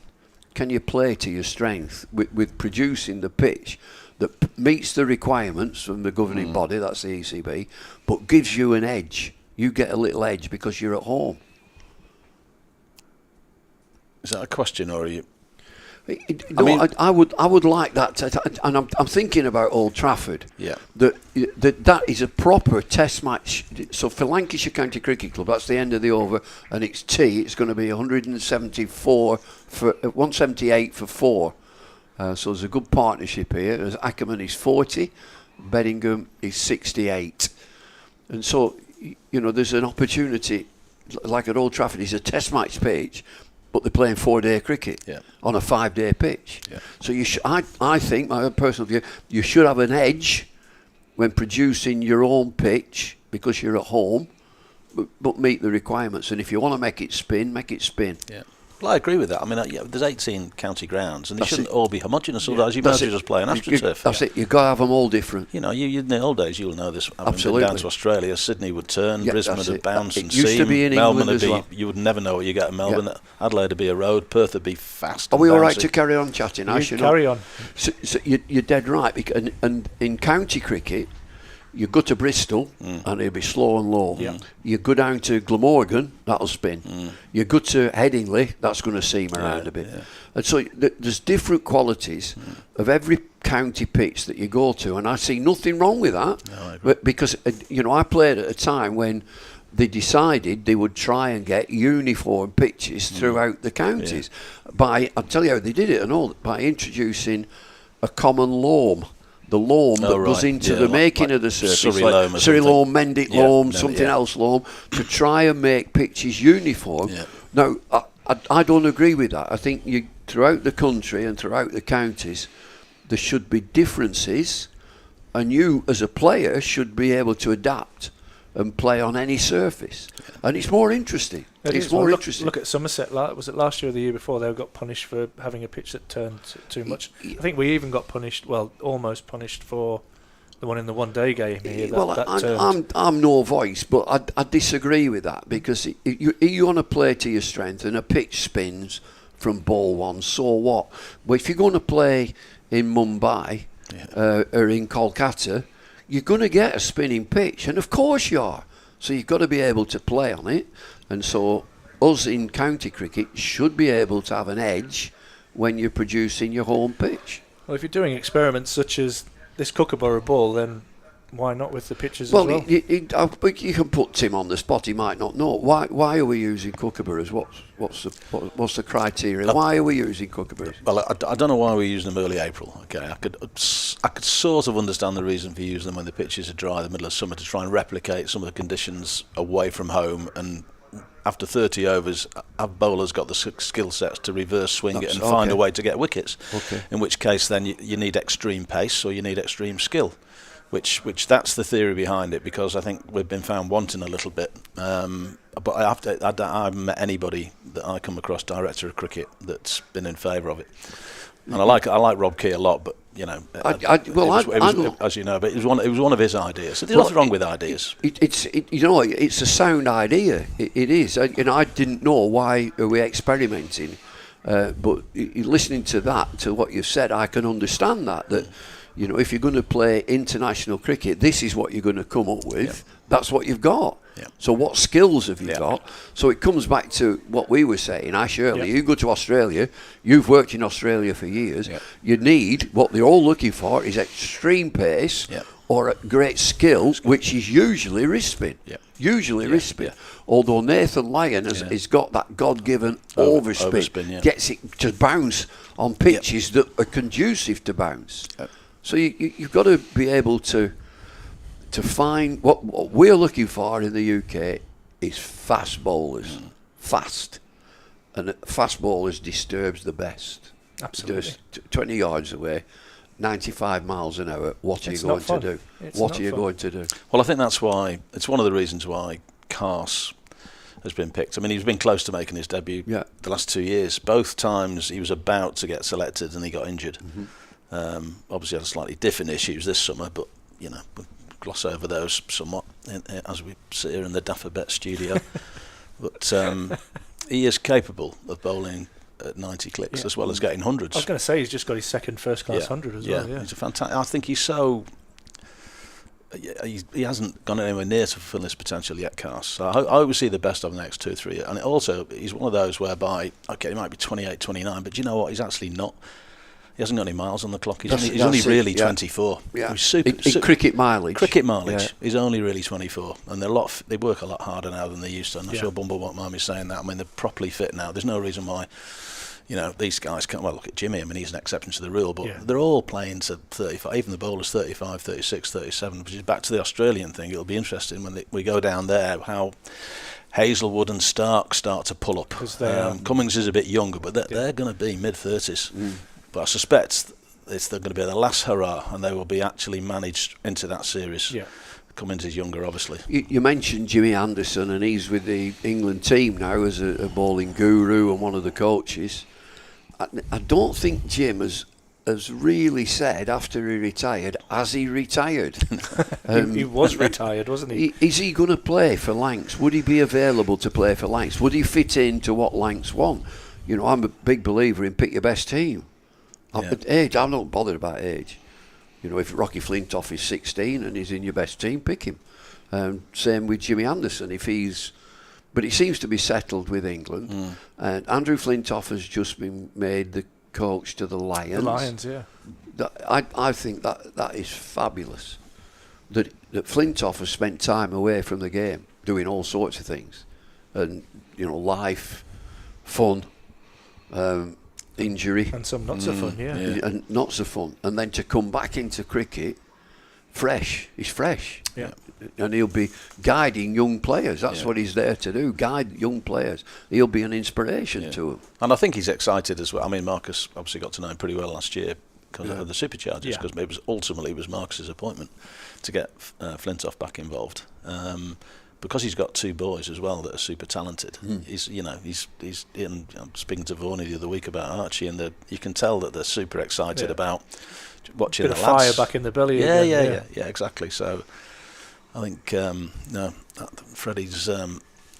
Freddie can see these next hopefully very fulfilling next few years part of his life. There are some super players knocking about. I'll tell you that. By jingo, there are some good players. I'd tell you a player that I know his father pretty well, because he's chairman of the club. I went down to Barnt Green in Worcestershire when I left Widnes and went down to the Midlands. Had 3 or 4 years in the Birmingham League playing for Barnt Green. Colin Banton, it was a chair there. Yeah. And a couple of 5-year-olds playing on the outfield. That was Ed Pollock and Tom Banton. Yeah. Now, Banton's a player, and he's one of those that gave it away for white ball cricket. Yeah. And got stuck in COVID. Yeah. Lost his way. Having played for England, lost his way completely. And someone, I don't know who, but over the winter, someone's sat him down and said, "You need to start playing first-class cricket again." Well, he's had 200 or 300s, including a brilliant. I know if you saw the score yesterday, brilliant 100 against Surrey. Yeah. And he's batting about 4 or 5, isn't he? Yeah. I'm really. He got runs against us, didn't he? I would be amazed if he's not knocking on the door of the England setup. To be honest, they could pick a whole team of wicket keepers. With Banton, when he played originally, he was opening the batting, and now he's settled in at 4 and 5, which is no bad thing. You find your place, find your spot. He's super talented. I think he's got to be somewhere in and around those, because I've got some good Lions tours this year. Yeah. South Africa, and they've got 2-month tour to Australia, January, February. So that'll give Right. you a bit of a hint what might be happening, who they're looking at for the Following Ashes, because they'll be taking them down under January, February for that. Get Australia. experience and seeing if what you're seeing if there's an absolute bolter Correct. who comes through and Yep. he forces his way Yep. and he's banging the door down and you can't leave him out. Yep. Yep. Well, So- it's good to be. I mean, it's good to work with lads like that, because one thing, they've all got great ambition. If you're a Lions player, you want to get into that senior setup. You want to get into the team, so you work your nuts off. You really do. And there's opportunities. You've seen how many new players have slid into such a good environment that England have created there. This year, like Bashir, that played 3 or 4 first-class games, whack, you're straight into England and you're performing. All the bowlers, Atkinson comes in, makes a mark. So you come back, you mentioned that word, create the environment Yeah. in a team. So for Ryan Campbell and Marcus North, and like every other director of cricket and coach, when you sign an overseas player for 3 weeks, Yeah. you've got to, how do you fit him into your environment? So you've got to do your homework as to what his character is, what his lifestyle is, and is he going to be able to fit in quickly? Yeah. Because they all have the foibles. If you're in a dressing room with 15, 16 fellas or girls, they'll all have their own little bits that hang on, we've got to stay clear now. He needs a bit of me time. Idiosyncrasies. Yeah, they're all a bit different. So Yeah. you've got to balance all that as a coach. And as a coach, you've got to just sit back like this sometimes and Yeah. just... Let them work it You've out. got to be a great observer. And when I was doing the job, one thing I used to say to them is, look, there's 11 of you going out there. You create your own culture. You decide how you want all the people to see you. How do they see you? Do they see that you're caring? Do they see that you've got fire in your belly? Or do they see like a nonchalant team and just strolling around? Because they'll see it. The public will see it.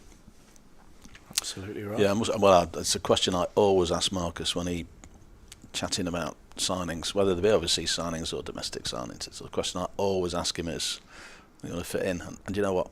Yeah, I mean, Marcus, he comes from that no dickhead policy, to be perfectly honest. Yeah. That's the first thing he thinks about. And they've got to pass that test, no matter how talented they are. If they don't pass that test, they won't be coming up to Durham. I mean, the other thing is that when you're a director of cricket and a coach, particularly a director, you've got to have good contacts. Yeah. You've got to have contacts in all different countries, people who you can trust. Well, yeah. The availability of players Yeah, now you because can of ask them. franchise cricket is But crazy. that's yeah. if I were doing it now, that's the first thing I'd ask. What's he like? Yeah. Yeah. What's she like? Yeah. You've got to look at that as well. That the female teams are now, really coming in, and you need new players. Well, character. Do they fit in? Then you get a superstar, an absolute superstar, who might not just fit into that. Now you've got to manage him or her. Yeah. Now you've got to manage that. Now that's good fun, because you might just have to leave them alone and Yeah. say to the other people in the team, We know, but just do yeah, you. just stick with him. Yeah. He'll just get us 250 every week. Yeah. But there's always a thing. I mean, it's the same with with Durham particularly. I mean, players come prepared, think they're going to change Durham, if you like. Well, they're not. Durham ends up changing them. Yes. And they become better for it, to be honest. Yeah. Better people, better players. So I think that there's just some simple mantras there that I know Marcus and Ryan are very strong on. When I played, we had overseas players who just come into the country, then to the county. You got Farouk Engineer, you got Clive Lloyd, you got Wasim Akram. Huge characters in the game. All got houses in Manchester. They all get to finish up living there. Yeah. Well, just outside Manchester. Yeah.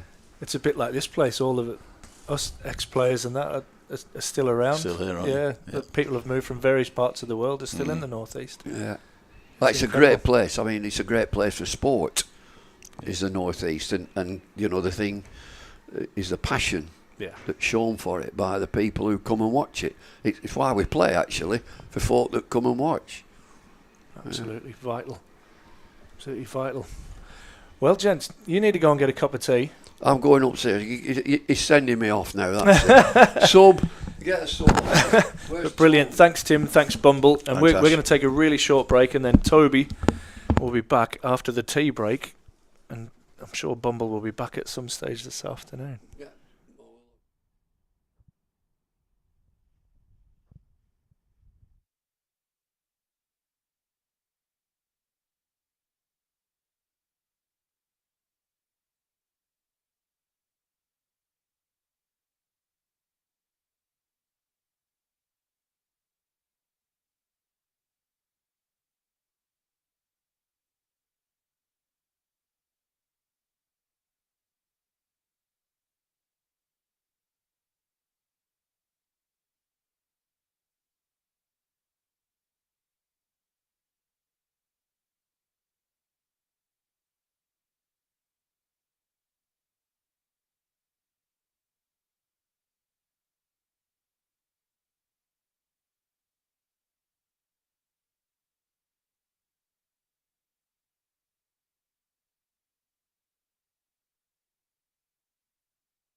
Hello and welcome back to Durham vs Lancashire. We're here on day 2. I am Toby Reynolds, joined by Harry. How are you, mate? Yeah, good. Just Back for a second stint. yeah, Here yesterday evening. unexpected. But Yeah, well, we should have some more Bumble action later today, and he'll be back tomorrow as well as Ashes. Tom Hartley will continue here. A nice shot there by Bodingham. Lovely 4 runs. Move himself on to 72. With a lovely sweep to kick the evening session off. yeah, it's exactly the start Durham would have wanted there. I hope everyone enjoyed that insightful stuff over tea and before from David Lloyd and Tim Bostock. Yeah, some really, really good stuff. Chatting everything county championship and franchise cricket and who knows what else. It was any topic, any question you have, they basically answered it. Little flick there from Bodingham. Just takes a single. Good start here from Durham from the first couple balls. 183 for 4 they are right now. Colin Ackermann at the crease, the other end, 40 off 81. He's been going, or 61, sorry. He's been going very nicely. Tom Hartley's been bowling for a while now. It's his 6th over he's moved into. And Tom Aspinall from the other end's been bowling. We'll see if he continues from that end. Cut away nicely there from Ackermann, but he's only going to pick out the man on the boundary at deep point. But rotates the strike as they're ticking along well here. Durham? Yeah, extending the partnership to 84 now. Bit of a contrast to our last stint together yesterday evening. Very much so. Well played there from Bodingham. Yeah, it was a very turgid evening, I would say, last night. Callum Parkinson bowled really well, basically 17 overs on the trot from this end, the Finkel ends. The way there for David Bodingham as he brings up his 1,000th run for this season. Brilliant feat. Yet again by the South African. 74 he's on now, and 1,000 in the 2024 County Championship. Yeah, just a second to do that this season. Alex Davies, yeah, earlier today I think it was, he might have brought up and made 50 against Worcestershire. He's batted unbelievably well for Warwickshire this year, leading them as well. The skipper made a double 100 I think earlier on against Durham in the first game or second game of the year it would have been. Yeah, fantastic feat for Bodingham. I think that's the 3rd time he's reached 1,000 first-class runs in the county championship, but obviously first time in Division 1 making that step up this season, and he's done it in at some rate. We'll now see a bit more spin from the Lumley end. Luke Wells will be bowling his first overs of the game. A little bit of leg spin, I think. Occasionally throws an offie in there, perhaps. We'll see how the batters will fare with this. Been facing the ball turning away from them so far with Tom Hartley's left arm finger spin. Luke Wells has had a good start to the season so far. Taken 16 wickets for Lancashire. Bit short that time, and Bodingham latches onto it. Doesn't really get it all. He's going to just dribble away for 2. I'm sure he'll be a little bit disappointed he didn't quite pounce on that one as well as he could have done. Yeah, just looking for the timing. Wells seemed to fizz that one in a bit. It seemed quite flat and short, but he got on top of it, but didn't quite find his timing. In comes Wells again. Short again and bit wider this time, and cut away nicely for a single for David Bodingham.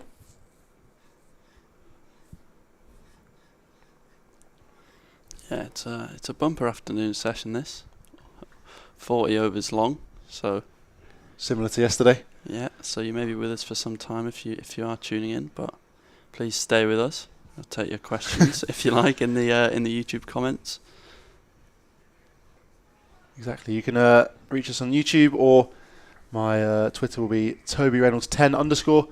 Or you can try Bumble. It's just Bumble Cricket. For any questions you have for any of us, who will hopefully be joining us again later this evening and yet again tomorrow as well. And you can also get in touch at streaming at Durham Cricket cricketyoutube.co.uk by email as well. Turned nicely into leg side, quick single, and safely in the end. Ackermann into the 40s he is now. You have a Luke Wells bowled all right, fraction short so far perhaps. There's been a short leg, a slip in there as well. So, is this a backward point? And then men out on the leg side and offside boundary. 2 out on the leg side. Oh, cut away there, but doesn't get it. And taking the bails there is Matt Hurst. Another little bit of a loosener there from Wells. Just too wide, really. But Bodingham can't cash in.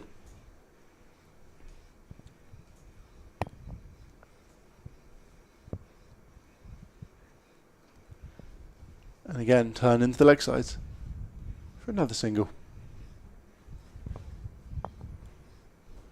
The sun is out now at Chesterley Street. Bright blue skies, completely different from yesterday. Early on, the first session was completely off. No overs bowled in that. No issues here today. Sun is out. Bright blue skies. Yeah, as you say, such a big contrast from yesterday. I'm sure Durham couldn't have really wished for much better conditions to bat in terms of the overheads, as Hartley's in for his second over of the session. No run there for Bodingham. Yeah, 2 men out on the leg sides, one on a long on, another at the deep square leg boundary, plus a sweeper out on the offside as well.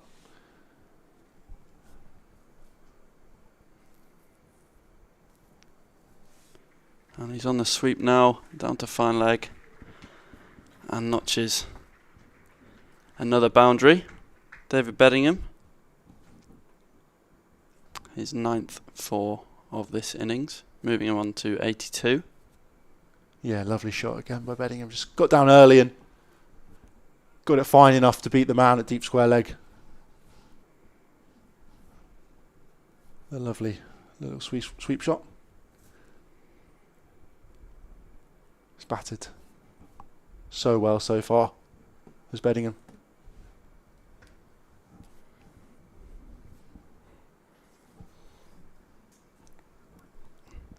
Just rotating the strike there, David Bodingham.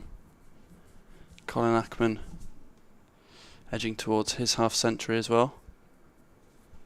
42. As Hartley's in round the wicket and played forward by Ackermann. Deficit just 33 now for Durham. 195 for 4. Ticking along nicely. 4.1 and over they've been going at. That one beats the bat outside the off stump. Well bowled Hartley, but appeal going on there, and the stumps have been dislodged, but to no avail. Yeah, I think they were just hoping he might topple forward a fraction, but keeps the back foot planted. No risk of an LBW.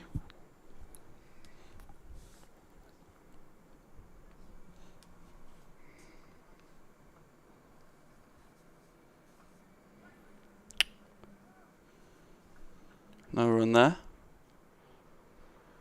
And that is the over, 5 from it. Durham 195 for 4 right now. Going along well. First over from Wells there. 5, as you mentioned there, Harry from it. Sure, he's a little bit disappointed. His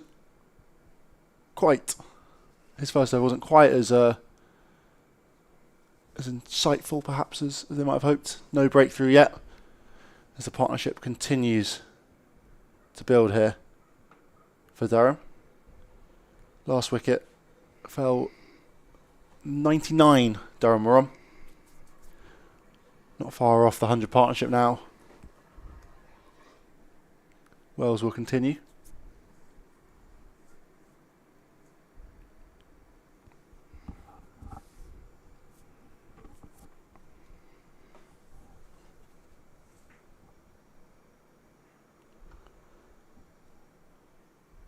Just carved away to the offside for a single.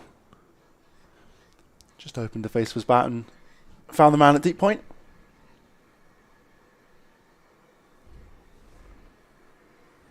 Good use of the feet there, David Bedingham. Just leaning back, playing through the gap in the offside.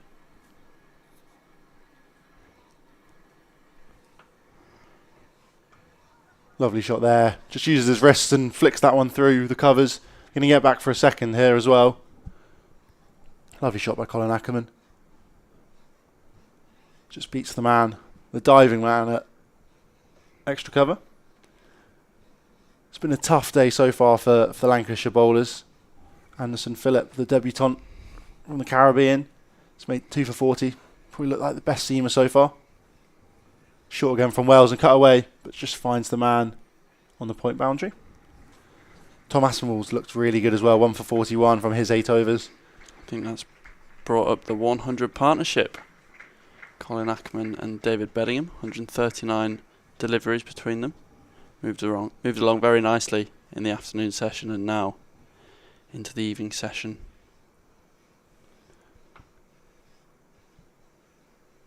Short from Wells. And it's going to run away for 4. Brilliant shot. Pounced on that one, Bedingham. 2 short from Wells. And he just spins and pulls that one down to the fine leg boundary for 4. Lovely shot. As Durham reached 200 as well. 48 for 4 overs. 48.4 overs, sorry. And a little over 3 hours it's taken them. Only 28 now. Less than 28. They are short of Lancashire.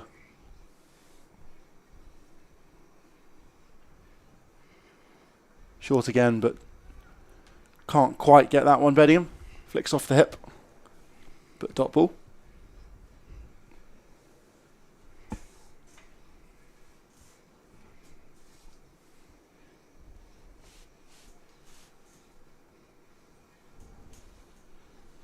In comes Wells again. Short and yet again just probably into the leg side to close out the over. 8 from it. Yet again a proactive one from Durham as they've brought up their 200. 203 for 4.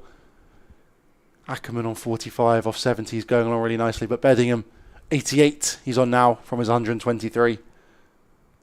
That's carrying Durham, the star of the show at the moment. Alex Lee's made 43 earlier on in the innings from his 75. Very, very good through the covers. Anything full and wide was pouncing on that one. McKinley went first, however. Scored 8. Yet again, a couple runs, or a couple boundaries through the offsides. Scott Borthwick made 9. It's a lovely sweep again there. It's gone fine from Ackermann. They'll only get 2 for it though. Ollie Robinson, the other man to fall. 4 or 5 he made. LBW from Aspinall. But it's these two at the crease now who have put on over 100. It's been a good stand between the two.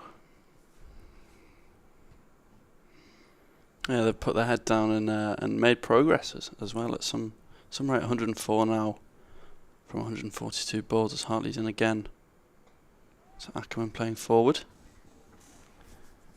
I think you can see the experience from these two really coming out and as they've managed to sort of marshal this innings at 99 for 4, it was a bit tight for Durham. They weren't really in control. But these two have really, just as you say, put their heads down and gone really, really well about their business. Obviously knowing exactly what to do. Still got Baz DeLeader to come in, a more than capable batsman down at number 7. Plus Ben Rain and Matty Potts. Both of whom have made a lot of runs, not only this year but throughout as well. Potts made a brilliant 149 as a night watchman earlier on this summer. Ben Rain's high score this year, 93. Yeah, of course. Ben Rain has a first class 100 to his name as well, I believe.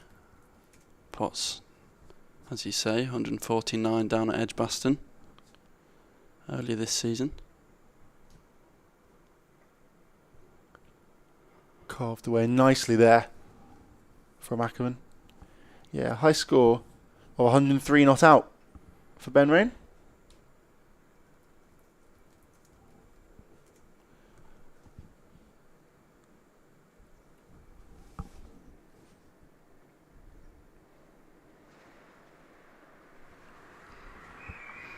so they can bat deep, that's for sure.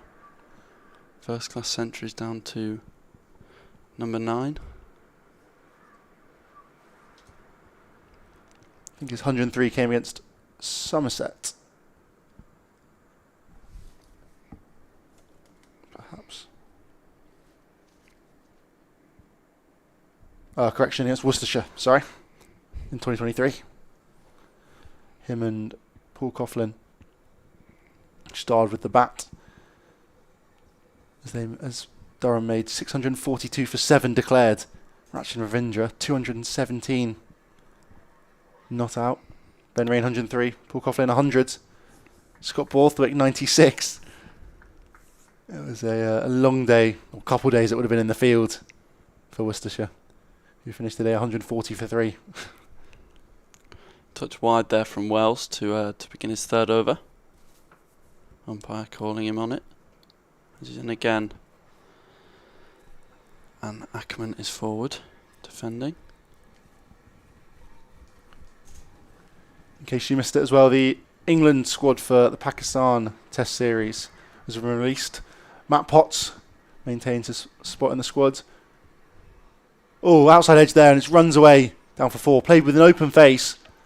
Nicely down. It's just about beats the fielder to the boundary. And it brings up a half century for Colin Ackermann. His second in the county championship this season, alongside his maiden Durham Red Ball ton. Coming off 78 balls, that one, with 8 boundaries, including the one to bring up the landmark. Lovely shot there. Just open the face. Beats the man in the slip, diving to his right. But he makes it in the end. Shot again, and he's pulled away this time. Is he going to beat the man out in the deep? He won't. And they'll settle just for a single as well. Ackermann wanting to come back for 2 there, face more of Luke Wells. And make hay whilst he's seen the ball as he is right now. But Bodingham gets the opportunity now. As I was saying before, England Test squad, Bryden Cast receives his maiden Test call-up. The Durham bowling all-rounder. Slight outside edge there from Bodingham. Not fully in control of that shot there, but he survives, keeps it down. Didn't flash too hard. It didn't really carry anywhere near. Venkatesh Iyer down here at a sort of wide, short third man.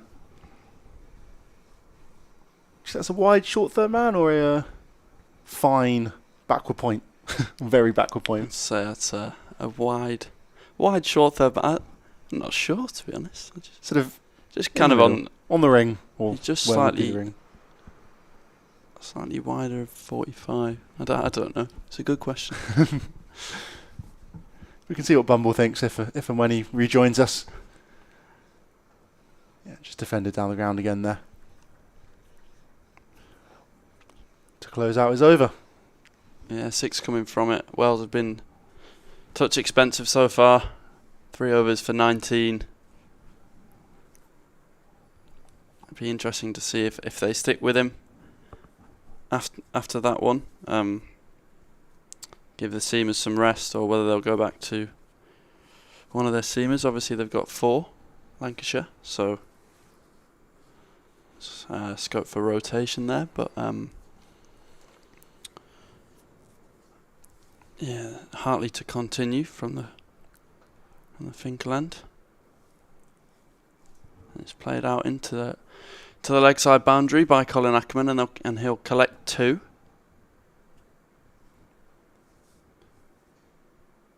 Yeah, played nicely again. Deficit now down to 14. Hartley's in again, and Ackermann this time playing through the offside, and that one will go all the way to the rope. 4-4. Colin Ackermann on the charge here. Pouncing on the bowling of Tom Hartley, a little short there. Yeah, I'll be disappointed with that one. He's been pretty tight so far, has Tom Hartley. He's got a few to really turn as well and be dangerous. Hasn't found that since tee though. Touch better there. On his length, Tom Hartley. Give you a quick rundown after this over as well around the grounds. A lot of other county cricket going on. Ackermann playing that one just a little bit in front of square.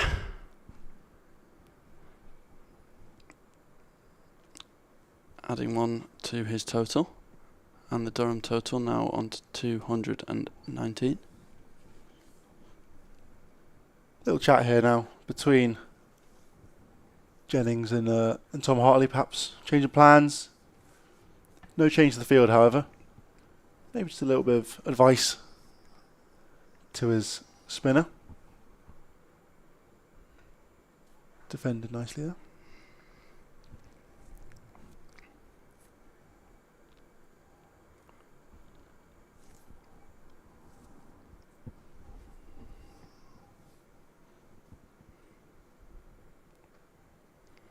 Bodingham playing through point there. Single to end the over, so 8 coming from it. Yeah, 220 for 4. Currently Durham. Just a deficit of 8 right now, as they'll move past Lancashire score of 228 in the coming overs, you'd assume. Other matches around the ground. Essex made 457 against Nottinghamshire, which has now been delayed by rain. Down at Chelmsford. Brilliant 100 by Tom Wesley, the Essex captain. Michael Pepper as well, the wicket keeper. Made 115 from just 147 down at number 7. Paul Walter fell just before the close of play yesterday, making 72. And Simon Harman made 50, partnering Pepper. Asib Hamid was the only batter to fall for Nottinghamshire, as they are 37 for 1 right now. Farhan Ahmed followed up his brilliant debut last week as well with a 3 for. Elsewhere around the grounds, We're seeing, sorry, just to interrupt, but Anderson Phillip reintroduced to the Lancashire bowling attack, replacing Luke Wells from the Lumley end. Bedingham. Lovely strike there. Just doesn't get complete hold of it though. Picks out the man perfectly at cover. Somerset were bowled all out just before the close of play yesterday, making 317. Surrey have been going nicely since, also delayed by rain. Down in Taunton though this time. 169 for 3 they were. Archie Vaughan, son of Michael Vaughan, has taken all 3 wickets so far. Got Burns and Sibley, the 2 openers, out early on. Before Ryan Patel and Ben Geddes batted nicely, both making 50. Patel 61 not out right now. Geddes fell exactly on 50, and Ben Folkes just came to the crease on 11 right now. Yet again driven, but yet again picks out the man, this time extra cover. Does David Bedingham. Shakib Hassan also took 4 wickets in what will be his one and only game in Division 1 this season. 4 for 97 on debut for Surrey, and Dan Worrell took 3 for yesterday as well. And as you say, Anderson Phillip continue here. 2 dot balls to start. Perhaps a fraction wide with his line so far. Wide again, and this time driven beautifully there by Bedingham. It's going to fly away to the backward point boundary. Lovely strike as Bedingham moves into the 90s now.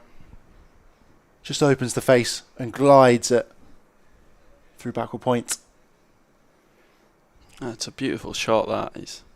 So good to watch is David Bedingham. He's absolutely on top of that one, nailing it straight through point. Cover point.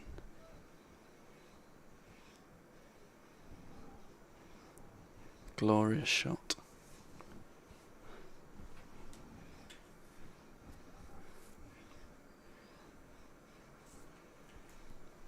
Phillip in again for 4th delivery, and it's the same again, although Bedingham hasn't quite timed that one.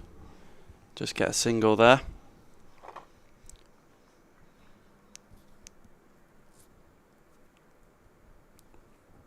Yes, similar shot, similar result.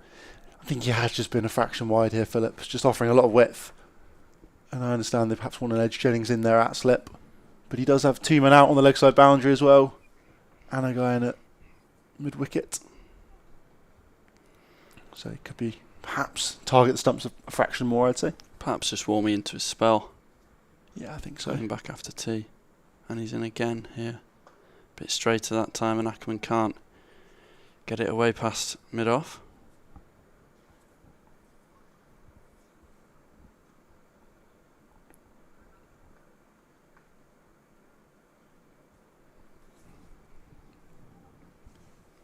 A bit tighter that time, I think.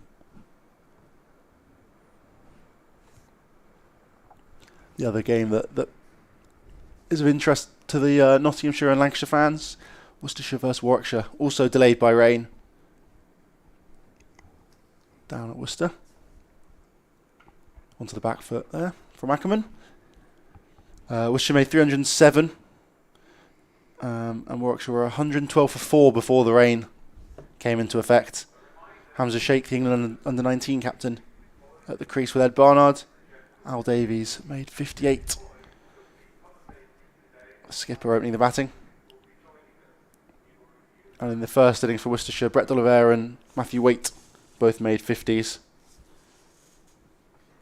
And a 3 for Oliver Hannon-Dalby, the leading wicket taker in Division 1. Hartley to continue now from the Finkel end.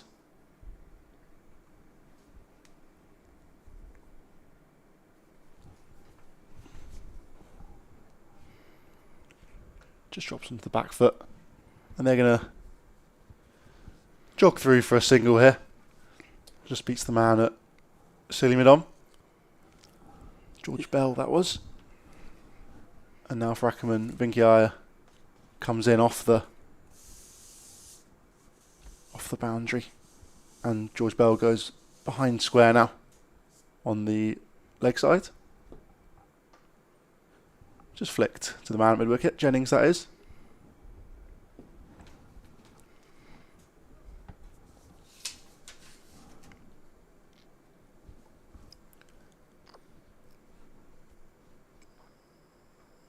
Pushed into the offside. And they get an easy single there. The man out on the cover boundary just jogs in to collect it. And find Matt Hurst over the top of the stumps. And yet again, change to the field. You can see on your screen here, George Bell just in a silly mid-on. Just hoping that Bedingham might get a leading edge. He's on 95 now, the South African. Dot ball just onto his front foot. 2 balls now to come in this Hartley over.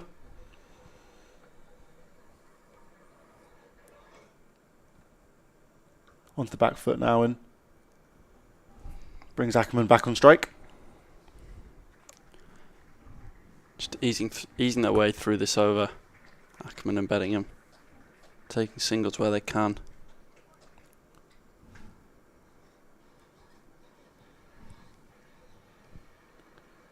And Ackermann sees out the over with a dot ball. 2-2-8 for 4 Durham now. And the scores are exactly level. 6 wickets in hand. Durham will be looking to try and get a commanding lead, you'd assume now, at the halfway stage. Well, what would you think that lead would be? Or what do you think they'll be targeting? I think it's got to be over 3. The lead's got to be... I think they'll be targeting for about 100, you'd think. I think Durham will hope to at least get over 300. And I mean, if these two keep batting, 400 isn't that far off, you'd think, perhaps, if these two can add another 100 or so. Potts and Rain down the order, both good batters, along with Baz the leader, the all-rounder. But, you know, a few quick wickets here and it's anyone's game. As Philip continues into his second over of the session. I think the big difference for me between Lancashire and Durham here has just been the intent more than anything. It seemed like a lot of what Lancashire were going through last night was was almost just survival, trying to get through the day. It was very tough conditions. You have to give them that. And the ball was just swinging and seaming around. Durham, on the other hand, have had almost perfect batting conditions today, you'd think. It did a bit early on, as the Kookaburra does, and similar for Lancashire. But these two now, I mean, Alex Lee's at first, and now Bodingham and Ackermann have batted really, really nicely to just put Durham in a prime position, you think, to pick up a few points. It's going to be tough, though. They can't take their foot off the pedal, because if they slow down at all, they're going to let Lancashire right back into the game. And with the young, hungry side they have, you can't risk that at all. And Beddingham's completely on top of that one. Again, just finding its way out to the rope for a single. Yeah, nice shot there for Bodingham. Yeah, as you say, Durham in a commanding position as we speak, but could easily turn if a few wickets were to fall in quick succession, which can often happen, as we saw earlier on in the innings when Lees and Robinson fell within back-to-back overs. But Durham do look set to take a commanding lead if these two can carry on batting for a reasonable amount of time, I would say. Yeah, I think that's the key really for Durham. It's this partnership here. It's key for Lancashire as well. If they can break it, you know, they'll be looking to skittle Durham for maybe even less than 300. I mean, I'm sure it'd be less than 300 that they'd really hope for. Durham will look to push on though. Well played that from Bodingham. He's got his hands high up early. Didn't seem to quite get on top of that. Yeah, it was a surprise short ball there from Philip. Good bit of pace he showed today. The pitch not quite suited perhaps to that style of bowling. A bit slower. I was chatting to Vic yesterday, head groundsman here, sort of saying that the Durham pitch, Chesterley Street, is fairly slow and low generally. Oh, another bouncer there. It's going to be a no ball though from umpire Graham Lloyd. That was very wayward that time. Yeah. No chance David Beddingham's getting to that one. And he's been rightly called a no ball. So I'll have to do that one again to finish his 12th of the day. Anderson Phillip, the West Indies international.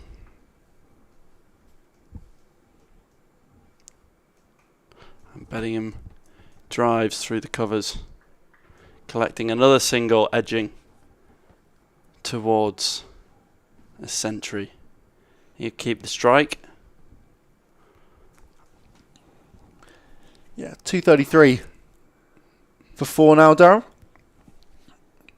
I think the bowlers have found it tough, as we were saying earlier. Just the 5 maidens they've managed to seal compared to the 25 that Durham managed in their set yesterday and today.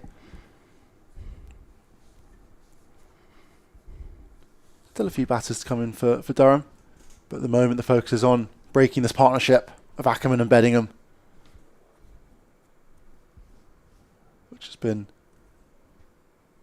130 odd now, steadily building with Hartley coming in. Bedingham just nudges it down the ground for a single to move on to 99. Bring Ackermann on strike. Got that one to grip a little bit there, did Hartley. Not a huge amount of turn, but there's been a few that have spat. As Ackermann lunges forward to that one.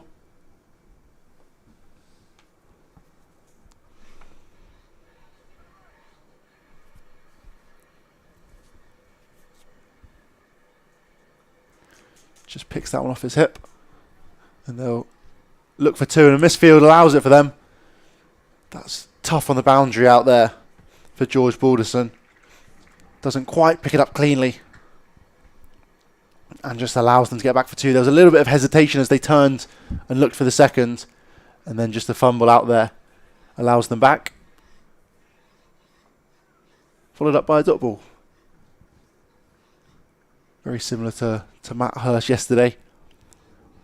The occasional sort of attacking shot, and then would almost go back into a shell and keep plodding along. Cut away there from Ackermann though.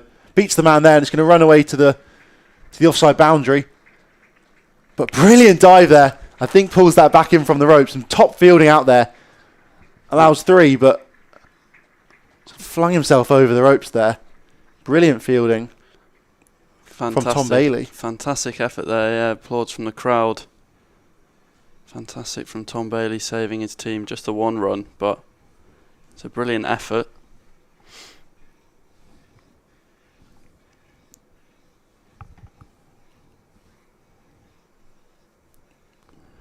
Now Bodingham back on strike. Bit of change the field. 2 men catching him with wicket now for him. Man at long on as well. Deep fine square leg.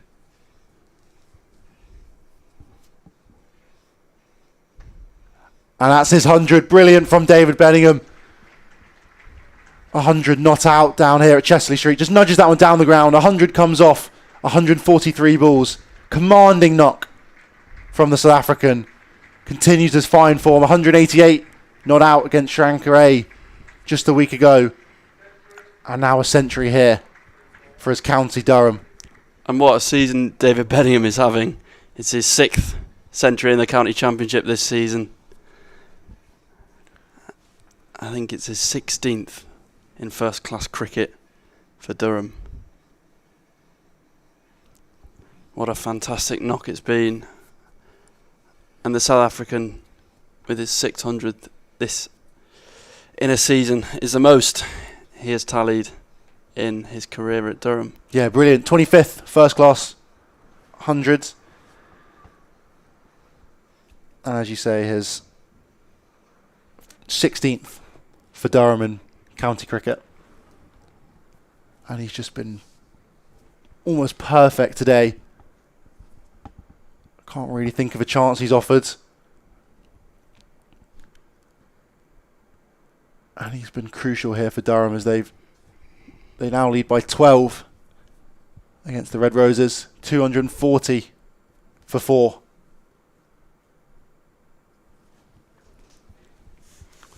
Again, Bodingham pushing one through the offside there, and they will come back for 2 and make it comfortably. George Balderson doing the fielding out there on the offside boundary. And will Bodingham look to, he's already striking at 70, but will he look to push on, so to speak, as Durham edge towards the first batting point, just 8 runs away now.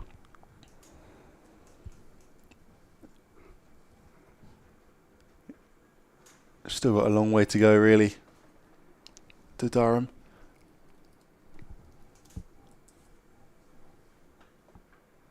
And that is a glorious shot down the ground from David Bodingham, straight past Anderson Phillip.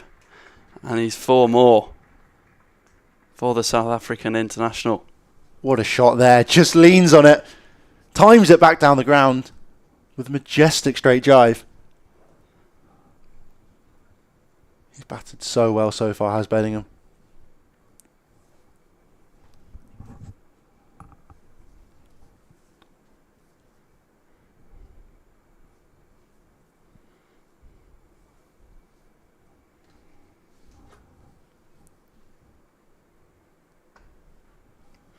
He goes for the similar shot. Can't quite carry it off this time. Picking the man out at mid-off. Yeah, not quite as straight that time. Similar looking shot, but as you say, wasn't quite able to beat the man there. Straight on the ground.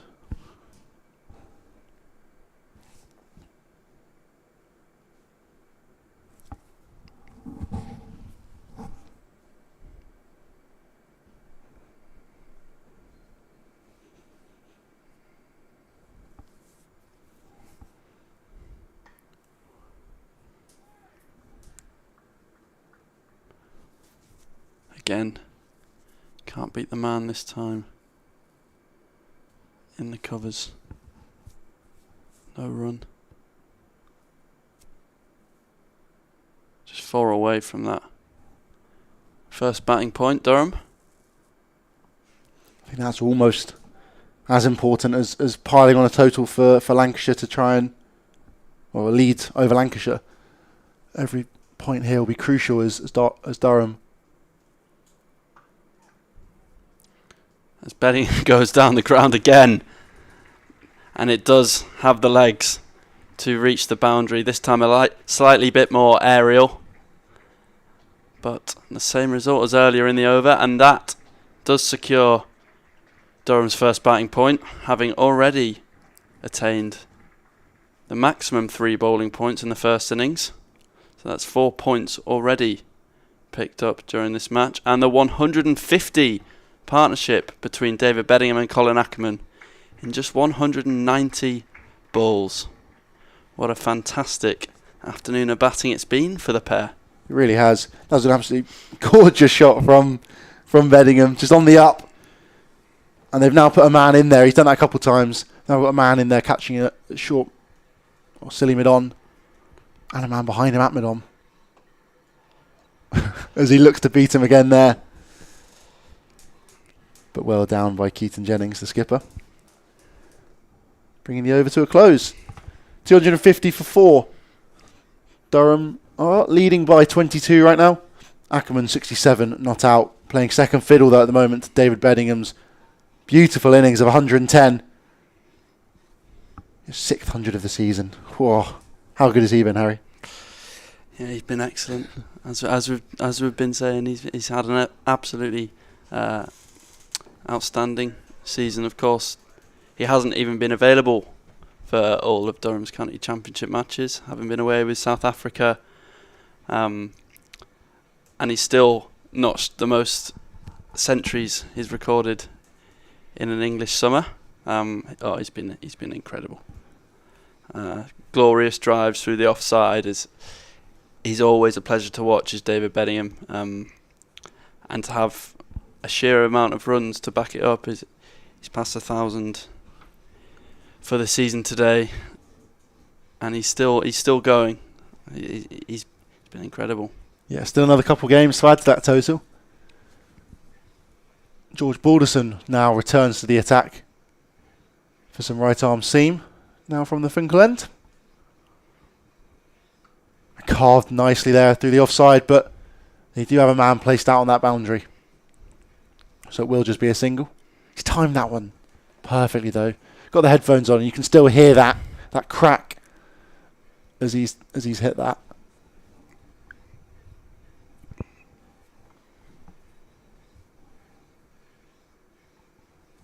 Bit of discussion here. Keaton Jennings taking his places. They now have sort of Short mid on. Yeah, 3 men in on the leg side in tight. Silly mid on, a short mid wicket and a regulation mid on as well. Balderson's in. Bedingham doesn't quite time that one. Finding Jennings. Yeah, looks to play that one through the offside, but doesn't really get hold. Bit too wide really from Balderson. He gets on to nip back in slightly. A bit of danger, but not quite attacking the stumps. And with the field he's got, the 3 men in on that sort of fairly straight on the leg side, plus 2 men out, sweeping on the boundary, a fine leg and a forward deep square leg. He's really got to be fairly tight to the stumps here, does Balderson. Slightly too wide again, but Bedingham can only find the man at extra cover. He does have protection out on that offside boundary though. What he really can't risk is short and wide. Bedingham will just latch onto that and cane it through backward point. The sort of only unprotected area really around the ground at the moment.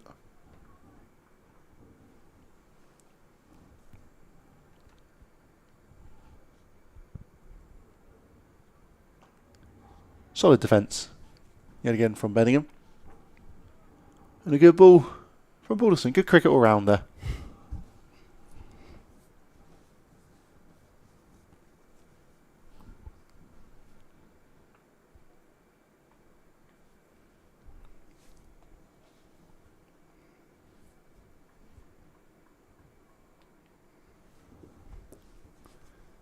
at the end of the overall. Running through a few of the Division 2 scorecards. There's another dot ball there for Bodingham.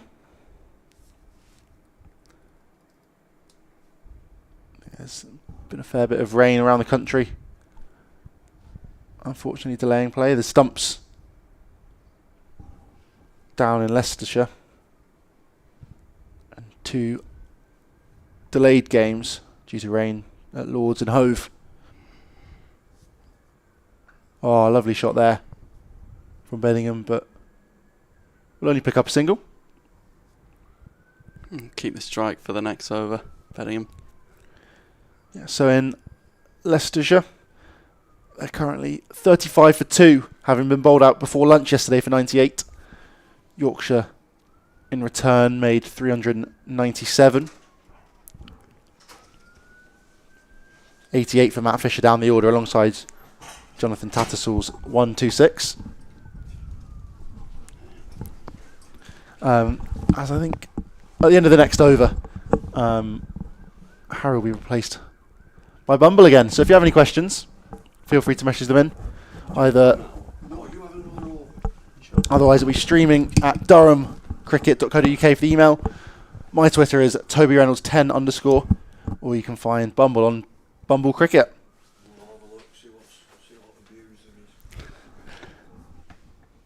I've already had a few messages in, so we'll jump right in straight away when Bumble returns. As Tom Bailey is into the attack here in place of Anderson Phillip. Bodingham just flicking that one down to fine leg for a single.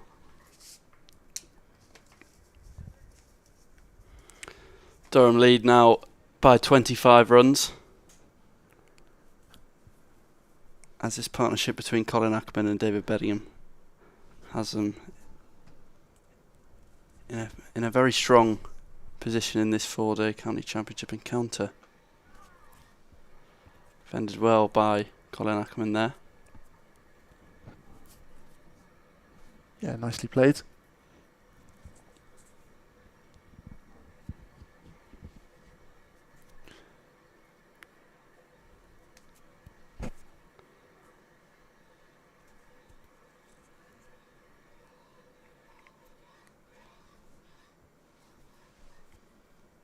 Bailey's coming in again.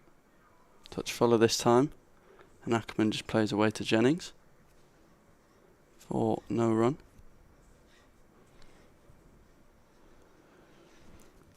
Down at Lords as well. Gloucestershire, 154 for 5 they made. In return to Middlesex's 377. Ollie Price, 56 not out, with the rain being delaying play at the moment. No one else has passed 25 in that game for Gloucestershire.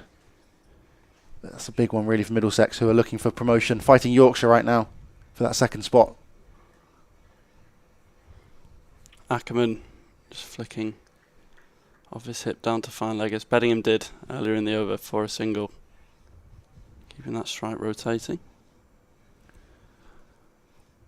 The other team from Division 2 looking to make their way into Division 1, Sussex. 407 for 5 right now. In great position against Glamorgan, having bowled them out for 186 on day 1. Tom Haynes made 48, but 50s from Dan Hughes and Henry Crockham. They put them in great position. And then Tom Clark currently 79 not out, with the captain John Simpson 112 not out.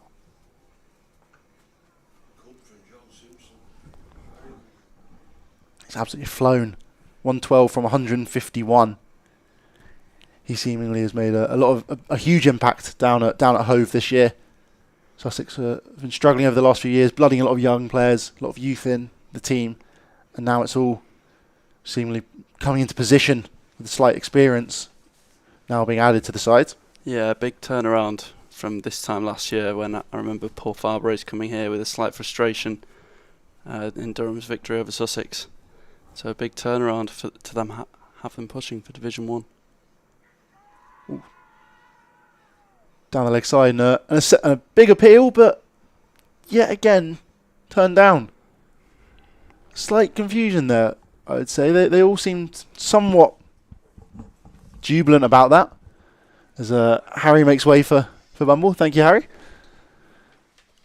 What do you make of that appeal there, Bumble? Because they sort of all went up and all seemed somewhat confident, and then it was turned down. There wasn't even any argument from any of them. They knew it wasn't out. They were just testing the umpire as they do. It wasn't a huge appeal. Ask a question. And umpire Lloyd just nonchalantly pulled the sweater out of his pocket and just gave it back to the bowler, and off he went to square leg. Did he learn that one from you? No, I don't think so. I think he's his own person and does his own thing. Yeah, he's on the offside now. That must be something to do with the shadows. And yeah, there's a lot of sun coming through, isn't it? Balderson continues. And Ackermann just gets in behind that one. It's a wonderful partnership, is this? But they're really good players. Bodingham and Ackermann have really took the game away from Lancs. Lancs were in the game. What was it, around about 90 for 4, 91 for 4? 99 for 4, yeah. 99 for 4, and you just think, nip one out now and we're right in. But these two have been steadfast and a lot of quality. They played some glorious shots, international cricketers.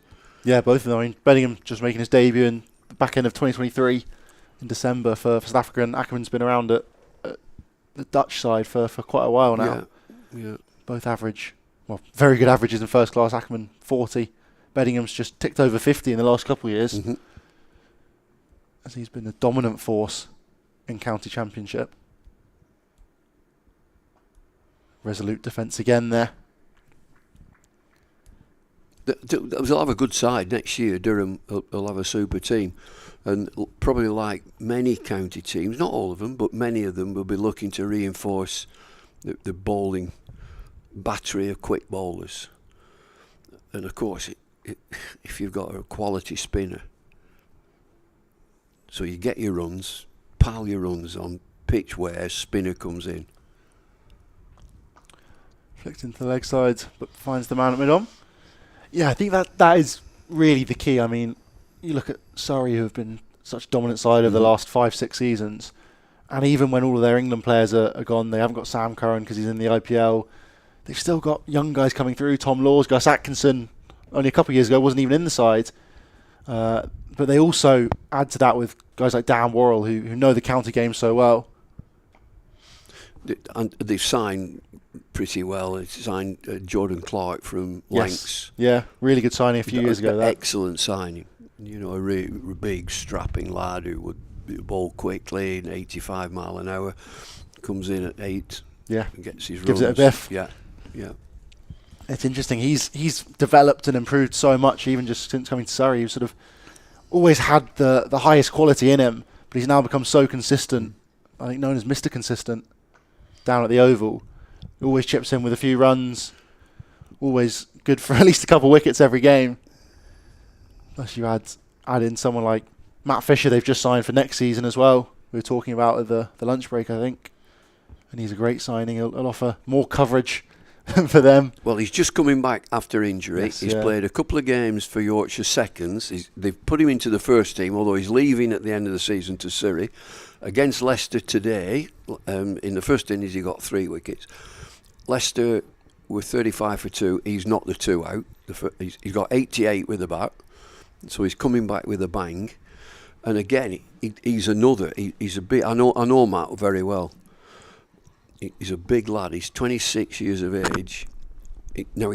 He's got to take the break off to be a quick bowler. Just take the break off. He's had that many injuries, so he's wary of getting injured. You've got to take the break off and work on the fitness areas that you're vulnerable. Oh, pulled nicely there. Shot again. Oh. Brilliant shot from Bedingham. Not going to reach the boundary again, unfortunately. It's been very slow up the hill over towards the pavilion. I think perhaps just into the wind a bit. Not quite as dry as down here by the old scoreboards. Maybe sheltered a bit more by the stands over there. It's a low bounce, and that's a shot it's like a swivel shot that he plays into the leg side, mostly off the front foot. What do you think is so sort of special about Matt Fisher? He's played a couple of games for England in the Test side back in 2022. Pace. Big guy. He's a big guy. But you know, the family background is absolutely bang on. They're a really good family. But he's got to take the break off. He's got to be confident that he can bowl quickly. Now, Alex Stewart has signed him, and Alex Stewart is leaving at the end of this summer. He's taking a break, and a well-earned break. But he's known Matt Fisher for a long time, and he will try, or Surrey will try, to resurrect his England career. But the one thing, I know Matt, I spend time with him, take the break off. He's always bowling, thinking I'm going to get injured. You've got to get over that. Your assets are pace and height. There's another boundary there. These are flowing. The game is going away from lengths. Yeah, it's been a tough start to this session here. Just Durham running along really nicely now. I mean, they're playing really well. And it's the best part of the day, isn't it? I've just walked round from one or two of the hospitality areas to chat with a couple of guys up there. But it's the best part of the day now. Yeah. Sun's out, pitch has flattened out, the old Kookaburra ball. I tell you what, it's flat, isn't it? It's hard work for the bowlers now. Yeah. I'm surprised to see that there's not been maybe a spinner just from one end. They've obviously got Tom Hartley. Luke Wells bowled a bit and got a bit of tap. Wasn't quite as accurate as he would have hoped to have been. Tom Hartley, sort of similarly, he's gone at almost 4.5 and over. Only really George Balderson's gone at under 3.5 and over, who has bowled nicely, but perhaps without that sort of incisiveness. Tom Bailey now back into the attack. So Tom Bailey's got to try and dry the boundaries up. How is he going to do that? He deals in bowling accurately, medium pace.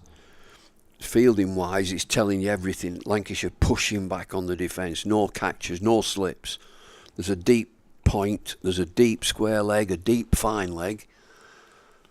Yeah, it's an interesting field. I mean, they've got a silly mid-on in and a guy in at sort of short mid-wicket for a catch. So I think they obviously want to target the stumps. A bit like that, and he flicks it nicely, beats the man there. No, he doesn't quite. Lovely dive there. In at mid-wicket, George Bell, I think that is. And yeah, it was a slightly odd field because before him it was Philip down at that end, and he was similar kind of field, just wasn't quite as accurate enough, wasn't quite as tight to the stumps almost, and just gave too much freedom. So now they've had to drop a man out on the point boundary. It's defensive, and you know they need to break this partnership. The one that always just edges me a bit is that stupid mid-on, call it silly mid-on, which he stood almost by the non-striking batter. I've never seen a catch those. I just haven't. I haven't seen one. And you know he can be deployed in other areas. Where would you have him then, or what would you be thinking if you were Tom Bailey, George Balderson? Well, it comes to a time with this Kookaburra ball that you try, like an umbrella field, and have a catcher at short extra cover and short mid-wicket, and then a ring and a couple of defensive. You can reason that it's not going to go to slip because there's no movement. It's low bounce, really low bounce. We've had a couple of LBWs. And so you got ball straight and try to get that elevated shot into those short areas, leg side and offside. And you do need the saver there at deep mid-wicket because all the percentages are in the favour of the batter now. It's a beautiful time of day, lovely time to bat. There's 23 overs left. As a batter, now you're just going to dip your bread. Ken Barrington, a great player for England back in the 60s. Book in, bed and breakfast. It's not doing a thing, is it, Toby? The ball there's no movement. There's nothing in the air. There's nothing off the pitch. Not at all. You need your spinner has got to be a threat and be accurate, and we haven't seen that. David Bodingham has just brought up his 4,000th run for Durham in the county championship as well. Shows how good he has been. How old is he? How old is I Bodingham? think he's bang on 30, I want to say. Oh, so there's a lot of years left then. He is 30 years old and 141 days. So not even 30 and a half. Well, he's in his prime, isn't he? Completely, Absolute yeah. prime player. And so he'd be, what, 29 when he forced his way into the South Africa team? Yes, yeah. Yeah. So that'd be the same age, I think, as Michael Hussey. Played for Australia and played for years. Yeah. Became a Mid-30s, very prominent player. So he'd done all his apprenticeship and knew about batting, knew about cricket. And this is the same with Bodingham. Flicks that one nicely, just for a single this time. Yeah, I think that is kind of key. England have almost gone away from that a little bit now with the Bazball. They want to blood youth young, which also isn't a bad thing, I don't think. But there is, I think, always something to say. Someone coming in their prime, they've scored 2-3 years of 1,000 runs in the county championship. Maybe someone like a Keaton Jennings, for example, at the top of the order. And Lees is exactly, a good player. yeah. But you're right, they've gone away from that. They're looking at younger players. And what they're looking to do, and you see who they've got, that's the end of the over, it's 262 for 4. You see the personnel of Stokes and McCullum and Key. They're in competition with franchise cricket. Test cricket has to stand alongside T20 cricket. How do we do that? Well, we've got to be sexy. We've got to get on with it. We've got to get the public involved in the way that we play. So they push on. They play that sort of way. And then you get supporters who would say, we need a Geoffrey Boycott. Well, he was a brilliant player, but we've moved into a different era. We play a different way. And this team have won some wonderful matches, the England team, as Bailey comes in again. Pushed up to mid-off and there's no run. So they're in competition and making people sit up against T20. We can play that way. And they're good to watch. And every now and again they'll slip up. And they just have done. They've slipped up. But they've won 5 out of 6 in a summer. That's not bad. No, it's very impressive. They've won the 6th within the first time since 2004. Yeah. I think they're still in a similar... to a certain extent, they've sort of proven their quality over the other 5 games. And I know that they have, as you mentioned, slipped up, but... Well, you could argue that won 5 out of 5. They've run the race. They've won the series against Sri Lanka, and they may just have taken the foot off the gas. They were careless, and so you could say that as a coach. Look, lads, you've had a great summer. Just pay attention a little bit. I'm not sure McCullum would say that, though. I think he'd say, good effort, lads, Yeah, unlucky. It happens. They played well. Yeah. Which they did. I mean, Nasanka at the top of the order. Anybody fancy a beer? Yeah, exactly. Sort of thing. Most likely. And I've been disappointed, Toby, that the public have been quite harsh and been irate that this is... Look, they've had a bad match. They didn't play very well. They've got to put their hand up themselves and say we were a bit careless, but also to be impressed by Sri Lanka. 2-0 down in a series. When do we fly home? No. Yeah. They came back and played really well. Played good cricket. I think that has almost gone under the radar. I mean, some comments from Michael Vaughan in particular were very harsh. Well, yeah. It puts him in the spotlight, doesn't it? It puts him up there, and he's had something to say. I would, quite generally say we're a bit careless and didn't just pay attention to a few things, but let's go again. Well, yeah, I think as well, as you mentioned, if you do just focus on the fact that England have lost, you're almost forgetting the fact that Sri Lanka won. They played unbelievably well. Yeah. If they'd bowled as badly as they had done on that day one in particular at the Oval, if they bowled like that all game, no matter how careless and poor England were, Sri Lanka would have got nowhere near winning. Yeah. They bowled with way too much width. They gave Ben Duckett a lot of freedom to dictate terms of play. They were too short at times. But then they came back for day 2 and skittled England. They were, I think, 62 for 7 England lost. Yeah. And vulnerable third innings. That third innings of the game. 4 down the leg side. Has he got a leg by on it? No, he's nicked it. sprawling to his left there, Matt Hurst. That would have been an unbelievable take if he got there. Just too wide, really, for him to get He's to. not going to catch it. It's a leg glance. It's a ball directed down the leg side. It just evades the wicket keeper and dives to his left, but it goes very quickly down to the boundary. 266 for 4. Durham are right now absolutely flying, these two, Ackermann and Bodingham. Durham currently lead by 38. I think that is. 70 not out. Colin Ackermann, 123. David Beddingham's been batting beautifully. You know, of course, cricket lends itself. It's a great game for debate, for opinion, and people have an opinion. Supporters will pile in with an opinion, which is fine. And you know, you don't. If you're a manager, you've got to, or a coach, you've just got to stay level and just know that it's an opinion. It's noise. That's all. And you've got to do something, look to improve your team to get a better performance. You can't just go on noise. And Alex Tudor, you remember lovely Alex Tudor, he's a super lad. He says it's a breeze. It's just a breeze, let it go. That is the key, and I think that is the big difference really between the good players and the great players. They'll take on anything really important that they think they need to improve their game, and they just let so much of it just go past them. It doesn't matter.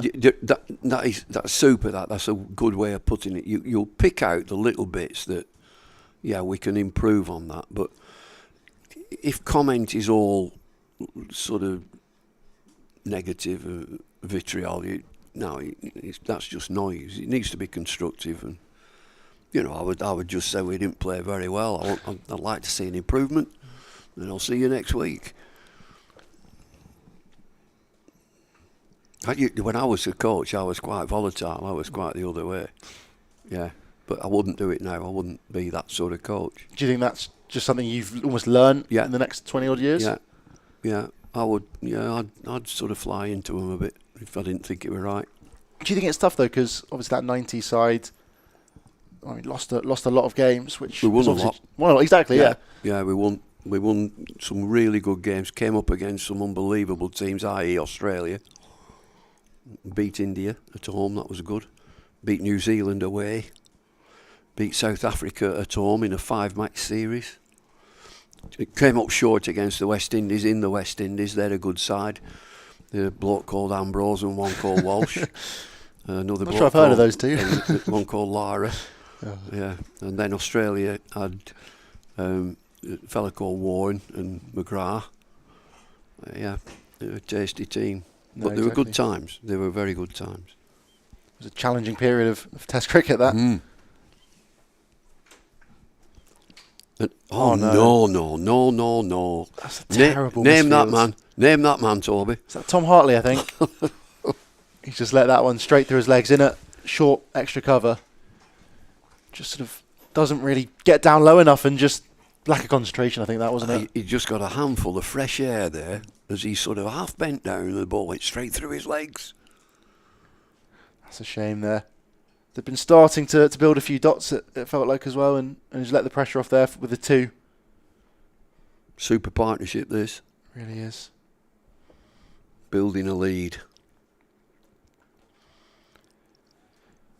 Just a reminder as well for any of our watchers and listeners, you can get in touch with us. It's streaming at durhamcricket.co.uk, or perhaps a bit better would be my Twitter will be at TobyReynolds10_ or at Bumble Cricket. Let's have a look at anybody piling into me. You're talking absolute nonsense. I've got a message in from Ray. Ray Burge Ray's a laugh. for you. He says, Bumble was a Lancs regular when I started watching in the early 70s. Would love to hear his memories from that team, which he lists, so you can, just in case you might not forget, might have forgotten, sorry. He goes, Wood, Lloyd, Pilling, Hayes, Lloyd CH, Clive that would be, Engineer, Bond, Simmons, Shuttleworth, Lever and Lee. Happy days. They were. David Hughes as well. Yeah. This one out there. Good side. So what were your memories of that side in particular? Well, just a happy team. You know, we played. Our strength was one-day cricket. We tried hard in the Championship, but you know we got rain and matches abandoned at Old Trafford, which hindered us a bit. But we were a good one-day team with some wonderful players, some fabulous players. Good, they are good memories. You know, you spend so much time at a club and you're bound to have good memories. Worked away into the leg side, just a single. And it's not all roses either. You know, you have your tough times. You have your tough times as a team. You have your tough times in a changing room. But as soon as you come out of that changing room, that's gone. It's disappeared. That's your own space. That's your space as a team. And you don't get too much that comes out of changing rooms. And everyone I've ever been in has been spot on. Do you think there are some teams that do almost struggle to separate sort of the changing room from outside, or? No, not in my experience anyway. You know, I can only go, it's a no ball. No ball called, and Tom Bailey hoofs the ball. he gives it a right kick there. Oh, that would hurt, kicking a cricket ball. That's not what you want to do. Obviously, a lot of frustration here, I think, with the challenging period that Lancashire have been going through now. It's a huge partnership these two have been putting on at the moment.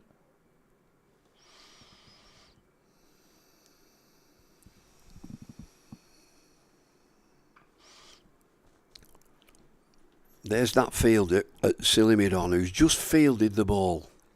It's a defensive back foot shot that's just pushed back up the pitch, and that's silly mid-on. So he's just off the street. He's almost stood hand in hand with the umpire. Would you like to see him move a little bit squarer then? Anywhere there. Anywhere. There, just anywhere. Just moving from there. He's the captain, I think. Yeah, it is. Yeah. They've had man position there for quite a while now. Slow delivery. They're going to try something different, because I can promise everybody this pitch is doing absolutely nothing. It's a batting paradise. These two, they'll be dipping in. Ackermann 72 from 112.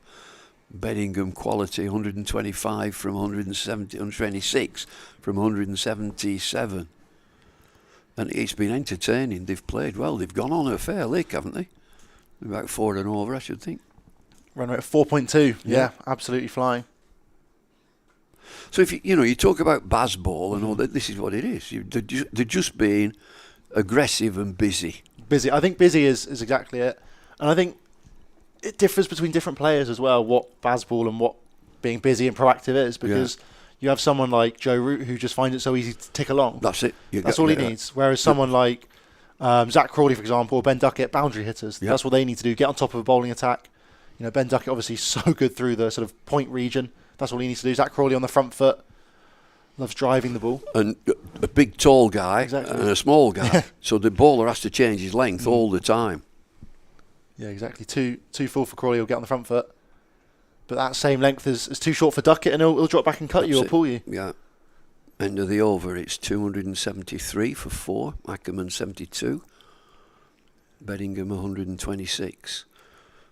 And then you look at Ollie Pope, who got a century, but had been in the doldrums, and I just thought he was trying to be something he's not. He needs to be like Joe Root. He'll score naturally, will Pope. Yeah. Doesn't have to force it. The other two will force it. The top two will force it, boundary hitters, as you say. But number 3, Ollie Pope, just needs to play like Ollie Pope, Ian Bell, and Joe Root. Just knock it around. You'll score. You'll score at 3 and 4 and over, and so will the other guy. And you're pushing on. Ben Stokes comes in and does his business. Jamie Smith Does what he does. Number 7, you're joking. He's a proper number 4, isn't he? But he'll be brilliant at 7, like Gilchrist was. Yeah, it'll be interesting to see how it might develop over the next few years. McCullum obviously signed on till 2027 now for the next home Ashes as head coach of England, both red and white ball cricket. Yeah, doing the pair. So he's been going well. And I'm sure in the next 4 years they will look to change up the team again. Whether, Stokes is getting on a little bit. He's in his 33 now, I think. Root similar age. That one's fired out to the point boundary, just for a single. And I mean, someone like Chris Wokes, Mark Wood, 35, 34. Yeah. They're not going to be around for much longer now, you think. So then you're looking at the next battery, and Ollie Stone is in there. Matt Fisher, we've talked about. I'll say it again, take the handbrake off and let it rip. I don't think they're going to get Saqib Mahmood back into red ball cricket. It'd be nice if they could. Josh Hull comes in, gives a different angle, left arm over.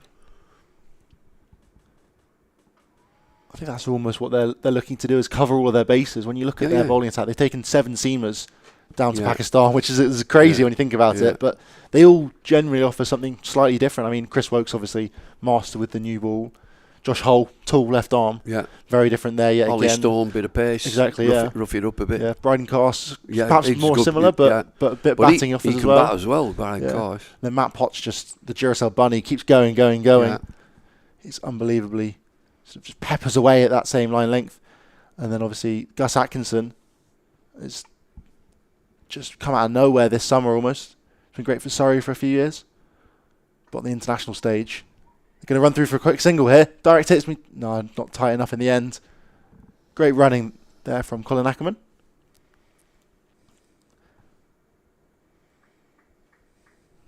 And then interestingly, no Dan Lawrence in that squad as well. Having been opening the batting, he struggled at the top of the order this summer. But he's left out of the squad, is he? Out of the squad completely. They've gone for Jordan Cox instead, who came in as a injury replacement for Stokes. So young Dan Lawrence has failed his examination, didn't he? Going in first, brilliant opportunity. No, we'll try someone else. It's tough, really. I think that the biggest issue they might have seen with Lawrence is the fact he got a fair few starts and then wasn't able to cash in after. He made a couple 30s, couple 40s, but nothing higher than that, which perhaps you think is almost when, as a middle order player, he's going to come in when the ball is that little bit older, and he's even got the head start there at the top of the order. I wrote in the paper that I thought that he deserved another opportunity to be the reserve batter, middle order, but they've gone for Jordan Cox. Good player. Got away for a single there. I know they're going to think about 2, but they turn it down in the end. No, he's another wicket keeper, isn't he, Jordan Cox? He is. I spoke to him before the season began down at Essex.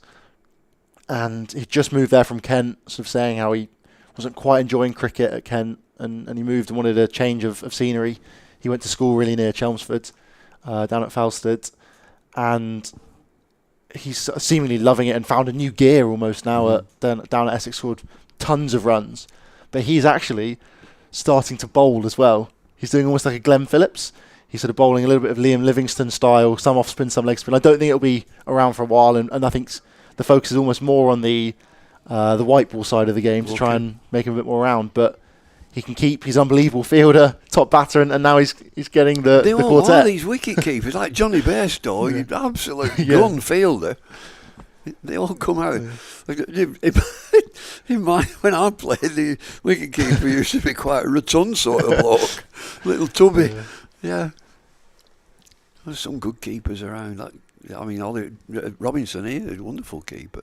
Unlucky to have not been in with a shout yet with the England side. No, I'm looking. You've given my X Twitter handle. I thought I'll have a look what's on, and I'm scanning through, and there's not very much, but I've hit something that's very interesting. I mentioned earlier that I do a lot of reposting if I find something interesting. Listen to this. Punters at the Neptune pub in Hove were treated to a surprise performance by Pink Floyd legend Dave Gilmour when he joined his daughter Romany on an open mic night. Pink Floyd wandering into a pub, I'll have a go. It's pretty good effort. Yeah. Don't want to follow them though, would you? No.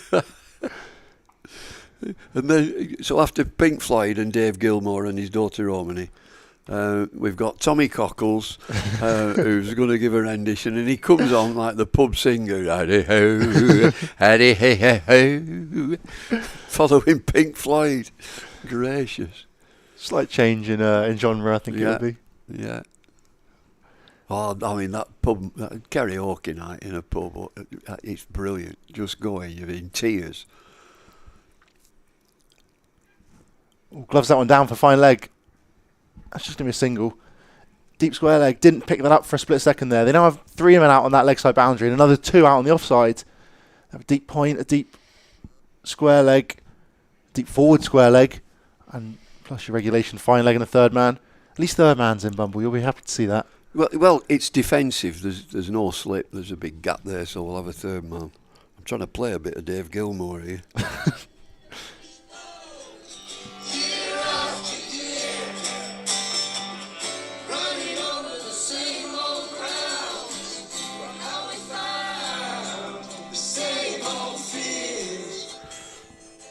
What about that Pink Floyd in the Neptune pub in Hove? Gracious. Bit of Pink Floyd on our stream, courtesy of X. Oh, get off. Still going. Azar Durham here. 279 for 4. Just going to drop that into the offside for a single. We've had a question in from John for you, Bumble. He says, do you remember a person from Lancashire called Cecil? Talking about 40, 50 years ago. He and his wife were friendly with Farouk Engineer. Yes, Cess and Jessie, Lockwood. Yes, Jessie, the wife, exactly. Yeah. John was related to them. Yes. And he got a trial at Lancashire. Yeah. They were from Grange over Sands way, up Silverdale way. They were big supporters of Silverdale Cricket Club. Oh, bouncer and pulled away powerfully into the leg side. There are 3 fielders out on that leg side boundary. He's not quick enough, is it, to get it so high? Tom Aspinwall now on again. They haven't Just got the finishing that pace. So there's how many overs are left in the day? 18. Remaining 18. So another 4 and over for 350, 360. Yeah, and we're looking to be moving that one on well. Very good. Very, very good. Particularly if it's these two still going. Lancashire really do just need a breakthrough of any sorts. I think the longer these two keep going, they'll be looking to push on. 400s on the cards at this rate, maybe even more if these two keep going the way they are. And similarly down the order, Baz the leaders up in next probably. It's not a half bad batter, still's coming at number 7, plus Ben Rain and Matty Potts down the order.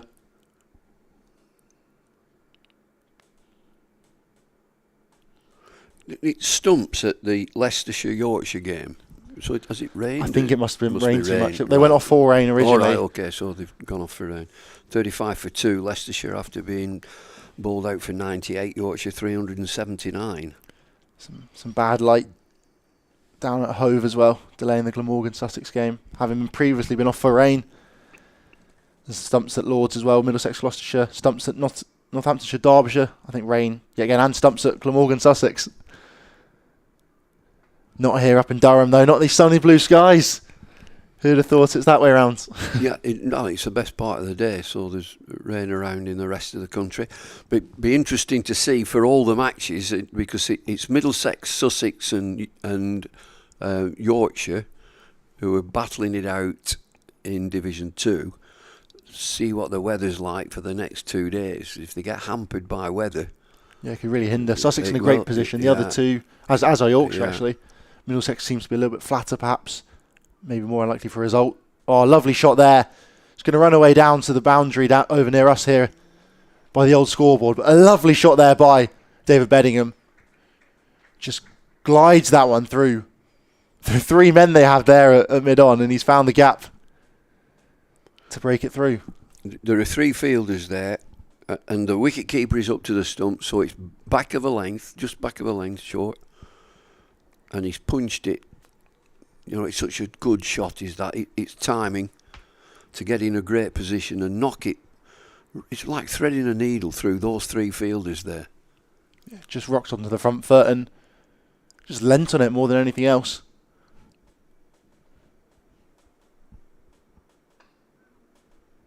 Similar shot there, but a strong hand from Balderson stops it from breaking through this time. There's also, delays every other game around the country.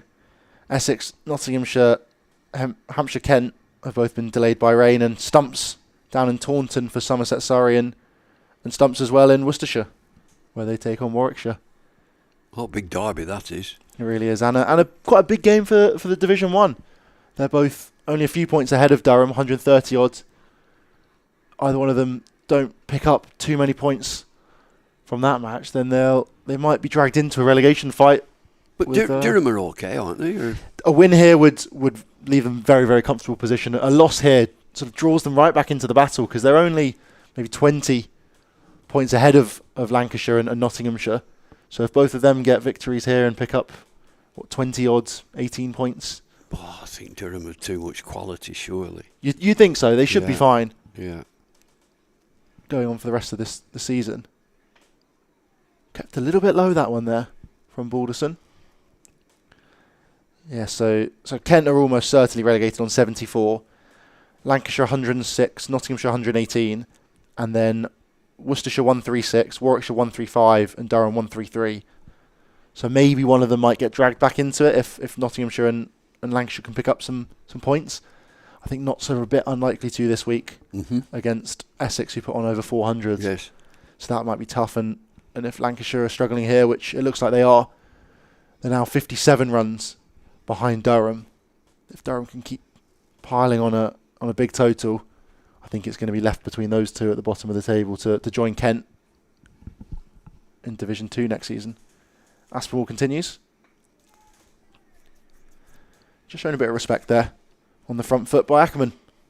You notice that Aspinwall, when he delivers, he pulls up so quickly on his follow through. He just has 3 or 4 paces and then stops. Yeah, quite a sudden really as well, sudden stop. Yeah. It's interesting. You normally kind of, when bowlers talk about it, they almost want a sort of long follow through to slow themselves down. Oh, nice bouncer there. Just ducked under by Ackermann. Well, you drive through. You know, they all talk about you young bowlers. You've got to follow through. You've got to drive through at the batter. Yeah, hit the crease and keep through. going. Yeah, and follow through. You wonder if maybe he's just putting a bit of extra force through his body that he maybe doesn't need to, but seemingly going okay, and a good season so far for him as well. There's the young Tom Aspinall. Short again and pulled by Ackermann. He's going to pick out the man at fine leg as they saunter through for a single. I think that's one of these one-day slower bouncers. He's tried to bowl a quick bouncer. I think that was a slower bouncer.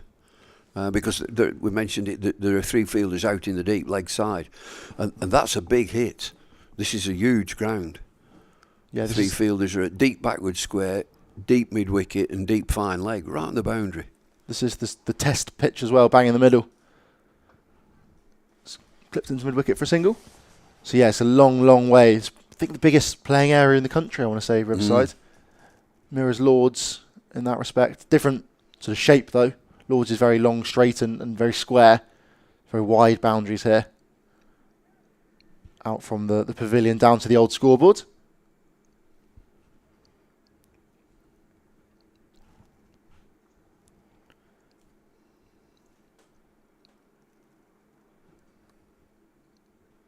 Another pull shot there, but finds the man at short square leg. Yeah, Tom Aspinall's just the 6th game, this one for Lancashire.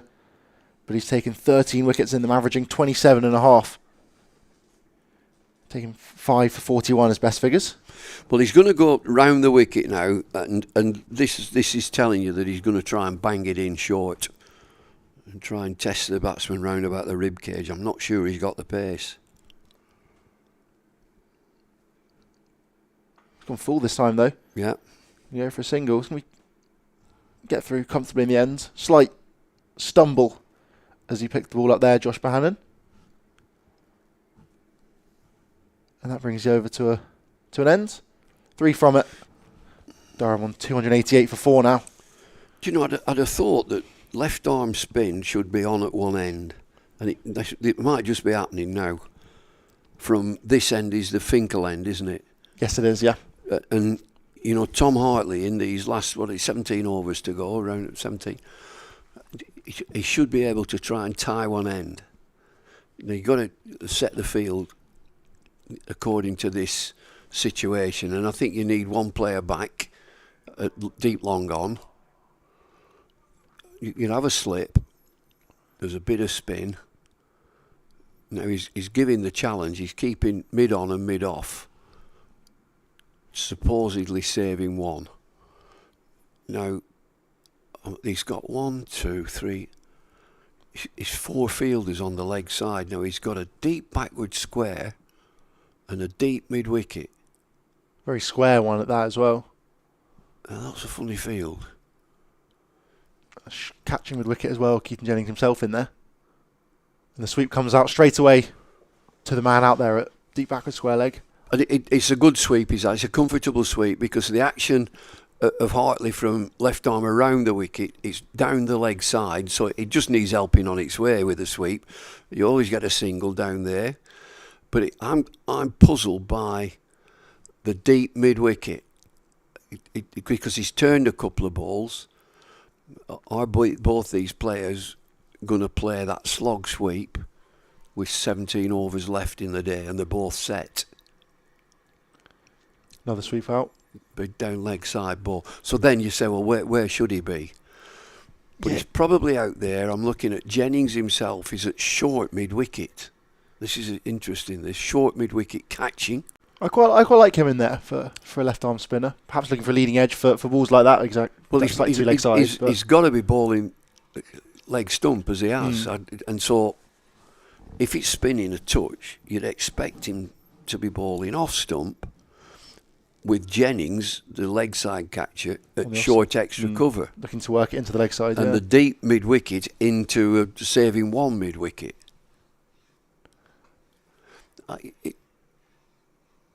It's a good shot if he's bowling well to slog sweep him to deep mid wicket when the ball's spinning. It's spinning a bit, just a bit. Now then, deep long on. So he's now got deep backward square leg, deep mid wicket, and deep mid on. I think it's just, for Bedingham, he obviously wants that extra cover. I'm not a fan of having all 3 out on the leg side. I think there's one too many there. There's therefore no encouragement to go for it. Bedingham, he's going to have to either hit a 6 basically, or the best he's going to get is 1 maybe, because he's not going to really get a boundary from it unless he absolutely nails one flat. So I don't think there's really any temptation. So why would Bedingham look to try and hit it aerially on the leg side? He's too good a player to. It's almost the field for an off spinner, not a left arm spinner. Yeah. Well, I mean, they'll have their ideas. Your captain works with the bowler. I'd just see it slightly differently. I'd have that short mid wicket catching at short extra cover a little bit deeper, just a bit deeper, and that deep mid wicket in on a 1 saving position, and deep long on. And you're hitting against the spin. If you're going to bang it over to deep mid wicket, there's a risk in the shot. So then bowl middle and off. Look to get a bit of turn and bring the offside into play. Short from Aspinall there. Pivoted really nicely. Just going to get a single for it though. The man at fine leg or sort of a fine deep square leg is about 10 yards off the boundary. They have another man to his right on the rope, and a man to his left just in front of square on the rope as well. +1 sort of right next to the umpire. I think it's going to be very, very bouncer heavy tactic now from Aspinall and Lancashire. There's another short one, just ducked under. Too short really from Aspinall to trouble Ackermann. I think he happily sways out the way.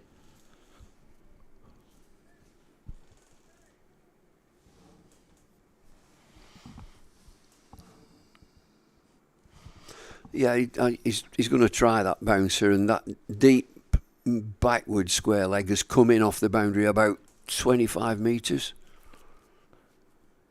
Full this time, and driven. Shot. Lovely drive down the ground there from Ackermann. Double bluff attempt there from Aspinall. It's not going to reach the boundary, and they're just going to pick up a couple for it. You'd think, Toby, with this field, the attack is this field is they're going to bowl short and try and get the top edge. So you'd expect your fastest bowler, who's Phillip, the new overseas. Yeah, he's the quickest. They've not really got much else other than him. I guess Aspinall's probably next. There's another short one. Aspinall, I guess the one thing benefit you might get from him, he's a bit skiddier. He's quite stocky, quite a bit shorter than the other seamers. Well, that's a bouncer he's just bowled there at Ackermann. And Ackermann has actually put his cup of tea down and then just swayed out of the way and probably read the writing on the ball as it's gone past. You can just see. Wait, are we playing Dukes or Kookaburra again? That's it. Oh yeah, it's one of them. Cuts that one away, but straight to the man at third man.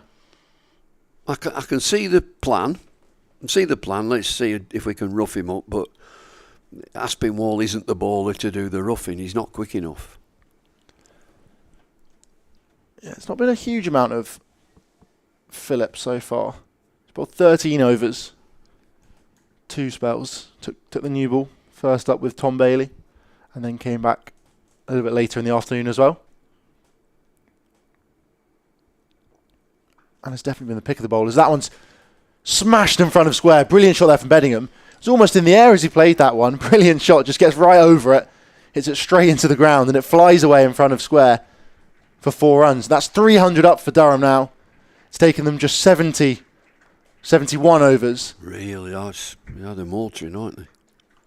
I mean, Lancashire, on the other hand, batted their first 70 overs for about 150.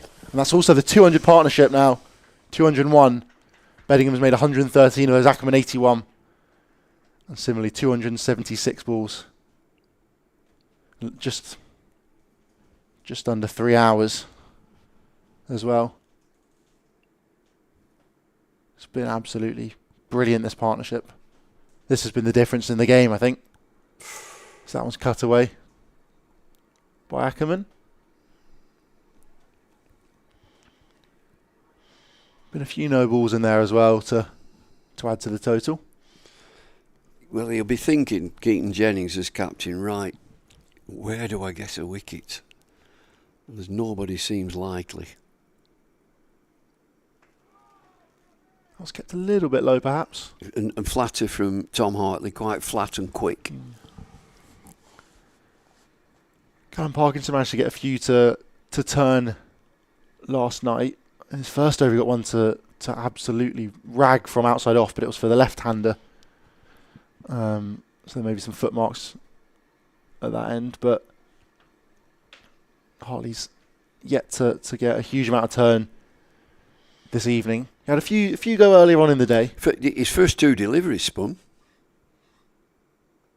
That was too full, really, to utilise the turn. It's leg side. You know, that is so easy just to knock into the leg side. It's a tick over bread and butter shot for a batter. All he's done there is leaned on the ball and pushed it leg side because the direction is going leg side from around the wicket left arm. Yeah, it's not spinning at all, is it? Not really, which is weird to see because with the Kookaburra balls in particular, the 4. Well, this is the 4th round, but the other 3 rounds, spin has been huge with it. Perhaps later on as the pitch has deteriorated. So that one's cut away nicely. It's going to run up the hill just for a couple, though, for David Bedingham. And yeah, spin has been almost the biggest component. I mean, Cam Steele and Dan Lawrence were the leading wicket takers in the County Championship after the first 2 rounds, I think, with their leg spin and off spin, respectively. Neither one of them particularly a frontline bowler, both sort of more in the mould of an all-rounder. And yet, it's not really gripped and turned for Hartley here yet, perhaps later on throughout the innings and throughout the match. Yeah, you want wear and tear, don't you? In a 4-day game, you'd expect wear and tear and footmarks to come into it with bowlers operating around the wicket. And so Durham, now, what they're thinking, Durham, we bat once. We're just batting once in this game. Get a big lead and ball lengths out again. Aspinwall continues fraction fuller this time and just cut into the offside. And that wouldn't be good for Lancs. You know, Lancs are desperate for a win. It's been really interesting to see the different ways that Durham and Lancashire have gone about the sort of the middle overs or the latter overs of this ball where it has gone a little bit dead.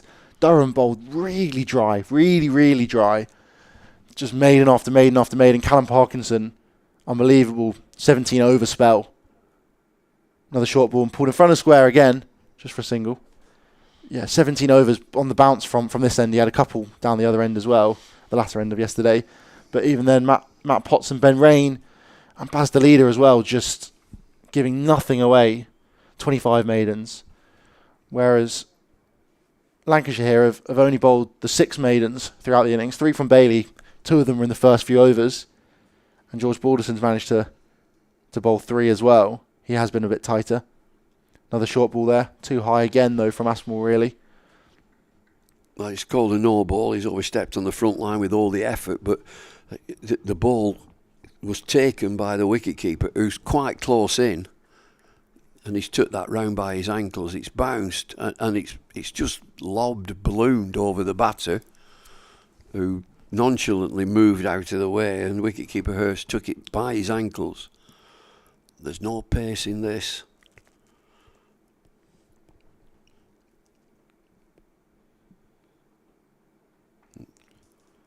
He's clipped that one just behind square. Just kept it down very nicely there. Rolling the wrists to Colin Ackermann. Again, another pull, and we've seen a feature of these pulls off the front foot. I think that a big issue as well is they've not even given any chances. It's not like there's been a couple top edges flying. No. There's not been a few sort of batter being hit or sort of swaying out of the way, and it's been sort of oohs and ahs from the crowd. But it's just been easy more than anything else, unfortunately, for Durham. Or unfortunately for Lancashire, sorry. That one a bit fuller. Dug out well, though.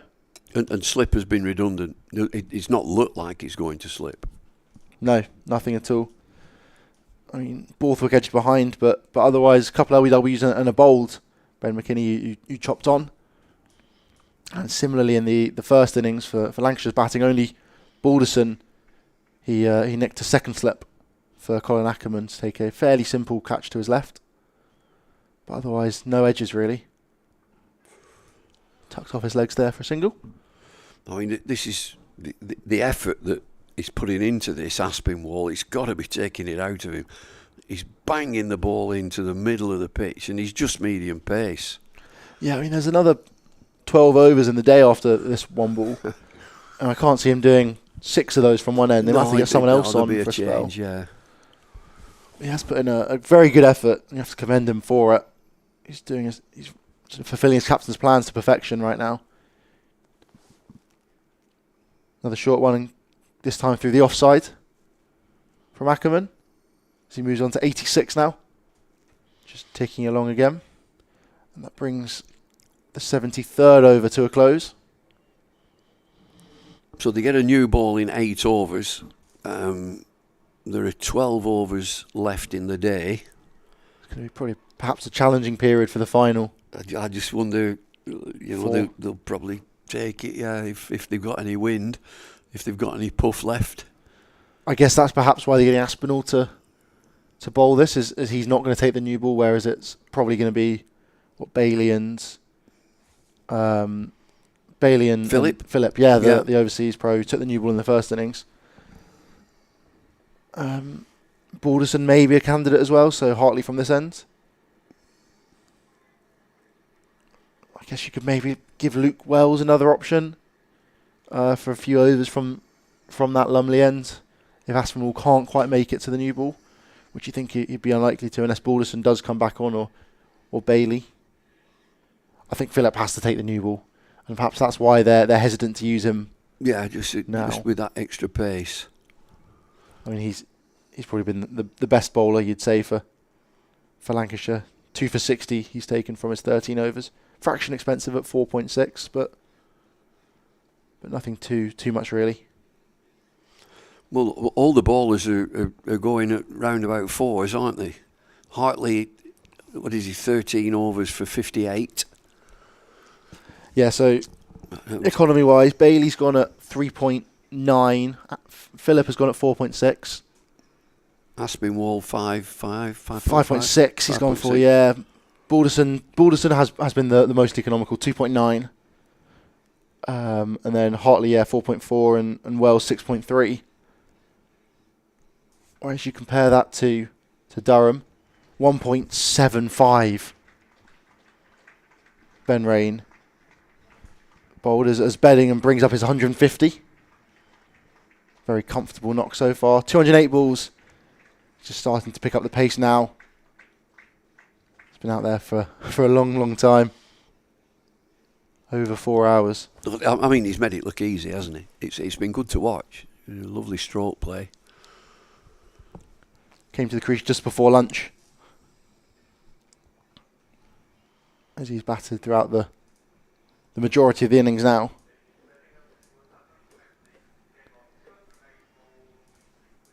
The crowd have drifted away from the shadows of the hospitality pavilion. I don't know what they call that. The pavilion, I think. The pavilion. Is that just called the pavilion? I think so, yeah. Oh, no, is it not the Paul Collingwood? Or is it Paul Collingwood suite? Maybe the suite. Yeah, I saw when I parked my car. I saw Paul Collingwood's name emblazoned across. I wonder what else do they do? Have they got nice names for the stands?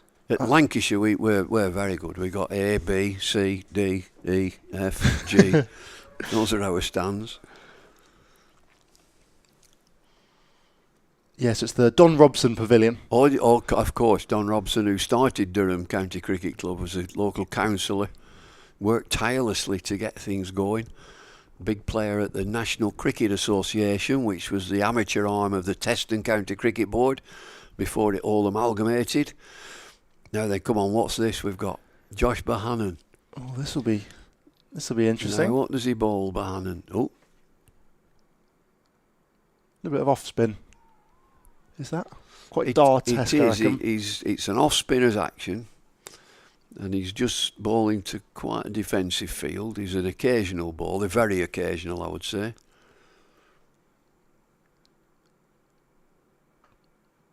No ball and he there. bowled a no ball. He's only a little chap. How's he bowled a no ball there? Let's see if I wonder if Cricinfo have any record of his bowling before. That one's He did bowl some like filthy medium pace. I've seen tearing in. He used to tear in, but these are little off spinners. They're not spinning. No, it's a bit drift maybe. I don't know. It drifted, and the yeah, it wind. will. I'm just looking at on the Don Robson Pavilion. There's a flag really flying, and it's blowing across the ground, so it'll help any sort of drift if he's looking to get drift. Full and straight. Yeah, he seems to be bowling it quite quickly. I think so. Yeah. So yeah, Cricinfo have him down as a right arm medium. That's bowler. it. He used to run in and bowl medium. And he does have 13 first-class wickets. Really? Best bowling figures of 3 for 46. I think Lancashire would definitely take that right now if he manages to get a few wickets before the new ball. You're just trying to break a partnership and bring an occasional bowler on. Do they lose a bit of concentration? Has he got a golden arm? They talk about golden arm in cricket. Somebody who comes on and breaks a partnership. Is he going to be the man? Well, he's bowled 1 over, that's it. He's gone for 5. 5 overs now until the new ball. Lancashire surely just going to have to try and stem the flow of runs, which have come seemingly quite easily for David Bedingham and Colin Ackermann so far this afternoon. I'm doing a Q&A after talk, but I'm going across to the... I think there's a members something. Oh, members forum, yes. Yes. Yeah. So I'm going to do 15 minutes over there, Q&A. I hope they're nice. They're nice people. I'm sure it'll be a lot of good questions from the Durham members. I think there's a quiz later as well. if you hang around after the day's play here at Chesley Street. Hartley getting there, almost slides that one through. Yeah, yeah. But Bedingham survives in the end. And then, continuing the around the ground stands here for you, Bumble. We've got the northwest terrace clockwise round. And then the Vertu motor stand, which I think is the temporary one over up here. Right. Then County Durham stand just to our right. Then we're in the south terrace, the media centre over here. And then the southwest terrace round to our left, where the Paul Collingwood Pavilion is. And so they haven't got the Harmison stand and the Stokes stand? They haven't, no. There's a Jeff Cook suite. Yes, he's coming tomorrow. Jeff Cook's coming tomorrow. But you'd have thought Beefy'd have his own suite, and seeing he's the chairman. Not that I can see here. No? Colin Milburn Lounge. Oh, yeah, what a lovely man. The Graveney Lounge. David Graveney there. And a Castle View and Cathedral suite, Yeah. which is in the Paul Collingwood Pavilion. David Graveney, when Durham came into county cricket, he was the first captain. You know, Ned Larkins played, Graham Fowler, we talked about it before. Ian Botham. There'd be a raucous lot there, would. That dressing room.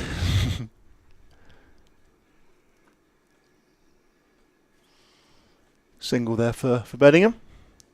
Bringing Ackermann back on strike now. 322 for 4.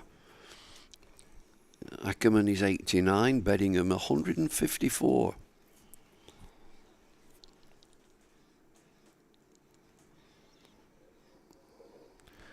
I've just been informed from my scouts and my sources that Bohannon used to bowl medium pace, but he's had to give it up due to a bad back. So he hasn't bowled for 3 seasons. But he has bowled some tidy off spin apparently in the 2 previous years. Really? Yeah. 2 previous matches this season, sorry. All right. Yeah. So we'll see some more of him. That's from David Lane. I'll give him a little shout out.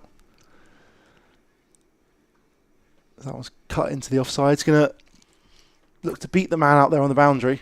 And it will run away for 4. Lovely shot there from Bedingham. Just times that cut perfectly. Just races away.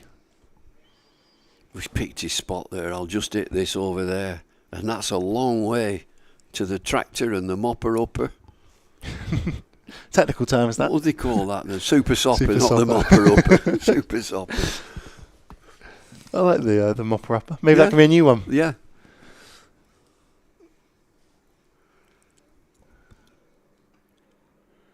The mopper upper is exactly what Lancashire might need right now. They do. Mop up this middle order. Yeah, it's been a struggle. These 2 quality players are taking the game away. A wonderful position, 327 for 4. Slight edge there and think about a quick single, but don't make it in the end.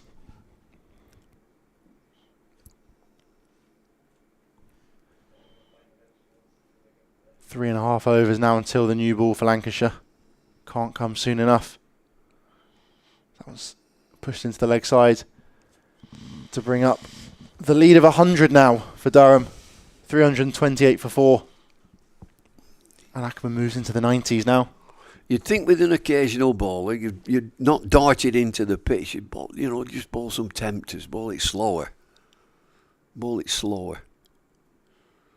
Tempt the big shot. Look for a miscue. Defended out. Ackermann closing in on his 500th run of the season as well. Bedingham was the second man to go past 1,000 earlier today. Only Alex Davies who did it this morning for Warwickshire against Worcestershire. Alex Davis, 1,000 runs. Former Lancashire man. He's a former Lancs. Yeah. He left Lancs, didn't he? He He's captain, isn't he? He is, yeah. He scored a big double 100, I think it was, against Durham earlier this year, which I think has contributed to it. He's got a few big totals. And wicket keeper again. Very much so. He used to, when he was at Lancs, he was quite vocal. I don't know whether he's calmed down at all, but he's captain of Warwickshire, big club. Very much so. I think he's probably calmed down a fraction, but I think he's probably still similarly boisterous. Who's the coach at Warwickshire? Is it Robinson? I'm not sure. I'll give it a look. Mark Robinson. I think it might be. I think you could be right there. Yeah, it is Mark Robinson. Right. Speaking of Alex Davies, I made a team with the help of David Lane, who informed us about Josh Bannon's bowling, of some of the players that Lancashire have lost. There have been a huge number. Flicked into the leg side. Huge amount of talent that has moved away, including Alex Davies from Lancashire. Steve Mead, another big one. Obviously left Lancashire after a few tough seasons. That was a good move for him. That was a good move. Fresh start. Go somewhere else. Fresh start. Lewis Rees, who's now at Derbyshire. Yeah, doing okay. Alongside Rob Jones and John Simpson, who made a big 100. See, John didn't play at Lancs, did he? He might have played twos. He might have. He came up through the academy, played for Cumbria and played a couple games perhaps, but it was mainly sort of twos. And I don't think he was on played loan. first 11. John Perhaps Simpson, not. but I know his dad Jack. He would be the Ramsbottom Cricket Club wicket keeper for years and years. Lovely fella. Runs in the family. Yeah, I mean he's got 100 today, John Simpson. Yes, yeah, huge one. He's been great for Sussex this year. See again, you'd see he'd move from Middlesex, Lords. Yes, yeah. You know, the home of cricket. Yeah, I'm going to go to Sussex. He's had a move. He's had a change. Players change. They move around. You then got the two Parkinsons as well. Matt, Yes, Callum didn't play. I don't think play. for No, Jordan Clark. Jordan Clark, yeah. He'd get a better deal at Surrey. That's what that would be about, I think. Yeah, they've got a number of players that have. Danny Lamb, left. Stephen Mullaney. Yeah, I mean a stalwart player for Nottinghamshire. Now, yeah. Oh, it's up in the air. Slight edge perhaps there. Didn't get the whole of that one there. Did Colin Ackermann. Just chips it over mid-wicket's head. Yeah, Danny Lamb went to Sussex and he probably played his part in one-day cricket. He'd play a bit of red ball.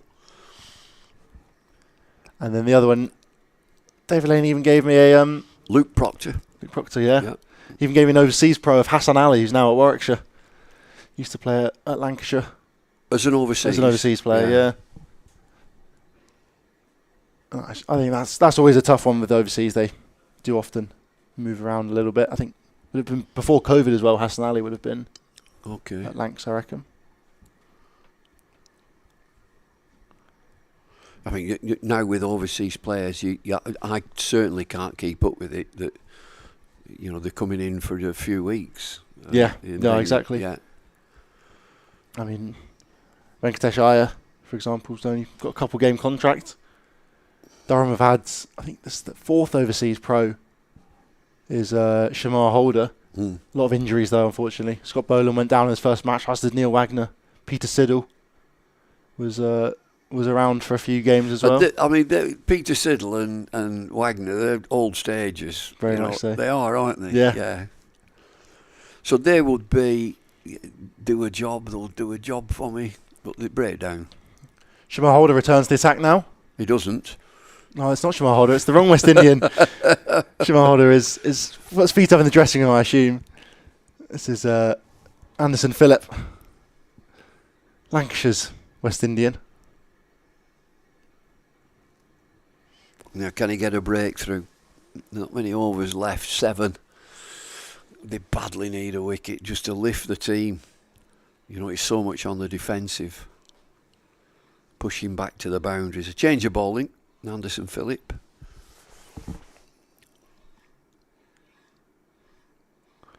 Cut away nicely there.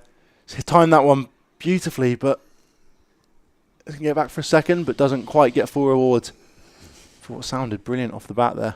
Do you remember when we used to have around the grounds, and I think it might just have been internationals, the speed had come up on the boards around the bound, the speed of the bowler. Yeah. I thought that was terrific. It was great for the crowd, for entertainment, good for the players, just to see if a bowler's keeping his pace up or he's dropping in pace. I'd also like to see that the ref counter. We used to have it on Sky. I haven't seen it, that you can see a spinner, yeah. how much revs he puts on, and you're getting to the red zone, and Yeah, he's yeah. really giving it a rip.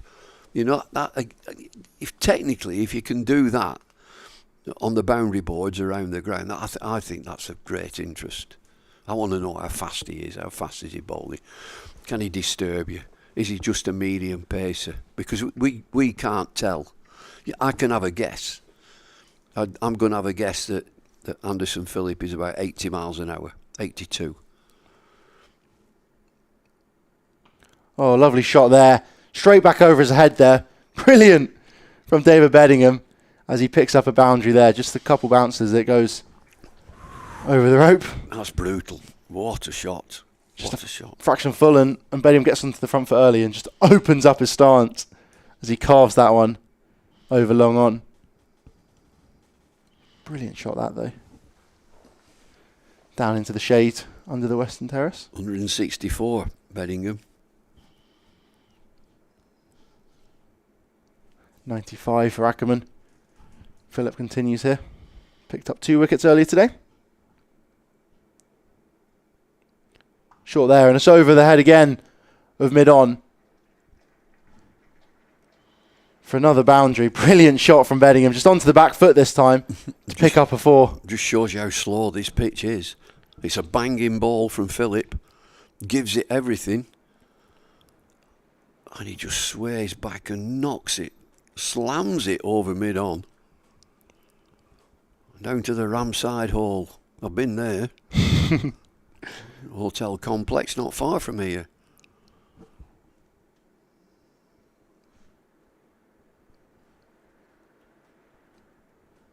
Full this time and driven. He's going to just about beat the man there. It's going to run away for 4 with a glorious cover drive. What a shot that one is from David Bedingham. Best of the lot. Just a high elbow and threads the needle through the covers there to pick up another boundary. 172 he moves on to. As Durham sit on 3, 4, 6 for 4 right now. One for the purists, that. It's a lovely shot. Technically, 100% perfect. We drool at a cover drive. I love a good pull. I love it when a quick bowler bangs it in and he just gets back and bang. There's a lot of love for David Bedingham in the comments here, I can see. Is it? Daddy liking him? All the locals? There's a huge amount. He's not doing my team any good, you locals. Smashing them all over the place. I'm envious of Jeffrey Best, who's sat in Spain at the moment watching this. Good for him. He thinks Durham will do well next year and they're too good to go down. That one's onto the front foot there from Ackermann to defend.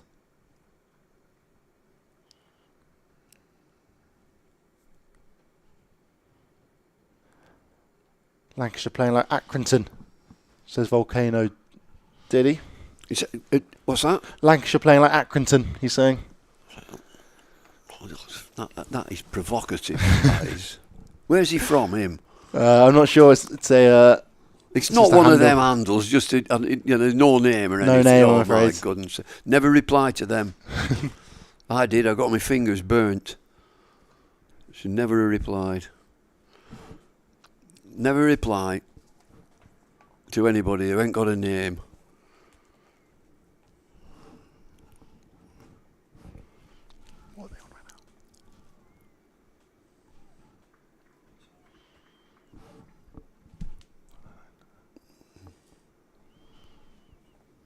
Tom Hartley. How many overs are left? There are not many. 5 after this. Sweep. There's a man down there. He's just a single. 347 for 4. Anything else? Criticising Accrington or? She says she's from Shrewsbury. Oh, it's a lady. Yeah. Okay. Helena is her name. Okay. Ali says, so nice to hear Bumble on commentary again. Sky Sports hasn't been the same since he and Beefy left. I agree. Beefy's happy enough, he's alright. Well, I am too. Yeah. You've also... Luge says, always nice having you here and on TalkSport. Well, I like TalkSport. I enjoy that. It's a bit raw when you go out to TalkSport. You know, Jeff Stelling, Alan Brazil, Ali McCoist, Gabby Agbonlor.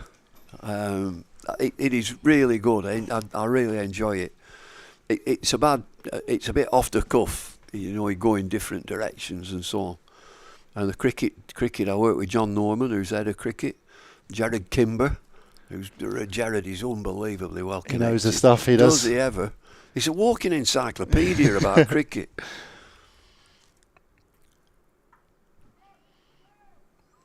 I met his mum last time we were down at TalkSport. His mum were waiting for him with his kiddies and they went off shopping somewhere. And TalkSport studios are right next to the Shard. You know the big Shard, London Bridge. So you're right next to Borough Market, which is a great scene. Borough Market, what a scene. Restaurants, pubs, real action, good action. You need your wallet though. Yeah, it's expensive around there. Oh, you need your wallet. This might be the new ball, I think, for Anderson Phillip. The 80 overs are passed now. Oh, and there is a semi-appeal there. Big swish through the offside from Ackermann, who's on 96 right now. And you know, I say that you need your wallet down at Borough Market, and I now live in Yorkshire, and I'm learning all the Yorkshire sayings. How much? That's the classic one. How much? Have they took the new ball? I didn't see any signal. They've got a wave, and I don't think they have. Let's have a look. Can we see another slip in? So unless they think it's starting to reverse, maybe. See the colour of it. Oh, it sounded like a new ball. It sounded hard on the bat. Oh, it is. You can see it running on the ground. A little bit of shine there. Just the one slip. So obviously don't think it's going to keep doing too much. No. At least they've got 2 grabs at it, haven't they? They can have this little burst now with 4 overs left, and then it'll be relatively new tomorrow, just a few overs old. They can have another go with it. It's whether they've got enough steam now. Have they got anything left in the tank? Because they've had the run around from 99 for 4. Yeah. Lovely shot there. Just glances off the outside edge for another single. You always think that this, you know, it just lifts the team. Get a wicket now. You know, your hard work has paid off. You got a wicket right at the end of the game. You got a new batter in, and you can go again. So they really need to push on, try and make these last 4 overs count in the field for Lancs. That is the 250 partnership as well between these two. Damage. It's been a monster.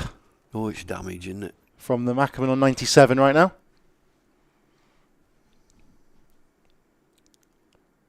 Cuts that one away, and it's going to run down here near us. They're only going to get 2, I think. He scampers back. And he moves on to 99 now, does Colin Ackermann. Partnership onto 252. And 350 is up for Durham as well. 80.5 overs. It's been a long time coming, but batted really, really well. And another batting bonus point. Yes, we've got that to consider, haven't we? Batting bonus points. That's their 3rd they've brought up. Another possible 2.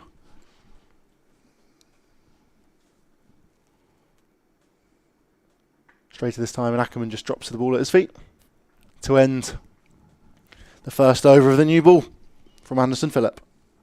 3-5-1 for 4. Bodingham will be facing up now. 173 he's on. He's going like a rocket off 227. Just seemingly fairly easy. Will the new ball spark that change that Lancashire really need? Yeah, badly need a wicket. Got to get a new batter in. We're doing a Q&A, aren't we? Ash's just come back here. We're going to. He's going to escort me round to the members. Sometimes what have they got in store, the members? Yeah. Security, mate. Yeah, I need security. I wonder if there's any Lancashire members who'll be in there. I suppose they'll be allowed in. There are quite a number of Lancashire supporters have come up for this game. They're be a bit disgruntled, I think. They used to be very vociferous, did the members. Tom Bailey to take the new ball from the other end as Bodingham just nudges it through the covers to get on strike. As Ash Thorpe will be joining us officially now with some headphones. Lurking in the background. Is all that noise going to air? Yeah, it is, mate. Unfortunately, such a professional outfit. Sounds like Gale Force 9. Just it's very windy outside Bumble. I don't know. It wasn't me. Giving the effects. It wasn't me.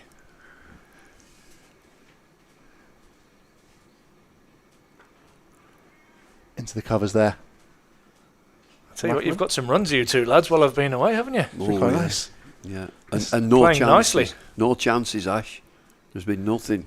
The closest one was a slight leading edge from Ackermann over the head of Just back the lobbed, point, maybe, didn't it? or over the head of mid wicket. Sorry. Mm. I've been listening. Obviously not watching while driving, but I've been listening. Sounds like these two have batted beautifully this afternoon.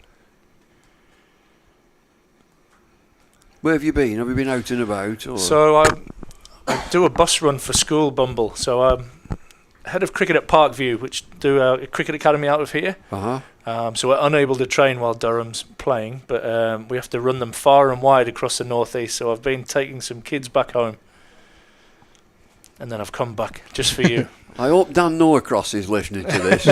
I'm just picking. Get a bus run, Dan. That's it. Been down to Stockton and back. Well, that's another place that's nice this time of year, Stockton. And that is the 100 for Colin Ackermann. Brilliant innings from the Dutchman.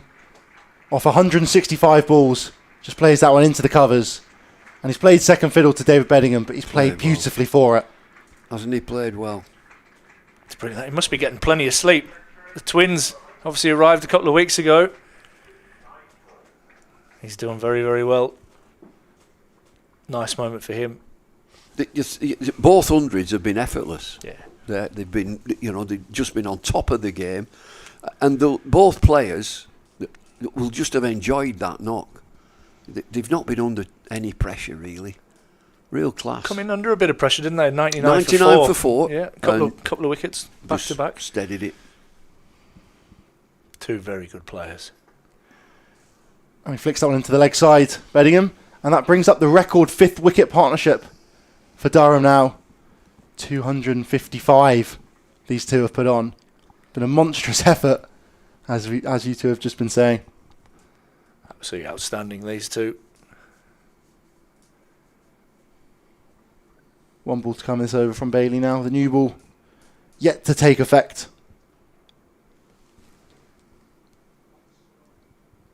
He's left that one alone. 3 overs now remain, sorry. Hasn't been many balls left, has there? These two lads like to feel bad on ball, but they've just serened the work. They've just, I think Bumble mentioned, they made it look very, very easy out there. And Bodingham, we expect, probably take it for granted a little bit, the form that he's in and has been in this season and last. And Ackermann's joined the party. Yeah, so 600, I think. Harry worked out. Is he over 1,000 now for the season? Yeah, went through earlier this innings for that. Only Alex Davies beat him to it this season. Probably a couple of games less as well, I would have thought. Missed a few. Yeah, he's just played. This is just his 9th game out of a possible 12, I think. Oh, big swish there. Just getting back to Alex Davies, he's got 1,000 runs. That's a big effort. Captains the team. So when you think back when he left Lancs, I reckon it'd be Paul Firebrace that signed him. With Firebrace doing great things down at Sussex. Yeah. He moved from Lancs, and Firebrace would have been in charge. I'm sure he would. He would be. Taken over from Giles. Yeah.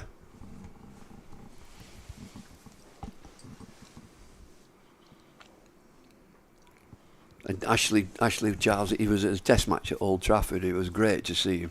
Look, great man. What a great man. He's at Worcester now, isn't he? He is. I think he's director of cricket there. Is he director or chief exec? So it's very, very important. Absolutely. Probably self-titled a bit like me. Just give yourself a title and run with it. Hopefully everybody else buys in. That's the one, isn't it? Operative. I tell you what, I've got some feedback on Tim Bostock in our little chat there earlier. That went down pretty well. Tim just opens up, doesn't he? He does. See, I've known Tim years. Yeah, I've known him a long time. He's just a top bloke. Yeah, He's clever, knows his job, speaks his mind. Reminds me something about the chairman here. Beefy used to call me some beauties. Well, I'll tell you one of his. Have we got time? I have. Yeah, plenty. One of Beefy's classics. Oh dear. Oh, that one's carved away nicely. It's going to run away down to the boundary here. It's going to be picked up by Venkayo. Oh, well. Hard throw in there, but Matt Hurst goes tumbling to try and stop that one and does well. He's trying to stop it from bouncing, wasn't Yeah. he? Trying to get every ounce of this new Kookaburra ball. Come on, Bumble, what have you got for us?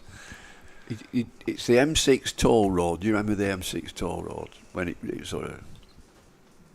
Beefy was enthusing about this. It's fantastic, that, he says. It's a private road. He said, you go through, you pay £4.50. You pay £4.50, you either pay the bloke, you go through and stop or throw some money in, £4.50. He said, all the wagons, they all clear off down the M6 because they won't pay £4.50.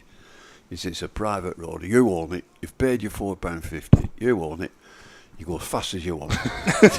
You go 150 mile an hour and nobody bothers. Are you sure about that? Yeah. Because you paid for it, you see. I'm not sure that's right, but... You wonder what happened if any speeding fines came through the post.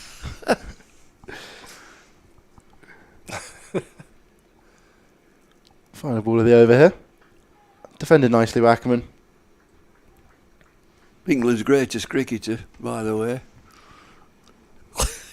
That he used to say, that's the end of the over, what is it, 357 for 4. Mm-hmm. You want to look it up. I never bowled a no ball, never. I never, in my whole career, I never bowled one. They looked it up, he bowled 180. Oh dear. When I umpired, he were at Worcester, and me and him were doing a bit of fishing, Alan Lamb as well. And he said, do you want some fishing gear? I got signed up with Shakespeare, I got a bit of a deal, I'll get you some fishing gear, I'll sort it out for you. I said, oh great. So I'm umpiring, he's bowling at my end. I said, and that's a wide. He turned round, he said, it's a what? I said, it's a wide. He said, I've never bowled a wide. I said, you just have now. To which he said, right, get your own fishing gear. Sort yourself out. In the middle of a match. Ground staff starting to assemble, ready to do their end of day repairs. And yeah, what a job they do. Yeah. Ground staff. I tell you what, on a day like today, they'll be absolutely thrilled because yesterday was a dog of a day for them. I think 3 or 4 times they've had the covers on and off. What time are they in the morning? I reckon 7. Yeah. Yeah. And they'll be here till late tonight till they've done. Absolutely. You see, they've got to cover it up. They've got to sweep cover. it up, clean it up, cover it up. Yeah.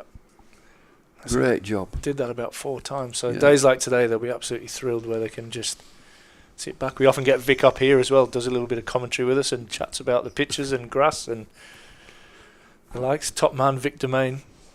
I'm just making at home, and I've been at it for 2 years plus, a putting green, and I've just got it right. All this rain that we've had recently, reseeded, barely comes in, pulled away, way into the leg side. That's a lot. It's 4. I thought it might have been 6. It's 4. Pulled away. Tom Bailey short of a length. So I've got one of them holotiners which pull bits out, so create holes. Yep. Scarifier ripped it all out, and then put this like putting seed, creeping fescue or something. Filled it all so it all drops in the holes. Top dressed it with lawn dressing. It's come up. It's fired up as this. Beautiful. Be like Augusta. It'd be like Sunningdale or something like that. Beautiful. Although my dog's had a poo on it the other day. I wasn't thrilled about that. No need for that. Just a bit of manure though, isn't it? Just helping. No, dog. It said, I mean, horses, that's great. Mix that in with all your compost, but not the dog. I'll give you a real, both of them. Give them a right talking to. Did they take any notice? Yeah, they sulked off. I've got one hen, Hilda. So they went ironing her. They went trying to, don't leave Hilda alone. We're out in the country. We're out in the sticks. Beautiful. I've registered it as a small holding. I've got one hen.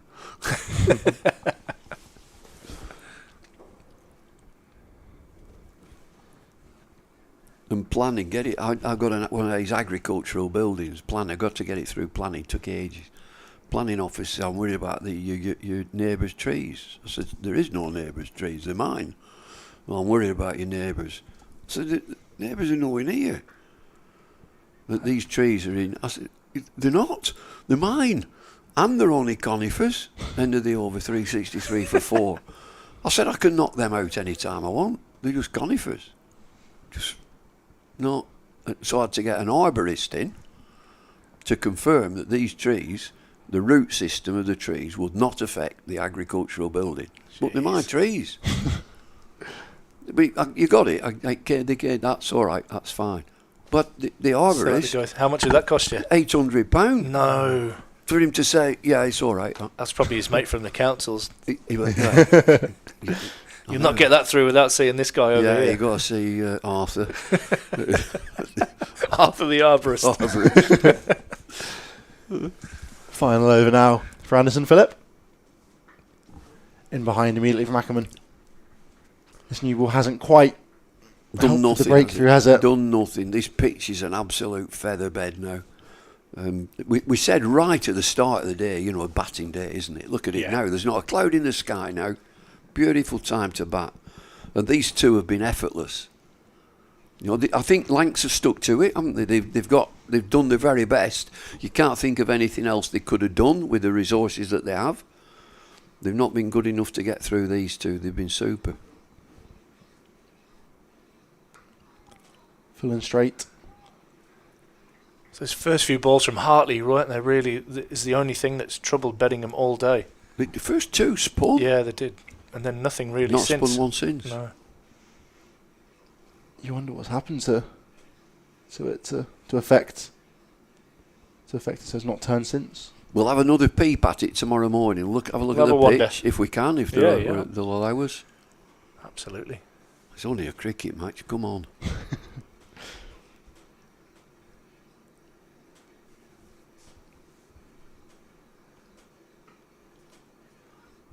Yeah, no run-outs before the end of play, please, gentlemen.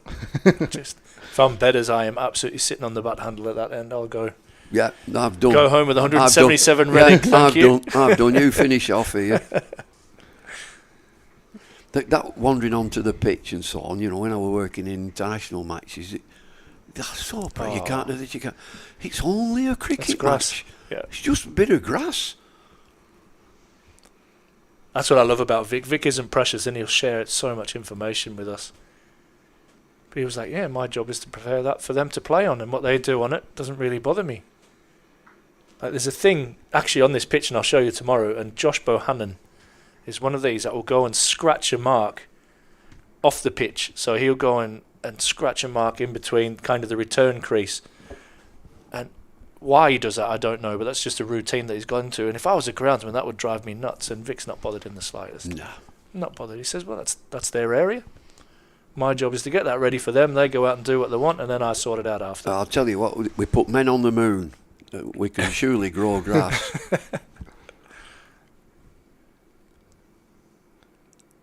Full and straight, and a lovely shot there. Brilliant shot by Colin Ackermann. Just onto the front foot. And it just glides down the ground for 4. Rubbing a bit of salt into the wounds late in the day. Beautiful strike from Ackermann. He'd gone for 82, Anderson Phillip. 82. Just transferred his weight perfectly onto the front foot there. Love watching his hands go through the ball, Ackermann. 1 ball to come in the day's play now. Anderson Phillip to bowl to Colin Ackermann, who's on 111 of 178. And a dot ball to finish off the day's play. A day which has undoubtedly been Durham's. 367 for 4 they finish, having bowled Lancashire out earlier on just before, an hour before lunch for 228. Pick of the bowlers, Ben Rain made a fifer. Matty Potts took 3 as well. Matt Hurst finished on 90, but was barbecued. Ooh. Coming Nice day back. for it. Yeah. And was run out, along with Tom Bailey's 22. But then it's the day for David Bedingham. 177 he finished on. Colin Ackermann, 111, as they've made the highest fifth wicket partnership ever for Durham. A brilliant record for the two of them. Put on over 250 now. Alex Lee's made 43 to kick the day off. I think it was the manner that they've battered them to that will really demoralise Lancashire going into the sheds tonight. I think Lancashire, as Bumble said, has pretty much thrown everything that they had at them, and they've made that look very, very easy this afternoon. A beautiful batting pitch, and it's been a batting day. Yeah. But what we've seen is high quality. I wouldn't criticise Lancashire, that's what they have. They've stuck at it, 99 for 4, and you're pushing on, you think, I'll get another couple of wickets, 120 for 6. No, these two, I think that's been high quality. When you look at the board now, if you go in at stumps and you're 111 not out and 177 not out, job done. And we start again tomorrow. You're enjoying your tea tonight, aren't you? Yeah, absolutely. Yeah, when you go a rub down, you have a glass of whatever you like, you feel good. And the thing is, tomorrow you're not starting on none. You're starting, but it's a hell of a start if you're 177 and 111. And what you're looking at, game plan now, 367 for 4, we bat once. Yeah. We're gonna bowl you out on the last innings. That leads up to 139 now for Durham, so we're in stall for an intriguing day 3. Lancashire with it all to do, needing to win this game really to stave off relegation. Durham in a very strong position. And the three of us, Bumble, Toby and I, will be back tomorrow to talk you through it with some fantastic pictures from Ross and Steve.